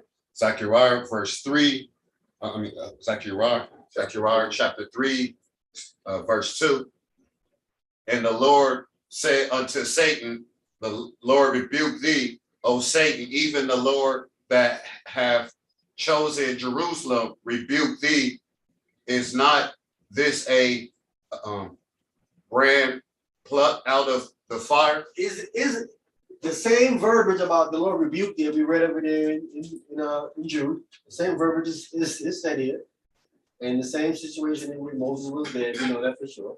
That's what he did. And then the Lord says, isn't this a brand plucked out of the fire? What fire do you think he's plucked out of? The hellfire? The hellfire. You can't come in accusing him to go to hell. He's been plucked out of it. So now we're getting the reason why you need to shut your mouth about Joshua. Because I've plucked him out of the fire. I know what you're here for, to put him in. He's saying he took him out of the hellfire? He's been plucked out. Yeah. The Lord has been, the Lord judgment is that he's not going to the fire. I always thought that this scripture was talking about Israel, the whole heat, that when we just come out of Babylon captivity, that he was pulling this symbolic from him taking us out of the Babylonian captivity. Joshua himself. It's going to get clearer. So so the Lord judgment is that he's not going to no fire. He's been plucked out of the fire. And that's the reason why I say you to be quiet. Because you're here to put him in the fire, and I already did my judgment rule is this one ain't going to no fire. So now disappear. Right? Keep going. Good. 3. Now Joshua was clothed with filthy garments and stood before the angel. Now he was clothed in filthy garments, stood before the angel. Sound like he's on the earth. Go ahead. 4. And he answered and spake unto those that stood before him, saying, take away the filthy garment from him. So take away the filthy garments from off of him. Go ahead. And unto him he said, behold, I have caused thy iniquity to pass from thee, and I will clothe thee with change of raiment. I'll cause your iniquity to pass from thee. What is the number one thing that's causing men to sin? Ooh, flesh, skin. There you go. Skin. The flesh. That sin, that sinful flesh. I've caused that to pass from you, that iniquity that you're in. So yeah, you're not in the flesh.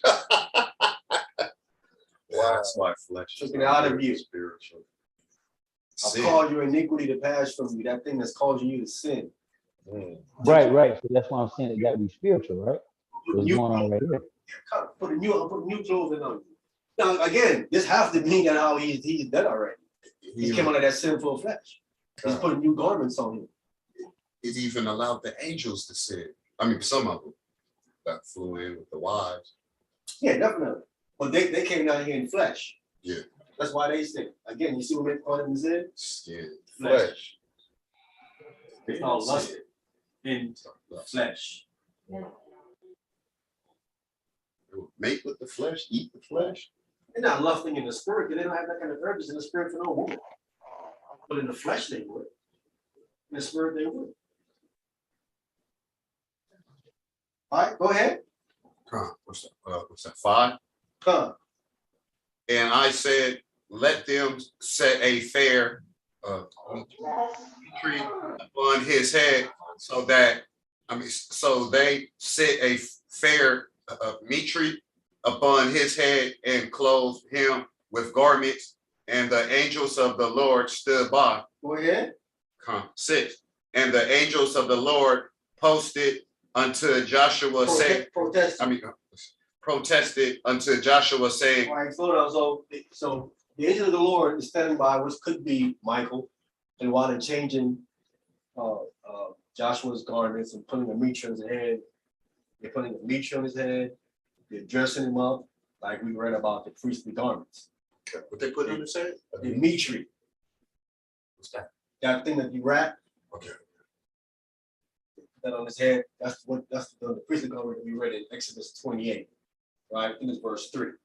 The mitre, the breastplate, the whole garb. The women wear something else over it. They cover their hair. Yeah. The thing like Nick Cannon. Yeah. So they put a fair, all this stuff on his head. The mitre on his head, the clothing, the garments. Go ahead. 8. Verse 6. Verse 6. And the angels of the Lord protest unto Joshua, saying. So now when they don't dress him up, now they're going to start to say certain things to him. Go ahead. 7. Thus saith the Lord of hosts, if thou wilt walk in my ways, and if thou wilt keep my charge, then thou shalt also judge my house. Stop. We're going to go slow. If you're going to keep my charge and walk in my way, you're going to also what? Judge my house. Who's the house? Israel. Who is Israel's judge? Yahweh Shah. Who was this? Joshua. Who was this? House of Joshua. Who is this man? The high priest. You should also judge in my house. Who's judging the house? Yahweh Shah. Who's this man right here? Yahweh Shah. No way. Yeah, because I was going to ask that. All right, It's going to get clearer. I'm glad I didn't ask that, because that's the same. But now this will be my confusion, because he's gonna get down and he's gonna talk about the branch. We're going to read it. Or is he just one in the 144,000? No, this is him. That's him. Listen, he's got a priestly garment on. We know that for a fact. We just got to do the mitre and stuff, okay? And he's going to judge the house. We know who that is. Go ahead. I'm at 7. Thus saith the Lord of hosts, if thou wilt walk in my ways, and if thou wilt keep my charge, then thou shalt also judge my house. Let's go slow here. Judge my house. Go ahead. And go ahead. And shall also keep my courts, and I will give thee places to walk amongst these that stood by. Okay, so now, you're gonna judge the house, you're gonna keep my courts, right?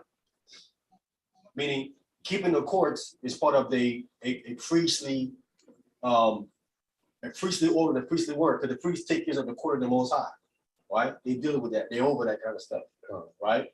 But why does he have to walk in the charge if he already in the heavens? Like, if he's dead already, he's already in the kingdom at this point. Like, why is he telling him to keep my charge? It's gonna say when you read down. When you read down, we're gonna get it. Right? Yes, sir. So then it says, I shall give you place to walk among these that stand by. Right? The other people that stand by. Places to walk around the people that stand by. All right? There are other people up there that got things to do. He said, I'm going to give you place among one of these guys here that got stuff to do. There's other angels up there that gonna come down and do certain things. That's why he says, I'm gonna give you a place among these that stand by. Why are they standing by? They're getting ready to do something. When you read the text of the Bible, Christ has told them, sit by the Most High, sit down. When you sit down, you ain't trying to do nothing. When you get up, when you're doing this, you at rest. But when you do this, you ain't gonna do something. Serious business. I'm gonna give you a bit about those that stand by. These guys are getting ready to do something. Standing up. Stand by. Right? Yeah. The next verse gonna tell you. Go ahead. The mission. 8. Hear now, O Joshua the high priest, thou fellows that sit before thee, for they are men wondering at. For behold, I will bring forth my servant the branch. Right. So the men that sit around you, there are men, it says, that are wondered at. Wonder that meaning that they see these guys like, what are these guys gonna do? They wondering what are these guys right here gonna do? They all got things they're gonna do. Now these guys are standing by all fit the profile of men who gonna come back in reincarnation. Got something they gotta go do. Right? Elijah was prophesied to come by. 2 witnesses promised to come back. Mashiach Yahweh was promised to come. As a Mashiach Yahweh Shah. So they say these are men who wonder that. So we show you in heaven, there are certain men up there that other men are looking like, I don't know what these guys are gonna do, but they all have something that they're gonna do. And he's been placed among these men to come and do something, right? And the charge to him is this: if you walk in my charge, keep my statutes, you shall also judge my house and keep my courts. We know what that's talking about. That only fits one man. Right? Especially the judge my house part. That's clearly him. And the branch. I don't see anything to refute that part of it. That clearly fits him, right? So we're gonna continue. Go ahead. Verse 9. The last part. He says, and I shall bring forth my servant the branch. That means one of those persons that's in that particular order that's there is the branch. But I mean, he's talking to Joshua though, right? Isn't the whole conversation telling Joshua, I'm going to bring forth the branch? Yeah, he's talking to Joshua. I'm going to bring forth my servant the branch, right? Are you talking about that? So that's what I'm saying. So if Joshua is the Messiah at that point, why would he saying, I'm going to bring forth the Messiah? Because he's not came yet. He don't come until the New Testament. He doesn't come yet. He's been prepared at this point right time to now come as the Messiah. That's the branch. Right? And what's so crazy too about this particular verse right here, I think this is the last place where it mentions the branch. You have 4 other mentions of it, but the 4 other mentions, because there are 5 mentions of the branch. There's 5 branches mentioned in the Tanakh. Each one represents a gospel. So there's 5 gospels, not 4, it's 5 gospels. We have 5 gospels in the Bible. People think that it's 4. It's not 4. You have Matthew, Mark, Luke, John, and what? Revelations is the 5th gospel. 5 branches, 5 gospels. Each one detailed specifically to each particular verse that mentions the branch. This verse right here talks about the servant. Which gospel you think covers the servant? Revelation. No. Revelation or Genesis. Mark. Okay. Why? Notice in Mark, there's no genealogy. The genealogy in Matthew represents the king. One verse talks about the king, the branch. To be king, you need a lineage. Does it not? You see a lineage there in Matthew. You read about Matthew, he details the specifics of the king in the kingdom. Read it again and see this, what the entire gospel covers, predominantly speaks about the kingdom and the king. That's Matthew, talks about the king. This verse right here talks about the servant. Look at Mark again. No genealogy. Don't talks about him being the son of God. Details him being a servant. The entire gospel doesn't. Read it again and see he's constantly just being a servant in the entire gospel. this right here brings it up completely. John talks about the Son of God. Read it again, you can see he opens up by mentioning how long he's been there in the beginning of the Word, and the Word was with God, and the Son of God was created all things. He detailed that. His entire gospel talks about him being the Son of God. Wow. Read it again. I get it. Wow. The predominant gospel speaks about that. Okay, the fourth one. And the fourth one, Luke. Luke predominantly, let me get it so I can remind myself. There's 5 of them. I know Revelation speaks of. Get it again. What all this stuff down? Wow. A bunch of information. Man. Whoa. Whoa. Whoa.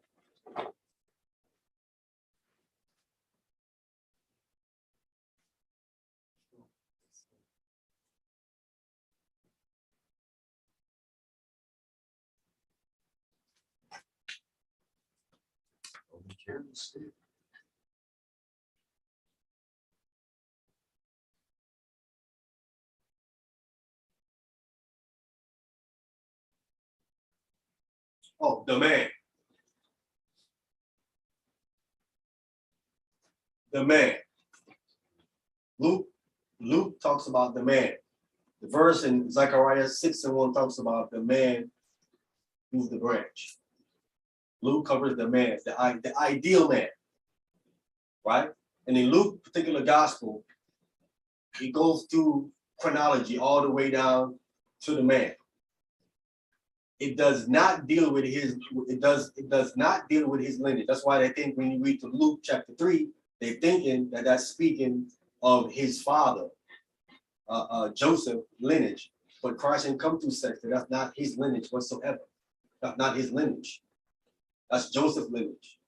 And it's significant why his lineage is there is to tie it up with the Torah that Mary has to marry a man from Judah, and specifically from the house of David. He has to.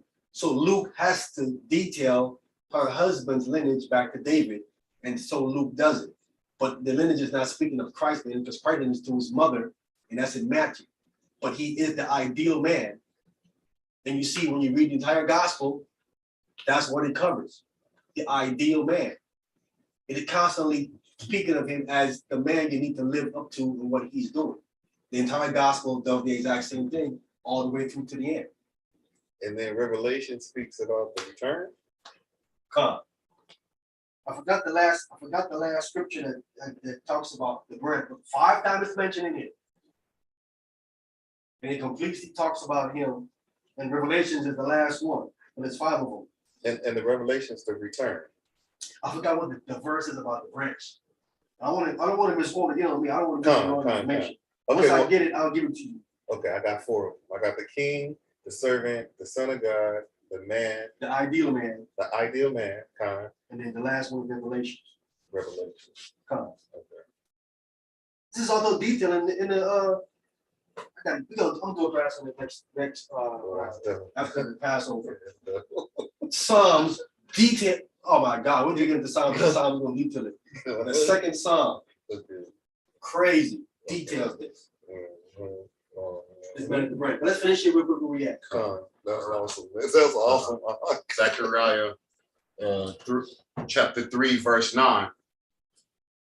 For behold, the stone that I have laid before Joshua, upon the stone shall be 7 eyes. Behold, I will engrave the graving thereof, saith the Lord of hosts, and I will remove the iniquity of that land in one day.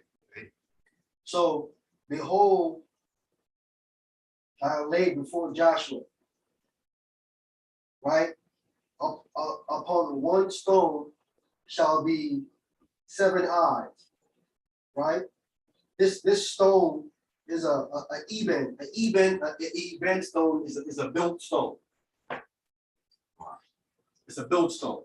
This goes back to the phrase when he talks about when people are misconstruing about Peter and says, looked at Peter and says, upon this stone shall I build my church. That's not talking about Peter. That's himself. Peter is not a stone. He's like a little rock, a small pebble. Christ is the stone, that rock. Nobody building no church up to Peter. We're building up to Christ. That's what I'm talking about. That's what they misconstrue. You know, and these brothers say that how that Peter headed the church. Peter's not the head of the church. There was no church built up of Peter. Christ is the head of the That's church. what the Catholic people say, right? Yeah, so where's the church built up on Peter at? Where? Paul said the foundation is who? Christ. Christ. The cornerstone. He's the foundation. So that the foundation is what you build upon. There is I no think they Peter. There is no Peter. Denied him 3 times. What a Satan will? Stop it. The church after him. in the Vatican City, I think in Vatican City they call it St. Peter's Square. I think that's what they call it too. They said because the alliance in that Peter is the first. Yeah, listen, Peter ain't ever been to Rome. Wow. Please show a verse where Peter went to Rome. Oh, that's a good point, brother. How's going to be your first pope and he never went to Rome? He at least went to Rome one time to be the first pope. Why ain't that crazy, bro? No, that never happened.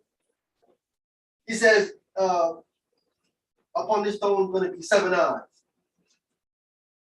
want you to hold what who's reading. Who's reading? Come. I want you to hold what you I told you. I want you to jump down to the next chapter to the 10th verse. The next chapter, chapter 4, verse 10. Come. Read. No, Tony. Hold where you at. I want Azar to read first chapter, verse 10. 4th chapter, verse 10. John. For who hath despised the day of small things, for they shall rejoice and shall see the plummet in the hand of Zerubbabel with those 7. They are the eyes of the Lord, which run to and fro through the whole earth. Who's that? Yeah, I was No, who are the eyes that run to and fro in the earth?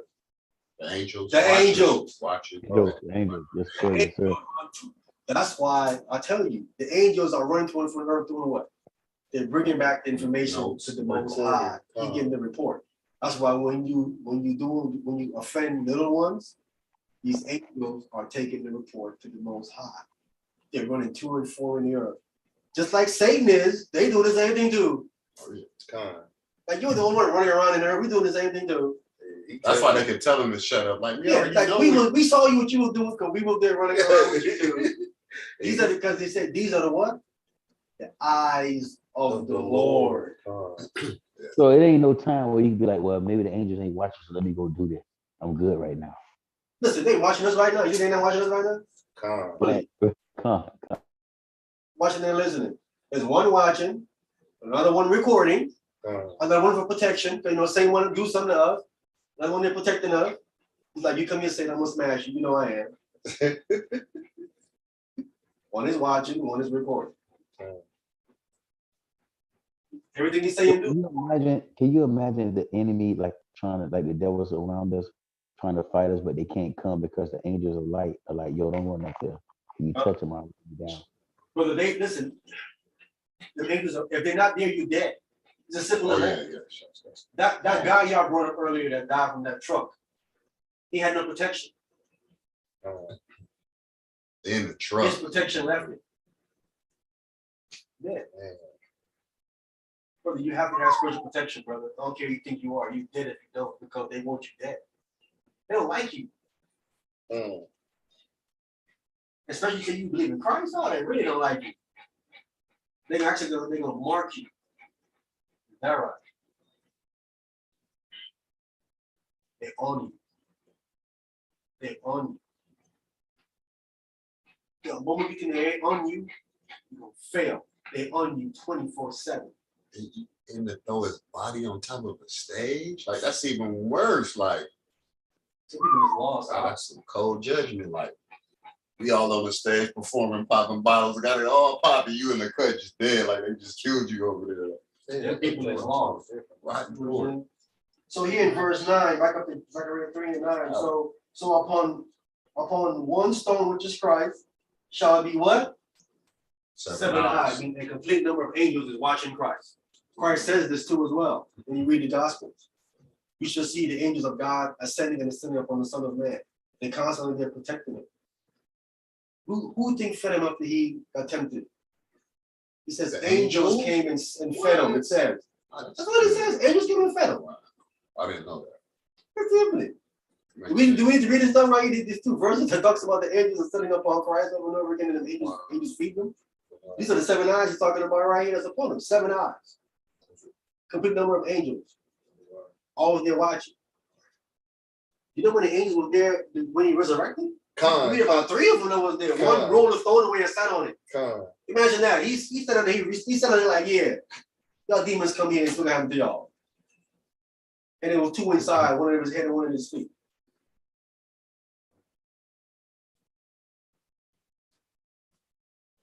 They on their job, bro. So 7 angels, this angel is watching. It says, "Behold, I will engrave the engraving thereof, saith the Lord of hosts, and I will remove the iniquity of that land in one day." How did he do that? The angels? How did he remove the iniquity of the land in one day? A flooded water. Christ's death. He died for iniquity. That day that he died, he removed the iniquity of the land of Israel, on the Israelites. He removed it in that one day. The day when he died and paid the atonement price was that day. He removed it in one day. That day. When the Messiah suffered and died, right? In the midst of the week. As it says, he shall die, but not for his own. He shall die for the sins of my people. That took a day. So 7 being a complete number, 8 is just to continue. 8 is the foundation. Like you're building something to get on top of that. So it's another foundation you build. So he removed iniquity from the land of Israel, of the land that would pertain to the people of Israel in one day. That's what he did. That only fits Christ. Again, if not, explaining that can take away the iniquity of a land in one day. And you know, from the beginning, from when it was all made, still to an end, it'll always be 7 days of the week. Saturday always be the Sabbath. So pick up the last verse, Tony. Come. Verse So 10. 10. It's the Zechariah chapter 3, verse 10. In that day, saith the Lord of hosts, shall ye call every man his neighbor under the vine and under the fig tree? Come. Or nah. You shall call every man under the vine and under the fig tree. So in that day, now not necessarily peaking of the day of Christ, but it says in that day, whenever that day is, right? And I can precept that if that's the case. Can we get Micah 4? Let's get Micah 4 to precept that.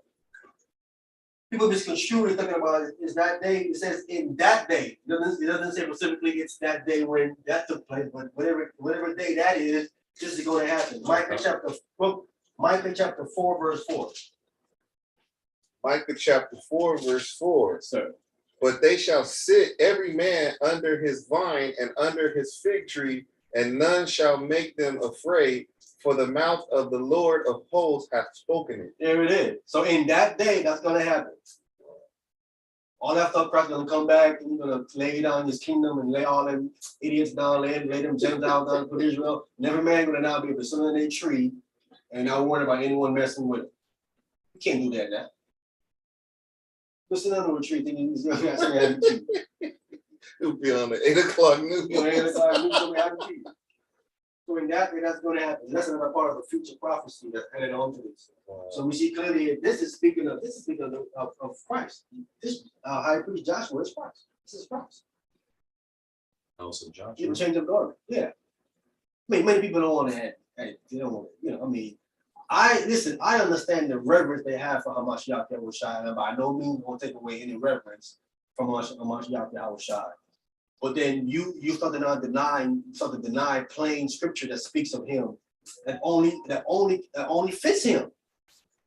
Because you want to keep him on this deity status, and understand that then he does have some reincarnation. I mean, if it ain't him, then who is it? The branch only fits Christ. I don't want to see anybody say anything different. The man is as the branch. Come on, who's that? And then he judged the nation. Yeah. Judge, he gonna judge my house. Who gonna judge the Most High's house? You know, that's real. Who does Besides that the fit? son. I don't know who does that fit except for Christ. You can't say that's somebody else. Please show it, prove it. That shit fits you. Has to be him. If I'm wrong, please show it to me. I'm not stuck on stupid, but I've not found anything. And again, I took my time going through that chapter. It wasn't easy. I said it was like a conundrum. Well, does wow, that do make sense though, because even Moses teaching Joshua, man. No, you know what? Someone like this guy was debating, and this judge got this Joshua here mixed up with the Joshua with Moses. Oh. And the guy was debating was telling the judge, say, no, you're getting this wrong. You're thinking this Joshua here in Zechariah, the same Joshua in with Moses. Right. Because it's not the same one. The judge asked him, what tribe is he from? Right? And the guy says, he's from Levi, because he's a high priest. This is a Levi. Okay, the judge said, no, you're lying. Okay. Joshua's from Ephraim. Dude was like, no. The judge was like, no. I'm gonna vote for the other guy. The judge was gonna vote for him, right? Uh-huh. So he asked him a question. Okay. He said, what tribe was he from? And the guy said, Levi. The guy said, no, you're lying. No. He said, Ephraimite. I'm gonna vote for the other guy. Right? Mm-hmm. And so he gave his vote to the other guy, and the other guy won. Later on in that debate, they cut that judge up. They pulled him back and said, dude, you was an idiot. They said the dude was right. The dude was telling you this Joshua high priest is a Levite. The one you're talking about, yeah, he's an Ephraim, but the guy wasn't arguing that Joshua. This Joshua is a Levite. He was correct. You need to go change your. You know the guy will not say that he's wrong. Wow. Everybody was telling him, dude, you was wrong. The dude was correct when he told you. He wouldn't say he was wrong. Yeah. And he gave the dude the wrong vote. And then when the dude lost, he was upset. And he wouldn't say he was wrong. I said, dude, that's pride as hell, bro. You can't be no judge no more. You move up the judge. I wonder, did the other dude find out that he was wrong in the long run? The other guy knew the dude was right. Because he knew when he was arguing. He debated the guy. Said, I know you're talking about Joshua, he's a Levite. The other guy know that. But the judge don't even know that. So I'm like, how are you a judge? I don't know these simple things here. You can't be no judge, bro. That's why you gotta see the judge know the law. And remember that judge, I said, when they get mad and throw their feelings into like over a piece of bubble gum, like they give them triple life over the book. Like, come on, man. If someone show you clearly wrong, you gotta be saying, brother, I was wrong. I ain't gonna change your vote. And you know what I'm saying? You can't be trying to argue that you were still right. Come on, man. That's how crazy it was, man. That's how crazy it was. That dude is gone now. I mean, come on. and the other dude, like, The other guy was what surprised are he you talking won. about? Yeah. He knew he lost once the guy asked the question. Oh, that's he's supposed to say something. He's supposed to say something. But oh no! I just didn't say nothing. That was on the judge. That was on the judge. I was gonna say he was right. Right, but hey, judge, if that's how you feel, because judge, nobody can tell you nothing. Remember? Judge is even look, judge is he's in the debate. He can't go say something against himself. He know that the guy like I'm a smart myself. I got you. I hear you, but come on. Yeah. A debate. Yeah. That ain't up to you to say something. The judge wants to know that. Wow. Wow. He would lose by default. He lost it because the judges didn't know what tribe that Joshua was from. That is crazy. That is crazy for you to lose a debate like that in that fashion, bro. You be mad after all the studies you done did. You done made a good argument. You lose up with that little small technicality like that. I can't wait to know what this fifth word is. I'm gonna get that. I'm gonna get the whole build up in Psalm the 2nd chapter. Oh, it's crazy. It is crazy. We're gonna go over these 5 branches in the Old Testament that give you the 5 gospels.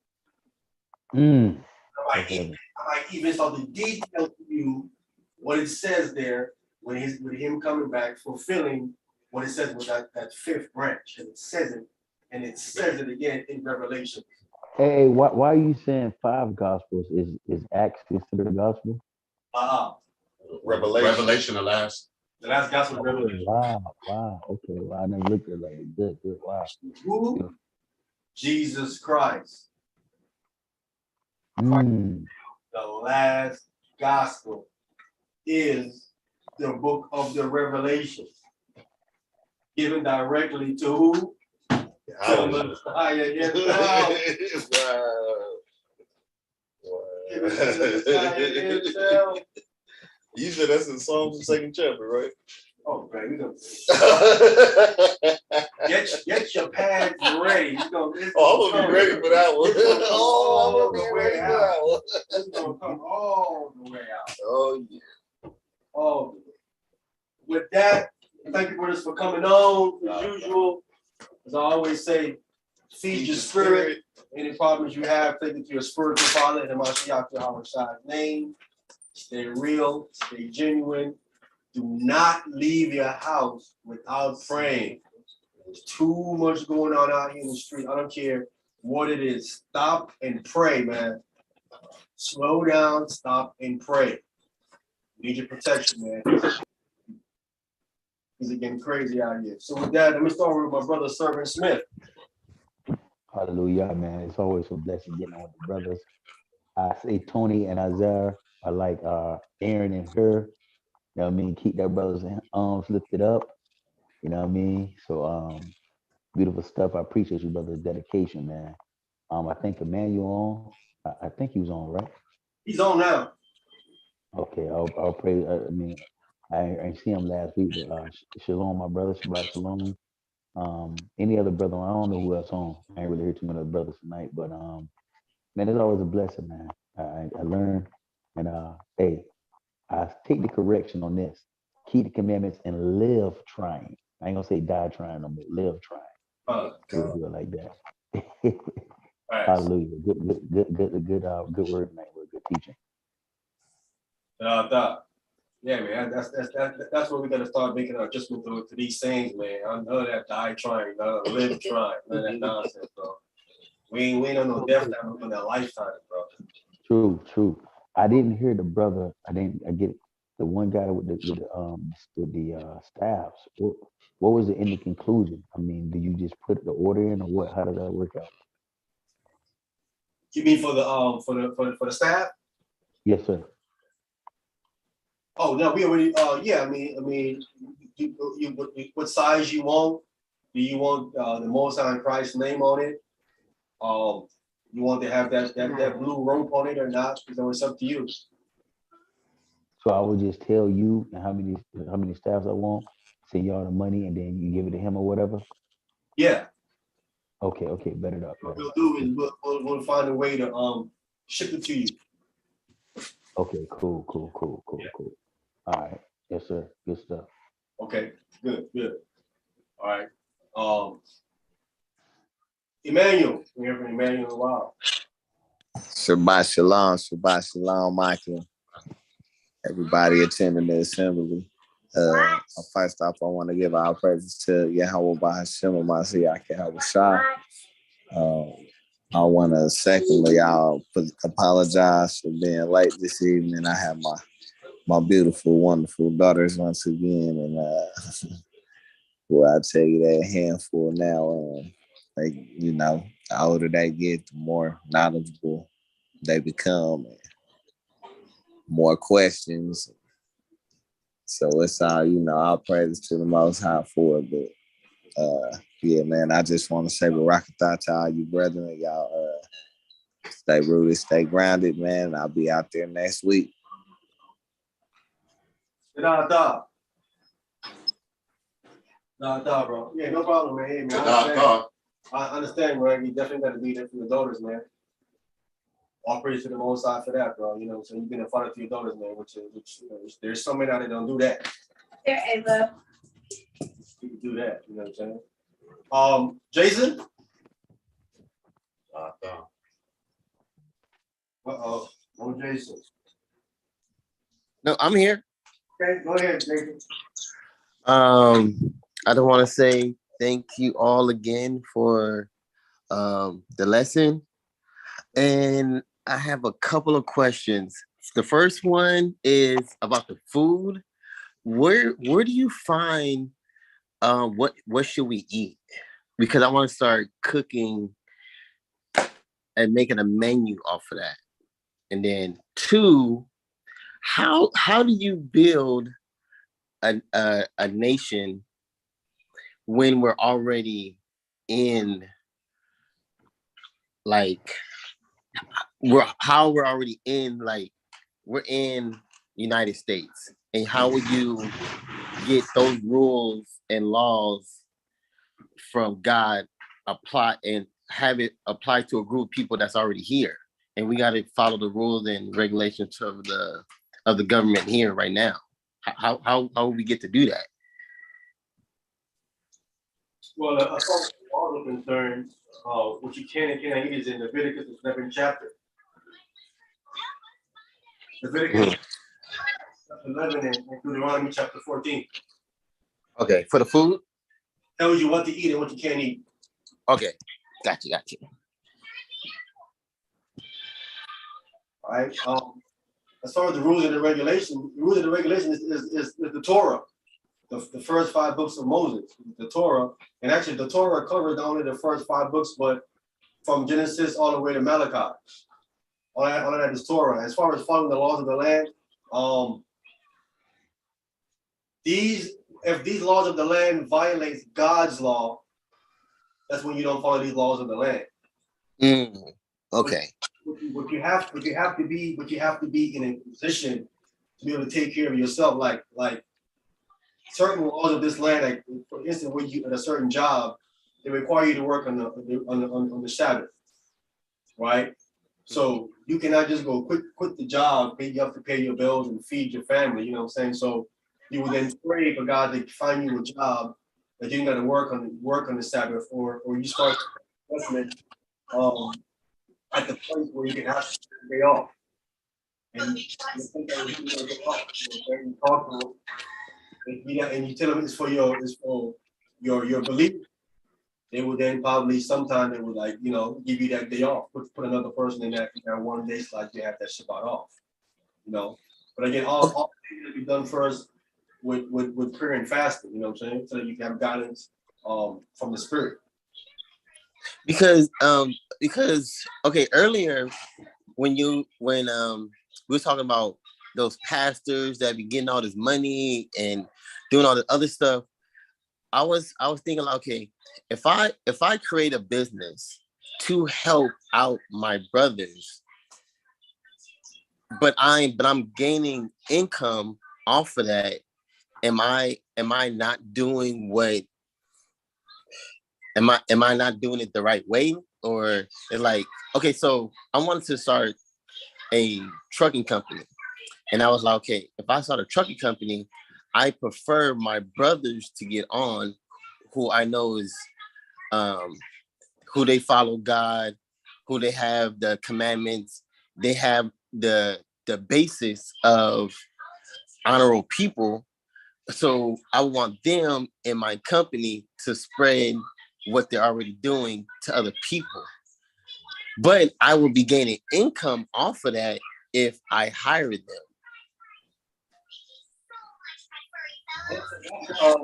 That's a business. You know what I'm saying?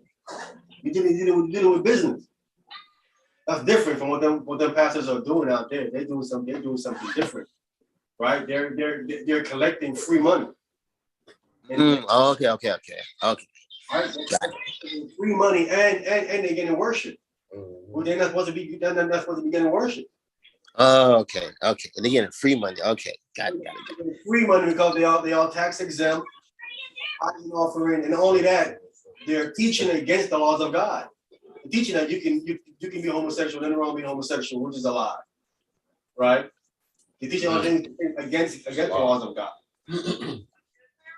Okay. I get what you're saying now. Because at first I was like, I thought they was making money.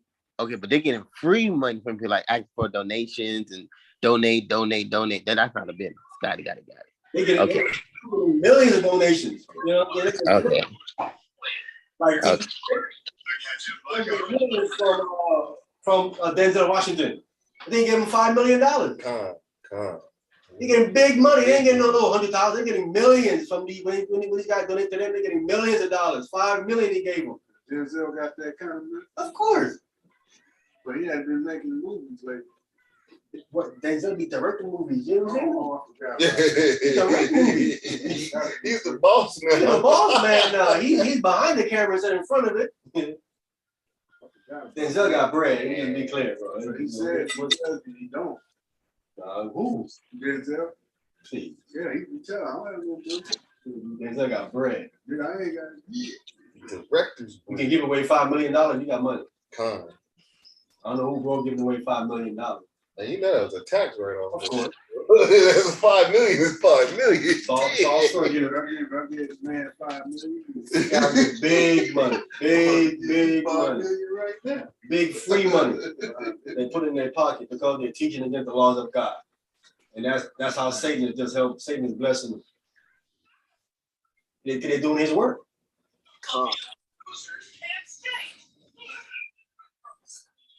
Well, besides that, so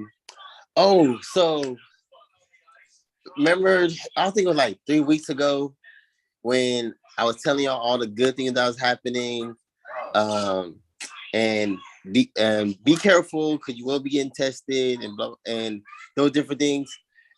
And it happened. It literally happened, but it didn't happen directly to me. It happened to everybody around me. Like I literally lost my night best person, my daytime best person. Things was just crumbling around me. A lot of stuff was going really, really chaotic. But what I did remember is that you're like, I will be getting tested. I said, well, you know what? I'm not getting tested directly. I'm getting tested indirectly by Satan taking away my whole team and seeing will I still be faithful. And I was like, you know what? I started it from the ground with God, and I could build it again. I can build it again. I can't pray. I'm gonna find better people. Trust me, I'm gonna find better people. Back to normal already. Back to normal. But I keep praying. I was like, oh my goodness, it's a test. It's testing me. And we're back. We still haven't our numbers haven't dropped, but I got a brand new staff. Everybody's good. The two people that left, it was a really real traumatic incident that happened at the store. We had got robbed, and one of the girls, God forbid, didn't have a gun. They just in our busyness of them being at work, some young kids came in to grab the register. When my employees turned around, they already grabbed it and they ran off. But it was still like a real traumatic incident that happened at the job. I rushed down there, and I understand why one of them quit, because they're like, man, I don't know, man. I don't feel like I understand. I can't force you to stay. But I'm telling you, I will be making some changes. But she quit, and another person in the morning quit. And that's why they quit, because we got robbed at nighttime. But all of that stuff that was going on was this part of the test that was coming. And I knew it. I'm like, this is a test. And I just kept praying, kept going to God and asking him, and I'm already back to good. Moving forward, it looked like I'll probably be gone like for good, because I have way more people, a lot more staff. I'm gonna have a lot more free time to manage the business from afar instead of being there every day. So thank y'all, brothers, for giving me that insight, because I really, really would have been lost if I didn't have that in the back of my head. Like literally, I'm like, oh my goodness, like I can't believe two strong people. Oh man, I just kept on saying, I said, this is the test. He touched me. And then I got like it was traumatic, and then I got happy. I'm like, this is the test. And I'm looking around like, this is the test. It's a test. He's testing me. But everything was good. Everything was good. My boss was okay. I was okay. The two people left. I'm glad they're okay. Nothing happened to them. The criminals got caught the same night. And guess who caught them? And this is very surprising. Our store, the police station that controls our area is the 77th precinct. So when we heard that, I'm like, oh man, they're not gonna catch nobody. Oh man, they're gonna come super late. Oh man, they're gonna do this. They're gonna do this. I got there in 10 minutes. The police got there 15 minutes after me. The police was like, we're already in pursuit of the criminals. I said, what? Then they left, came back and said, we caught them. Do you have any like video? We had the video. By that happened on Friday. By Sunday, they was already in jail. I said, oh man, oh, this is another act of God. I'm like, wow, he is really, really watching over me, my family, everybody who's under this building.